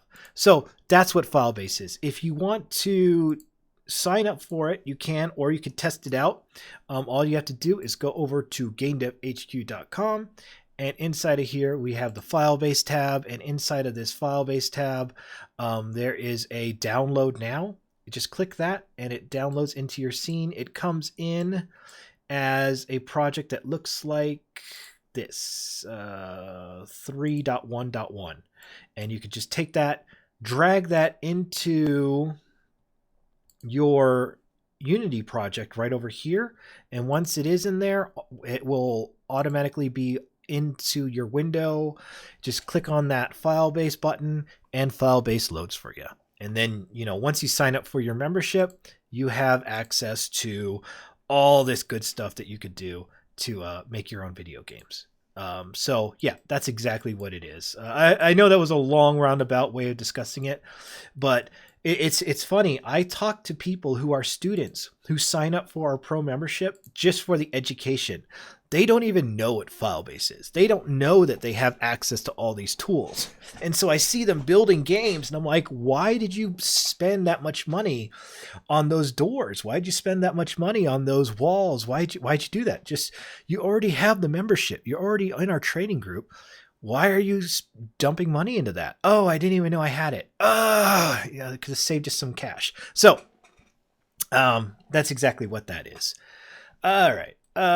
So over here, we need to jump into this room, which is kind of our press room. So let's go ahead and bring in another, let's bring in another, what you call it, post-processing area, and we will make this area and we'll make this area. And I think we may even keep it all together. I'm not sure. Well, let's test it out and see how it looks. So to do that, I'm just going to go ahead and duplicate this this post-processing item. I'm going to turn on my gizmos so we could see where it is. And I'll just move it right over. And I'm going to decrease my volume, and I'm going to remove that particular box collider. And then I'm going to go to my box collider itself. And what I want to do is I want to go to my isometric view. And this is what's going to, it's going to set this up so that it can inherit the post-processing. Slipknot, great question. Sounds awesome. Does it have characters and common scripts? We have a tiny small amount, like a first-person controller. I'm in the process of building a third-person controller. We have a few characters. We have been trying to get our controllers working perfectly first. so that when you guys use our controllers, our characters are completely compatible with them. So, and also we have some characters that we created, but we don't have like regular human characters. We were working on that. Just not.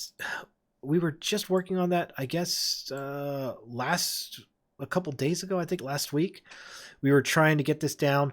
We were running into problems where the characters were so damn expensive, and it made no sense to have a model that was, I don't know, 100,000 triangles with three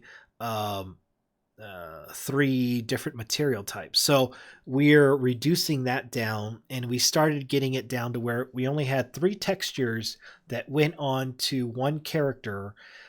They were 4K textures though, and you had to duplicate it so that one was the hair shader and one was the regular shader. And we got that going, and it looked pretty good. So I think we're almost there to where we could start mass producing those and get those going. So I'm going to go ahead and paste this new component. And what I'm literally doing is just making sure that my post-processing stacks stay in this area. So I'll paste a new component here.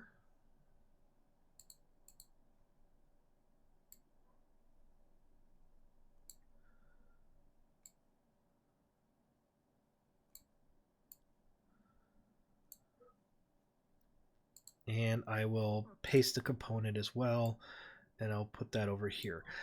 We have a lot of pro members also in this chat right now, and you know, if you want to, you can even ask them to see if it's a decent value. I know that a lot of our members have been sticking with us for years, and they originally started with just training, and now it's turned into something bigger. And for the most part, it seems like all of our members have been really happy with what they've gotten so far. So oftentimes we really don't have to sell ourselves. We usually have other people who are willing to do it for us. And we also provide an affiliate system. So, you know, let's say you did want to get pro, you like it a lot, you want other people to try the pro membership.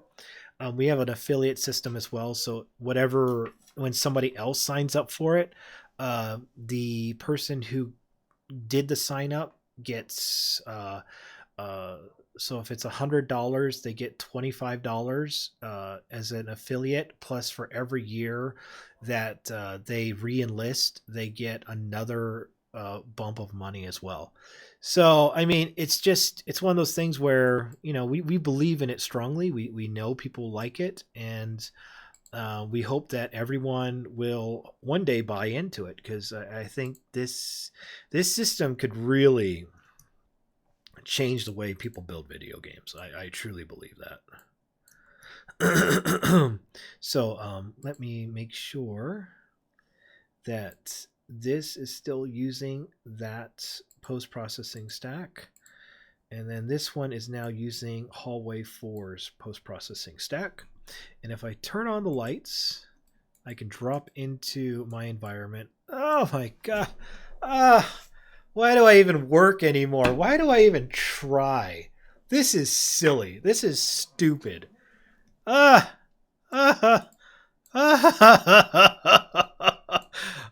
this looks so good. This looks so good, guys. I mean, I don't have to put any effort into this anymore. Let's look at this back room. Okay, so we got to get the post-processing stack going into the back room, but oh my goodness. Oh my goodness. Yes, Ors, great point. I mean, we've basically, I think we've put so far maybe 36 hours into this. And here's where we're at. We're getting to the point where, you know, once you really put colliders and enemies in here, you have a full-fledged game.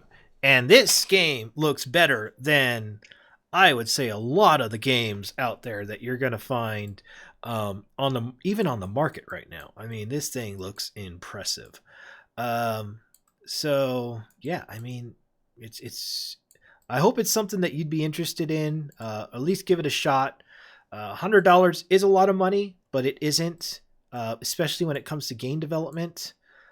Things get really expensive there, so it's a great investment, honestly, especially if you're a game developer and you're looking for a way to get things going on your end, asset wise, that could really kind of progress things for you quickly. Um, oh, geez, look at this, guys. This looks so awesome. This looks disgustingly awesome. Oh boy. All right. I forgot. I have this interior light, and I'm gonna drop this right here, and then I'm gonna go over here. Look at that. Whew. Oh, look at these. Look at these little uh just the dirt and the grime. It's so pretty. So freaking pretty. Okay, so let's see. I also have, and I got to get this up onto Filebase, so I'll do it tonight. Possibly. I've been working a lot lately. GDHQ. Let's see. There is a monthly subscription. You could do that, and that is not a problem. But I think we're probably going to end up phasing that out soon, just because eh, it's just it's harder for us to gauge our how well we're going to do in the upcoming months. And we're looking to make sure that we stay in the game as long as possible, no pun intended. um let's see. So we may be phasing out the monthly.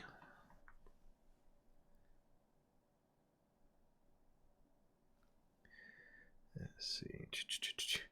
I have a podium that I've downloaded and placed onto Dropbox, and it's not coming up. All right, come on, podium. This is the zip file.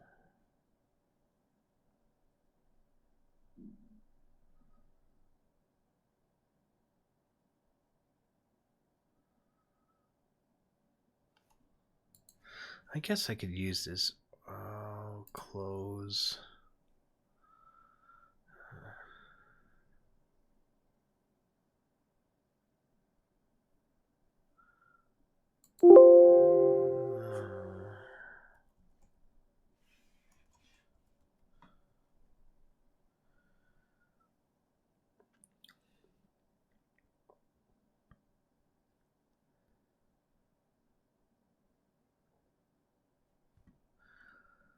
No, I don't want to buy.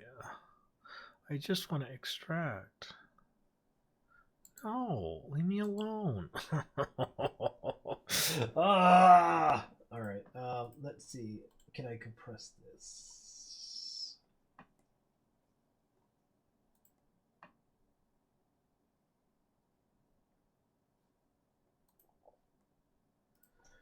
All right. Let's see if this podium shows up, because then I could drop that right over here.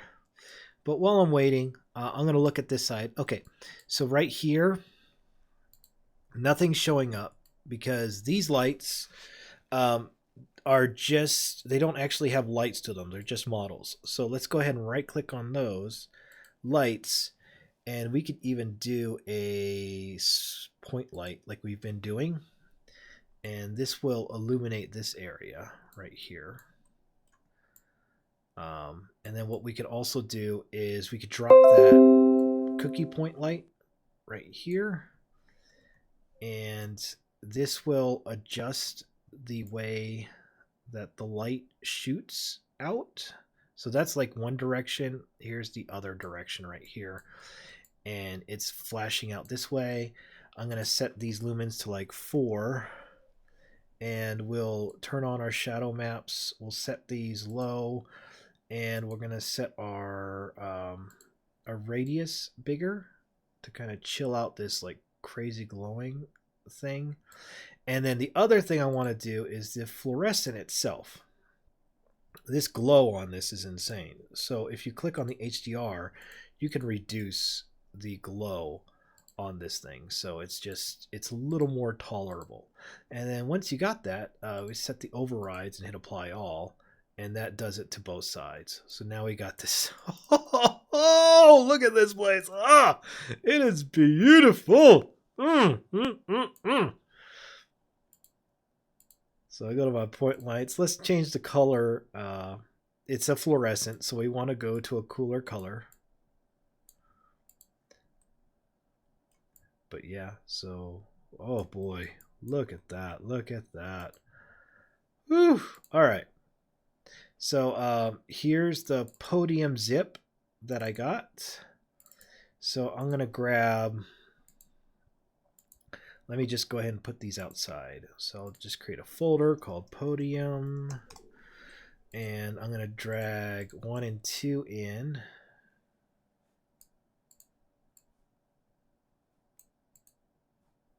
Come on, it's just an FBX. You don't have to be afraid.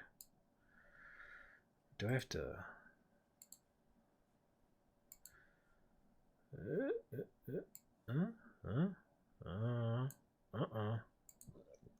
What is wrong with you? What is wrong with you? I say that a lot. Let's see. Okay, so it doesn't want me dragging in. Oh, is this because it's I need to extract all?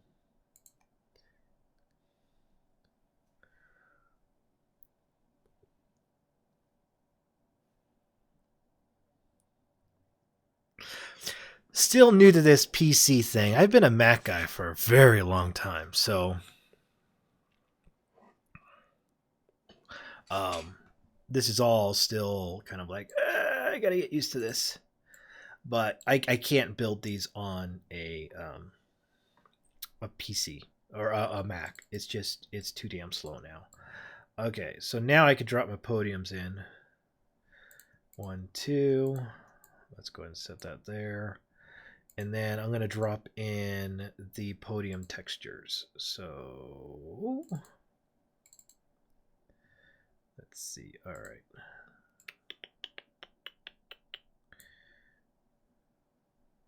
Okay. Let's go ahead and material.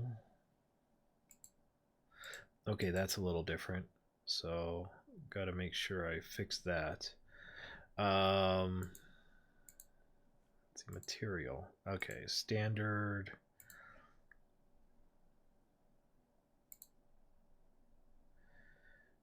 Let's see, did that create a material? No, it didn't. Usually it creates a material in here. So it looks like I'm going to have to create the material. I hate that they took that out. All right, material.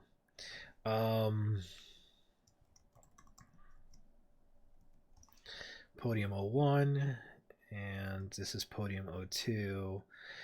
And inside this material, like this is how you normally have to do it, guys. This is like painful. Material, and then you got your metallic, normal map, metallic smoothness, and then this is a normal map. This is a normal map.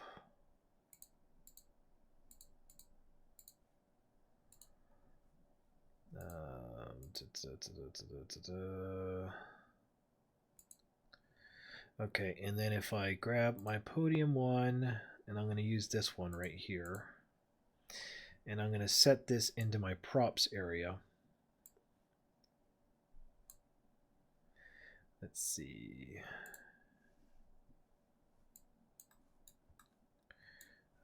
Podium on F. Okay. I want you to actually be all the way over here. Maybe not there. Let's go in here. F. Okay.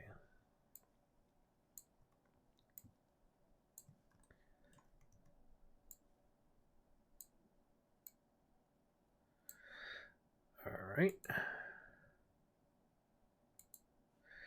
And then podium 1, material.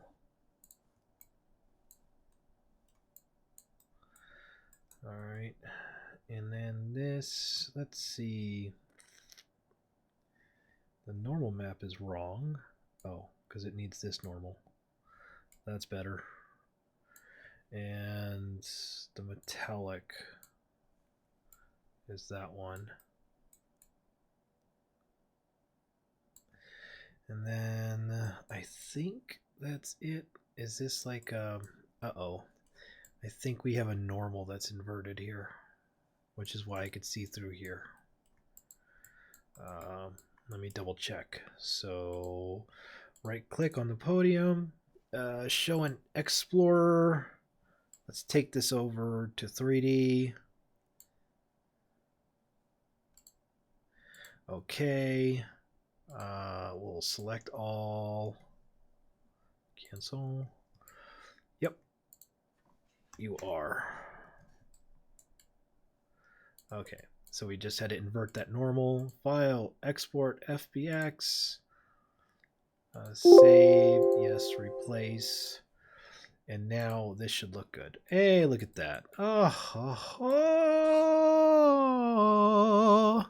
Why are those wood planks on the ground? Very good question. That's reference, man. That's what we're dealing with. So, of course, we didn't build wood planks specifically for this environment. But in our reference, if we look at this, after it reads this.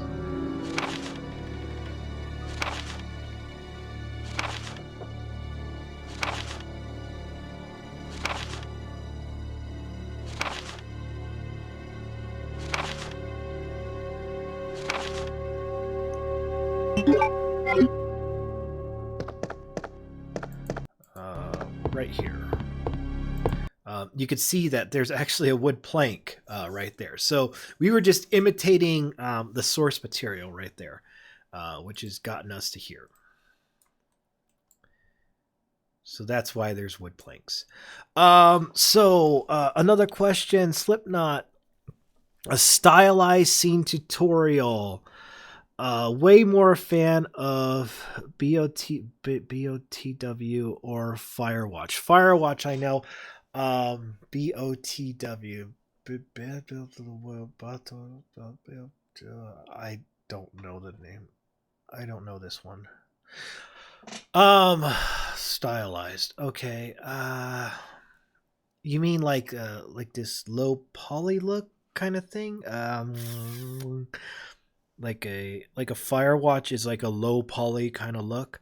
Why don't we do that? We could. So here's the way we saw it, is that there's a lot of people who are building stylized stuff already on Unity, like a low poly look or whatnot. And you don't necessarily want to compete. Breath of the Wild. Okay, you don't necessarily want to compete with that. Our thing is this: we wanted to create an environment, an assets for environments that everybody could use, regardless. And then once we get those down, then we could possibly take those into more of a stylistic form. But it's kind of like 2D. If your style doesn't match what the creator is looking for, they'll pass on it. And there's just so many more people that this would be applicable to than it would just be grabbing one asset style and making a whole bunch of 3D that may or may not fit that style. So that's why we're just like, we're going to hold off on that for a while. Let's focus on this realistic stuff. Let's focus on this realistic stuff that truly looks AAA. Let's get this going.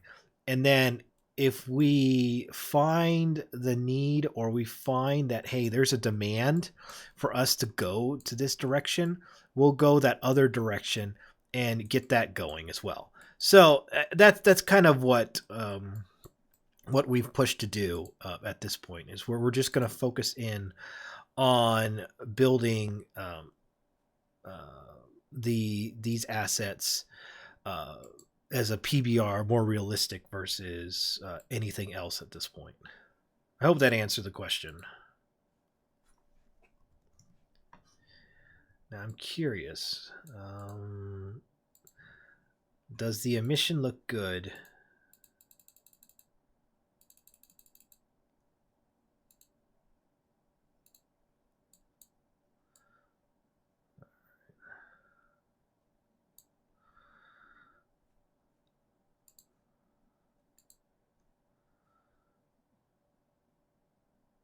Let's see.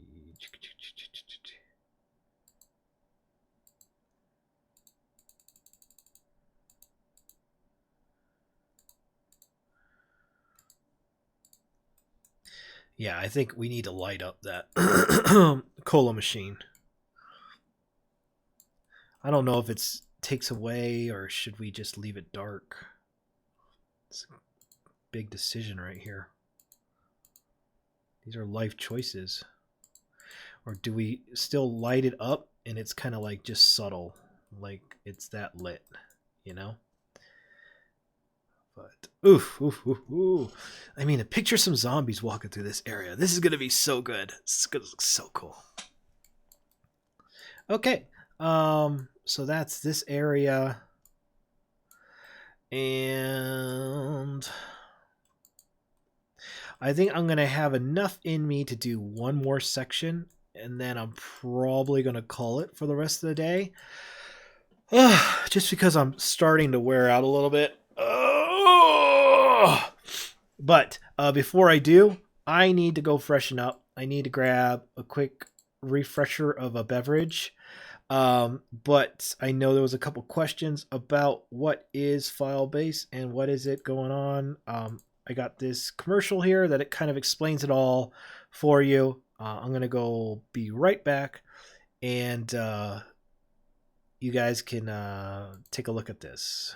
Introducing the Game Dev HQ Pro Membership, a brand new subscription-based service aimed at helping you succeed as a game developer. This service gives you access to powerful tools, amazing assets, and easy-to-follow certifications to make you become a legit Unity 3D game developer and software engineer. Get instant access to over 100 hours of authorized training available through our built-in custom streaming platform. Earn your game developer certification and software engineer certifications by developing games for 2D, 2.5D, 3D, mobile, and even AR. The Game Dev HQ Pro membership also provides the easiest, most powerful, and enjoyable tool to give you the freedom to create. Introducing Filebase, an amazing tool built for Unity 3D that gives you access to thousands of video game assets developed by our in-house team of artists, from weapons, tools, props, vegetation, vehicles, systems, and even entire levels. You'll see how incredibly easy and enjoyable game development can be. Your membership's value will continue to grow through the year as new assets are added on a weekly basis and can even be requested. We have made it our goal to help you not only enter the world of game development, but successfully build and publish your game. The Pro membership also includes a growing library of custom-built challenges and a vault filled with live Pro Workshop content. This Game Dev HQ Pro membership provides you a powerful set of tools and training that makes learning game development easier than ever before. Log on to GameDevHQ.com right now to learn how the Game Dev HQ Pro membership can become your game development solution.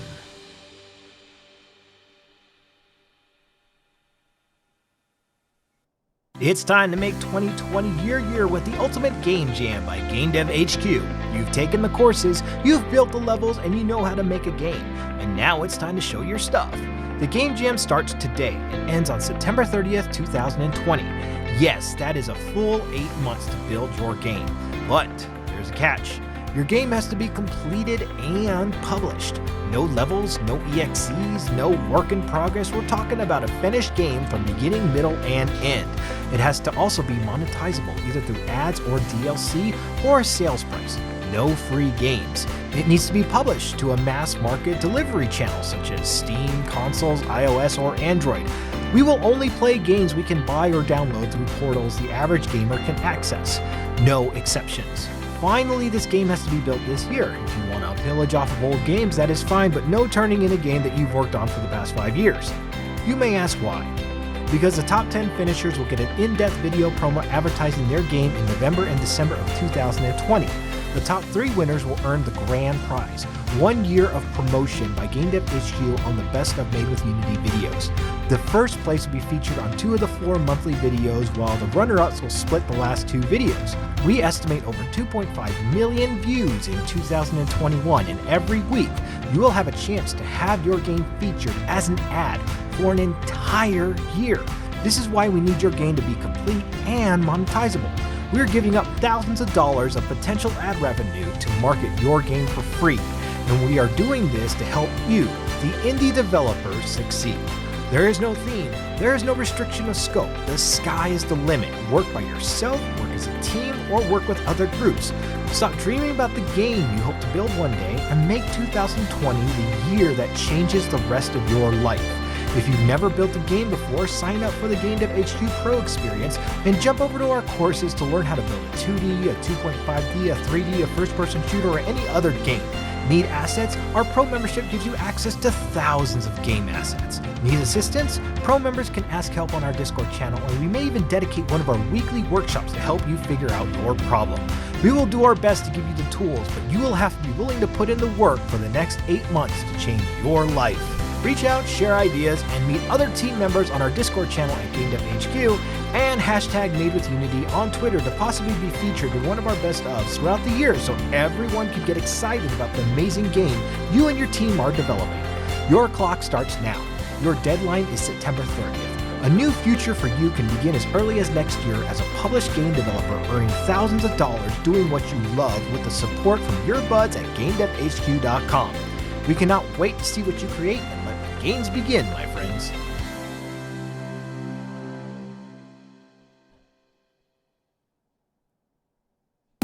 Do you want to learn to draw professional and impressive artwork from scratch that will blow people's minds? I'm Scott Harris, professional illustrator, painter, and artist. My character drawing course on Udemy has helped thousands of students gain the art skills they need to draw. Every week, we scour the internet to find the most amazing, creative, and jaw-dropping content developed in Unity. This is Game Dev HQ, and enjoy the best of Made with Unity. Leading off, Growing on Mesh Surfaces by Jason Webb.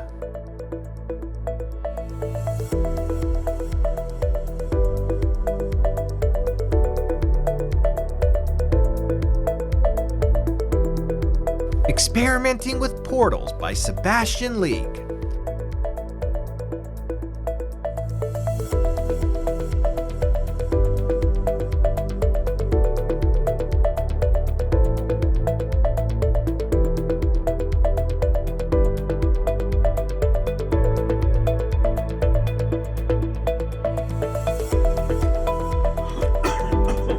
Test 412 Floating Particles by Wenzi.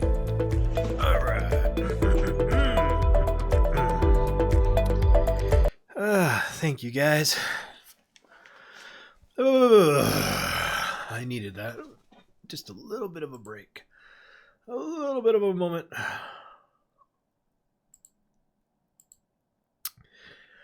Okay. So we got this one other area that we're probably going to work on today, which is the hallway staircase area. So, of course, it comes in pitch black. We got to make sure that we get the post-processing profile down to this area. And this may be a good area to actually have a reflection probe. We could test that out and see if this works. So the first thing we're going to do is go to our probe area, and we're going to duplicate this probe, and we're going to make sure that we label this probe correctly, the post-processing item. And I'm going to go ahead and move this over here, and I'm going to get rid of this component, and this component.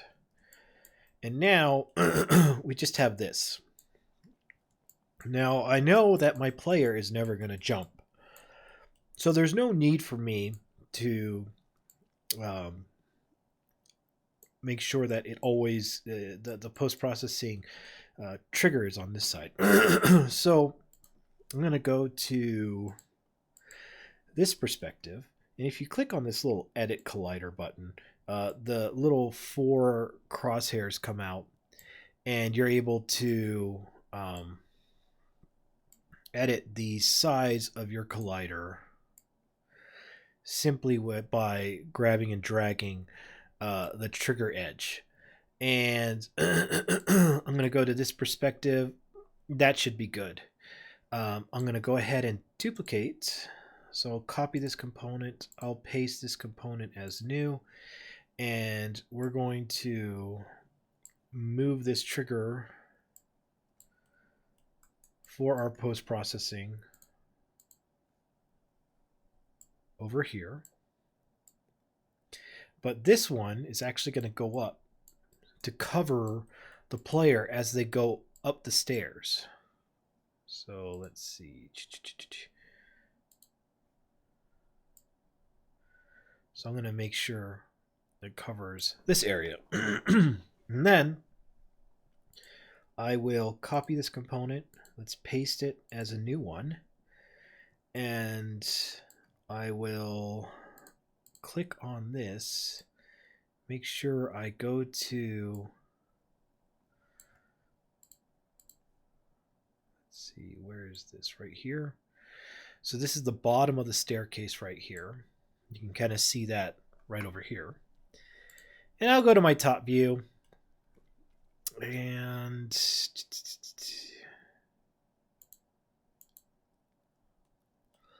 let's see. Oh, I don't have the rest of that hallway drafted in yet. But this will share the same post-processing stack. So 5 and 6 will share their post-processing. If I clicked on the statue hallway, you could see there's the rest of it. In fact, let's go ahead and add the rest of it in, since we're going to have to do it anyway. So grab this. I'm going to go grab this final stack. I'll move this over here.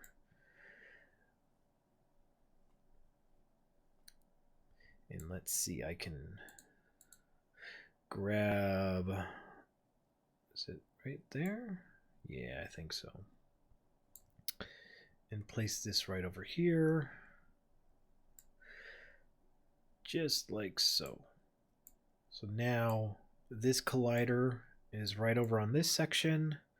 And I'll create another collider over to here. And then I'll do the final collider right over here at this area. So I will copy and paste component value as new. And we'll make sure we click on this so that we can grab this collider / trigger. I'll shrink this up to match this hallway. And then we just need one more. So paste as new. I will position that all the way over here at this side of the room. There. And there. So now you can see the box collider all the way around this particular object. Now it needs its own personal post-processing stack. It needs its own personal post-processing volume. So if I go to my HDR preferences, I have a whole bunch right here. I'm just going to duplicate this one, and I'm going to paste this hallway to second floor. Now, whenever you do that, the prior one loses its profile, so make sure you drop that on, and then drop this new one onto this new profile, and you should be good to go. So if I climb on into this area and I turn on the lights and I turn off the gizmos, this is what and oh, it's getting really slow here. And the reason why it's getting slow is my camera is actually looking through to all the geometry everywhere. And so, you know, it's not happy right now. So let's see.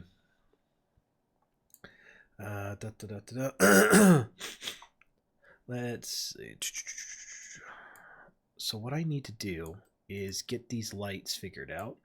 I have this chandelier, which looks pretty good right there. Let me also go down to here.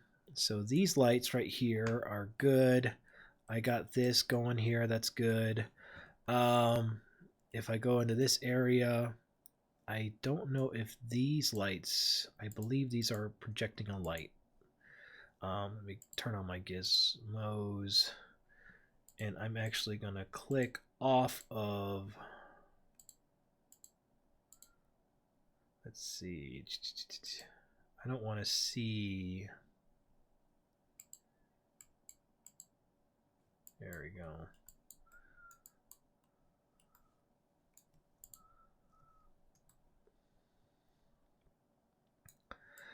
This may actually look really good with a reflection probe. This because this floor really demands it. It really demands some sort of reflection on it. So I'm going to go ahead and grab a reflection probe. So I'll grab this one, and I'll call this hallway staircase to floor. And I'm going to go to my top perspective, and I'm going to turn on my gizmos so I could see it, and I'll bring this all the way over here. And I'm going to actually take this probe, and I can even drop it right here.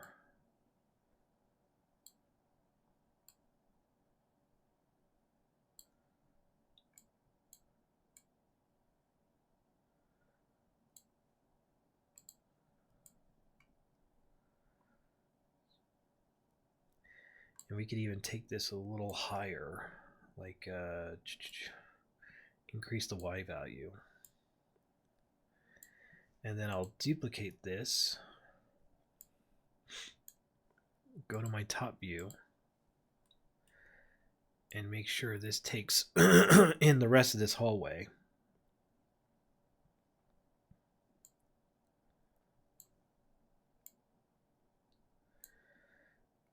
But it doesn't seep down into the lower floors. So let's go ahead and shrink this down. All right. And then let's go ahead and shrink this box up. You could be a lot more accurate, especially if you have other areas behind it that would clip. But fortunately, for us, we don't have that. All right, so let's take a look at these reflection probes.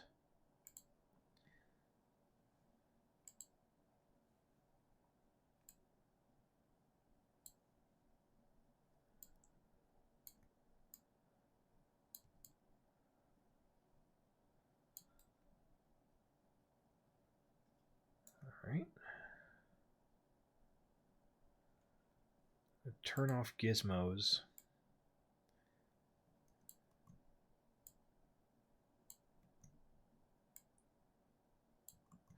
And then these are set to real time.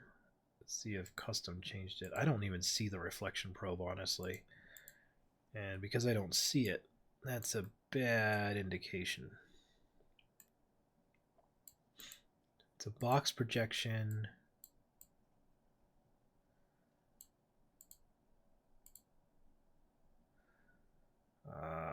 Da, da, da, da, da.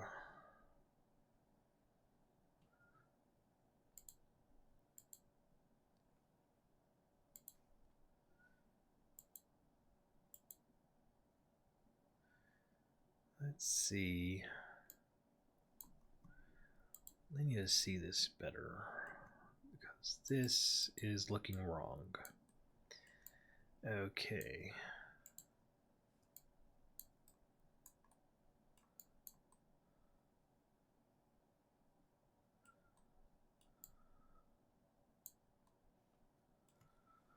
Da, da, da, da, da.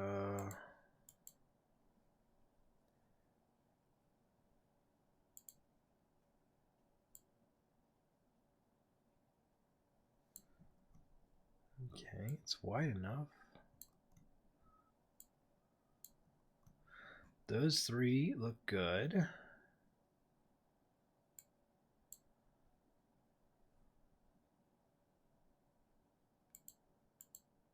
All right. I'm curious if I turn this off and on again.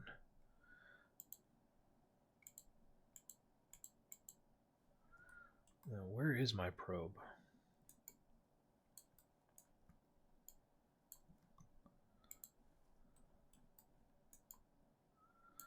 I should be able to see the little circular thing. Unless my little circular thing is doing that. It doesn't like it.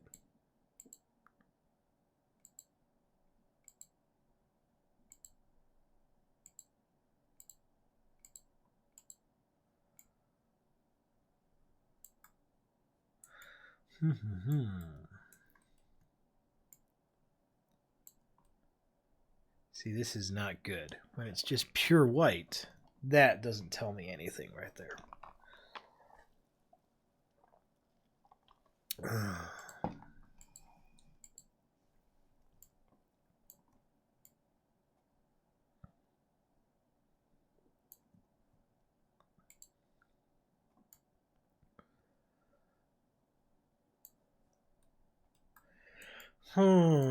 This is bizarre.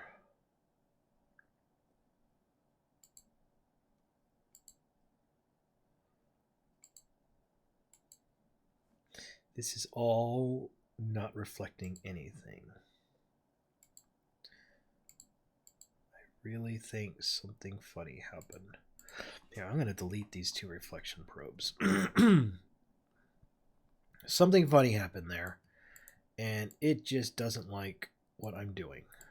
I don't know what it was. I hope it has nothing to do with the post-processing stacks, but something funny happened. So let's go back to light, add a reflection probe.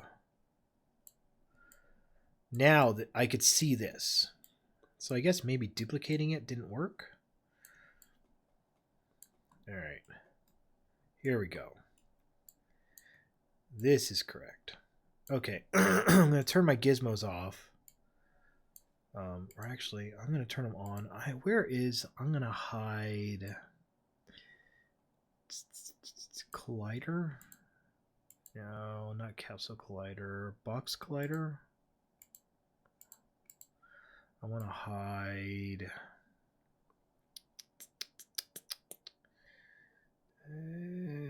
mesh collider.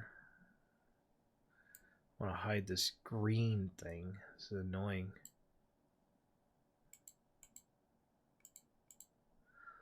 I don't know where it is.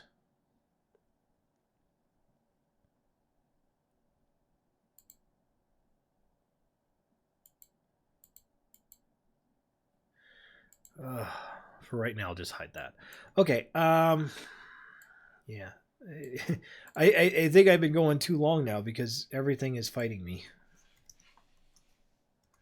Let's go reflection probe. we want to use real-time. All right, so there's our real-time reflection. I need to make sure I can see it on my walls and my floors. So click this. Right, I don't see anything yet. Use my sphere of influence. And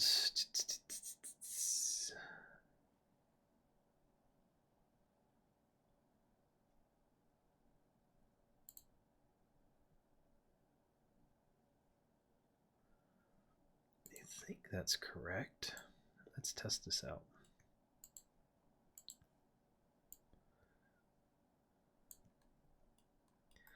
Let me go here.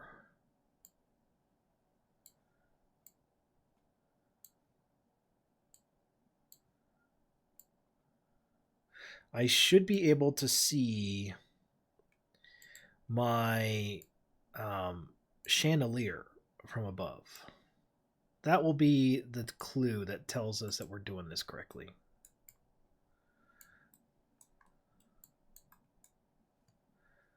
All right. So we are getting a reflection. It's just not very strong.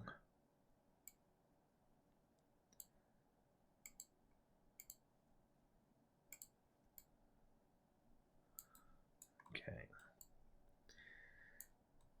Let's see. This looks good. I kind of want to adjust my HDRP a little bit. And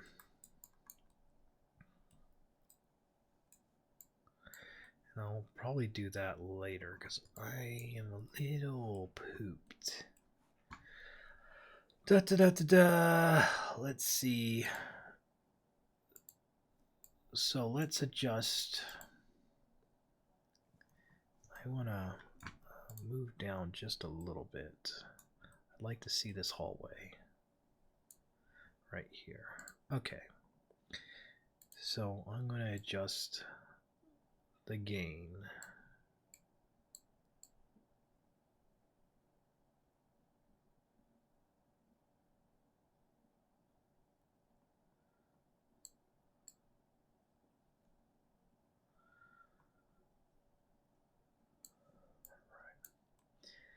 And then let's go ahead and adjust these midtones to kind of bring this up. But we'll pull our highlights down a little bit because they're a little intense.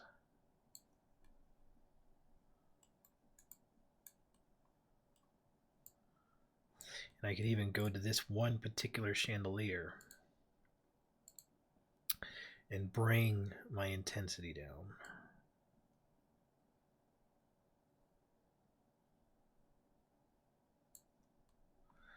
Because it's really intense when I go over to here.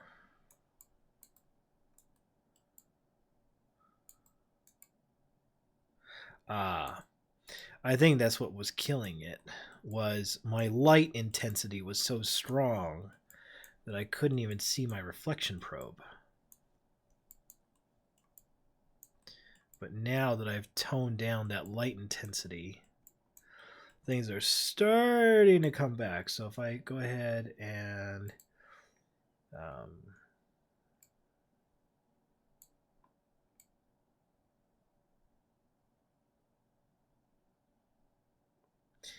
yeah, you can see when it goes too hot, it just wipes out the reflection probe.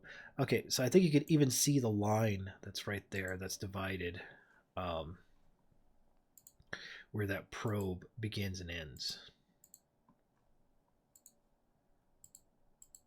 Yep, you can see it.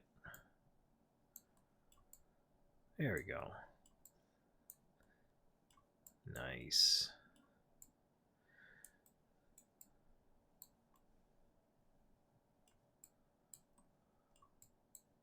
So we'll go down that hallway, and this will look pretty good. Let me just select these.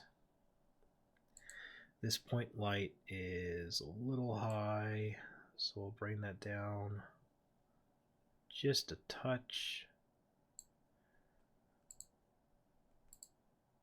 apply all. And then I'm going to go ahead and grab another reflection probe, duplicate it. I'll go to my gizmo mode, turn on my gizmos.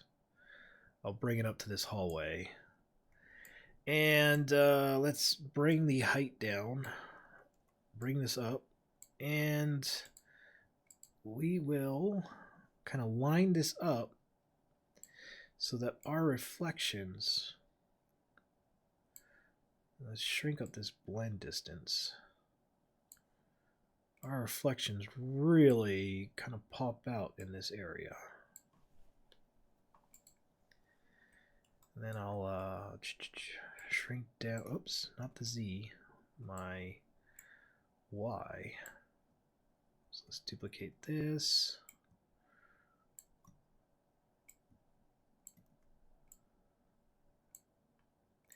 Set this right here, reduce our Z, and then I'll take this, duplicate this, and move this over here.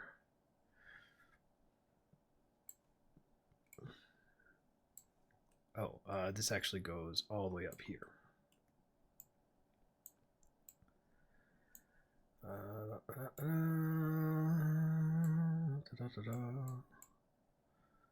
All right, so probe, this probe, let's make sure. It didn't go all the way up, so I got to make sure that goes all the way up. And here we go.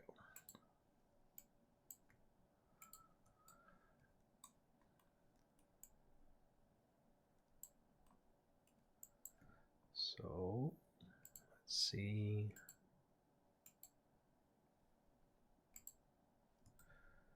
These didn't even do anything. And I think it's because it's too damn bright in here already. I think the fluorescents are killing it. Just out of curiosity, if I stuck these to 0, or no, stuck these to, let's say, 0.5.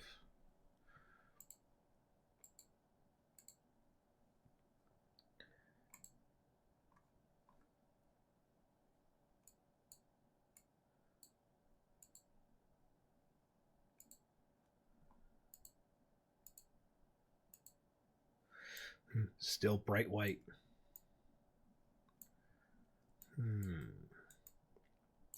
Wonder what is going on.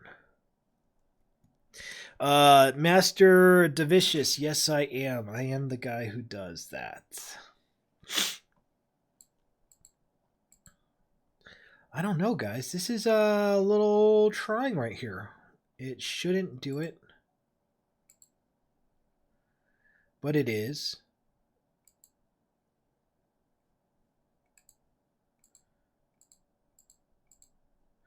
And I don't understand why my reflection probe isn't working. And I almost feel like as soon as I start this up and restart this again, things are going to start working again.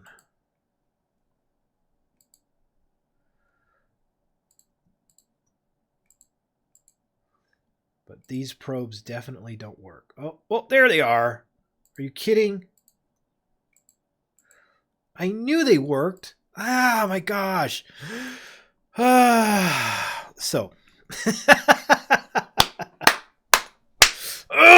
All right.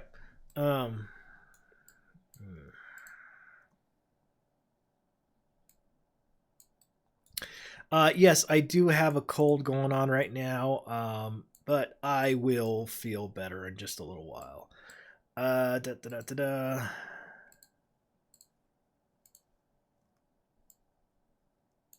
Thank you for your get well wishes, though. I appreciate that. All right. Let's take a look. All right.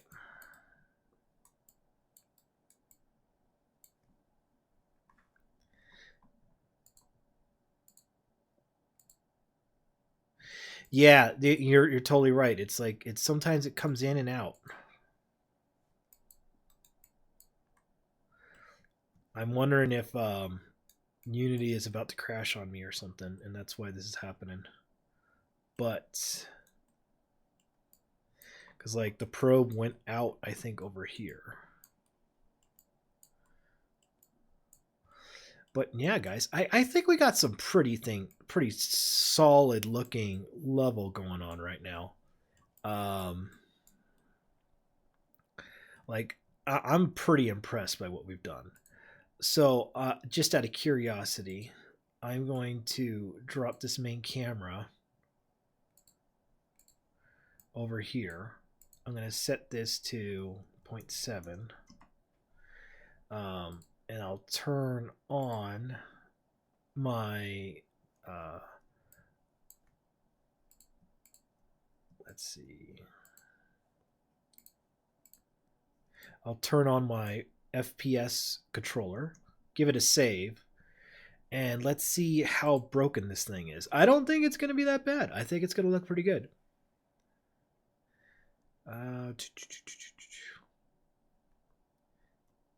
Now, we really hit a frame rate hit because we're not doing occlusion culling and we're looking down here. So just be aware that that's why that frames per second drops. Normally, this is what it's going to look like. It's going to look like 2K and a pretty low frame rate per second. Yeah, again, we're hitting occlusion culling, but we've got some pretty stuff going on right now.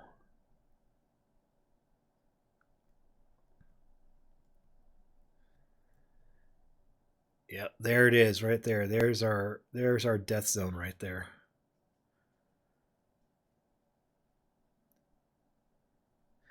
But really cool, right? We definitely got a very nice looking environment that's happening. We got some great looking materials. Yeah, we could do a maximize.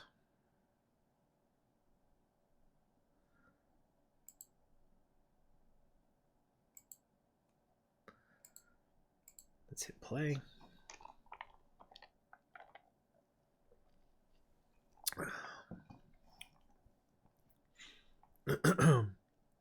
Like, this is cool. So cool. Choke, choke, choke, choke, choke. That's going to happen. But this area is looking really good.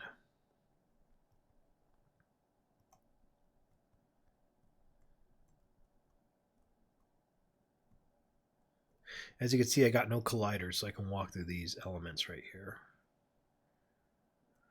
And then here is our grand hallway. Look at that roof. Look at that ceiling. Isn't that pretty?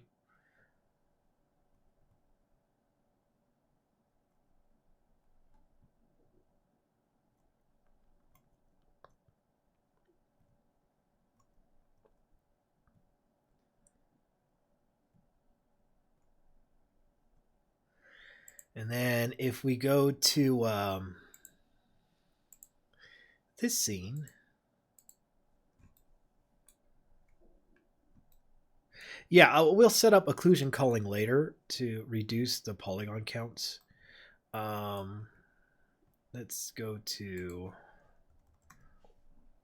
floor. We did floors 1, 2, and 3. Let's do 4, 5, and 6. And we'll add a box collider, 4 by 4 by, or 4 by 0.1 by 4. And then let's give that a play. And then hopefully we'll be able to walk into this other section if it's not absolutely killing us.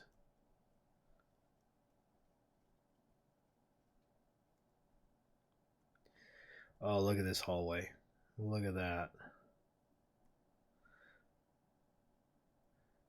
Yeah, it's struggling to push these polys. A lot of detail in here. Oh, guys. Oh, look at that.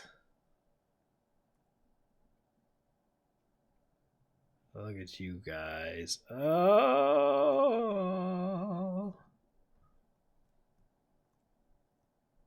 Ooh, that flashed quick. Oops. Fell through.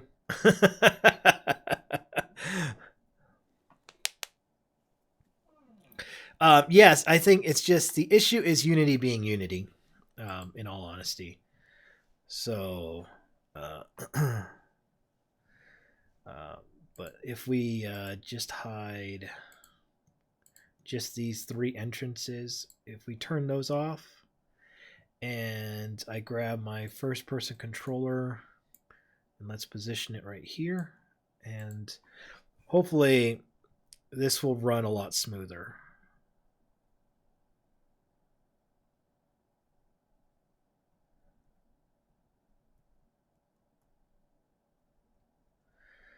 Okay.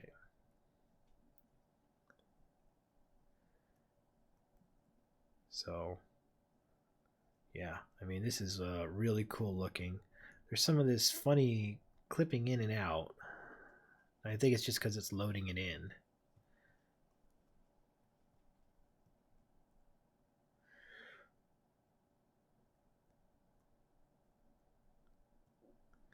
But this is so cool.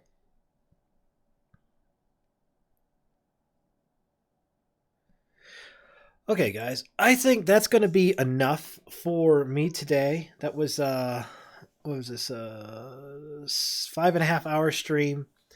Um, yeah, I mean, if you've never become a pro member, check it out. If you are a pro member, let your friends know. Let us know. Let them know. We're a small company. We're trying to get bigger. We're trying to get better. But our success is really dependent on how popular our system is. We think it's great. We think it's going to keep growing and keep getting better and better. So we hope you guys like it too. Tomorrow I'll hop on and we'll do some more. And we will just kind of go from there and keep building our game further and further and further. So yeah, if I'm going to try to log on again tomorrow. Probably 11 o'clock my time again, or 9 o'clock my time again, which is 11 yours, and then we'll go from there. So other than that, guys, I hope you enjoyed it. I hope you learned a couple things. I hope you liked it, and I will catch you again tomorrow. Again, this is Al, and hope you guys enjoyed this. See ya.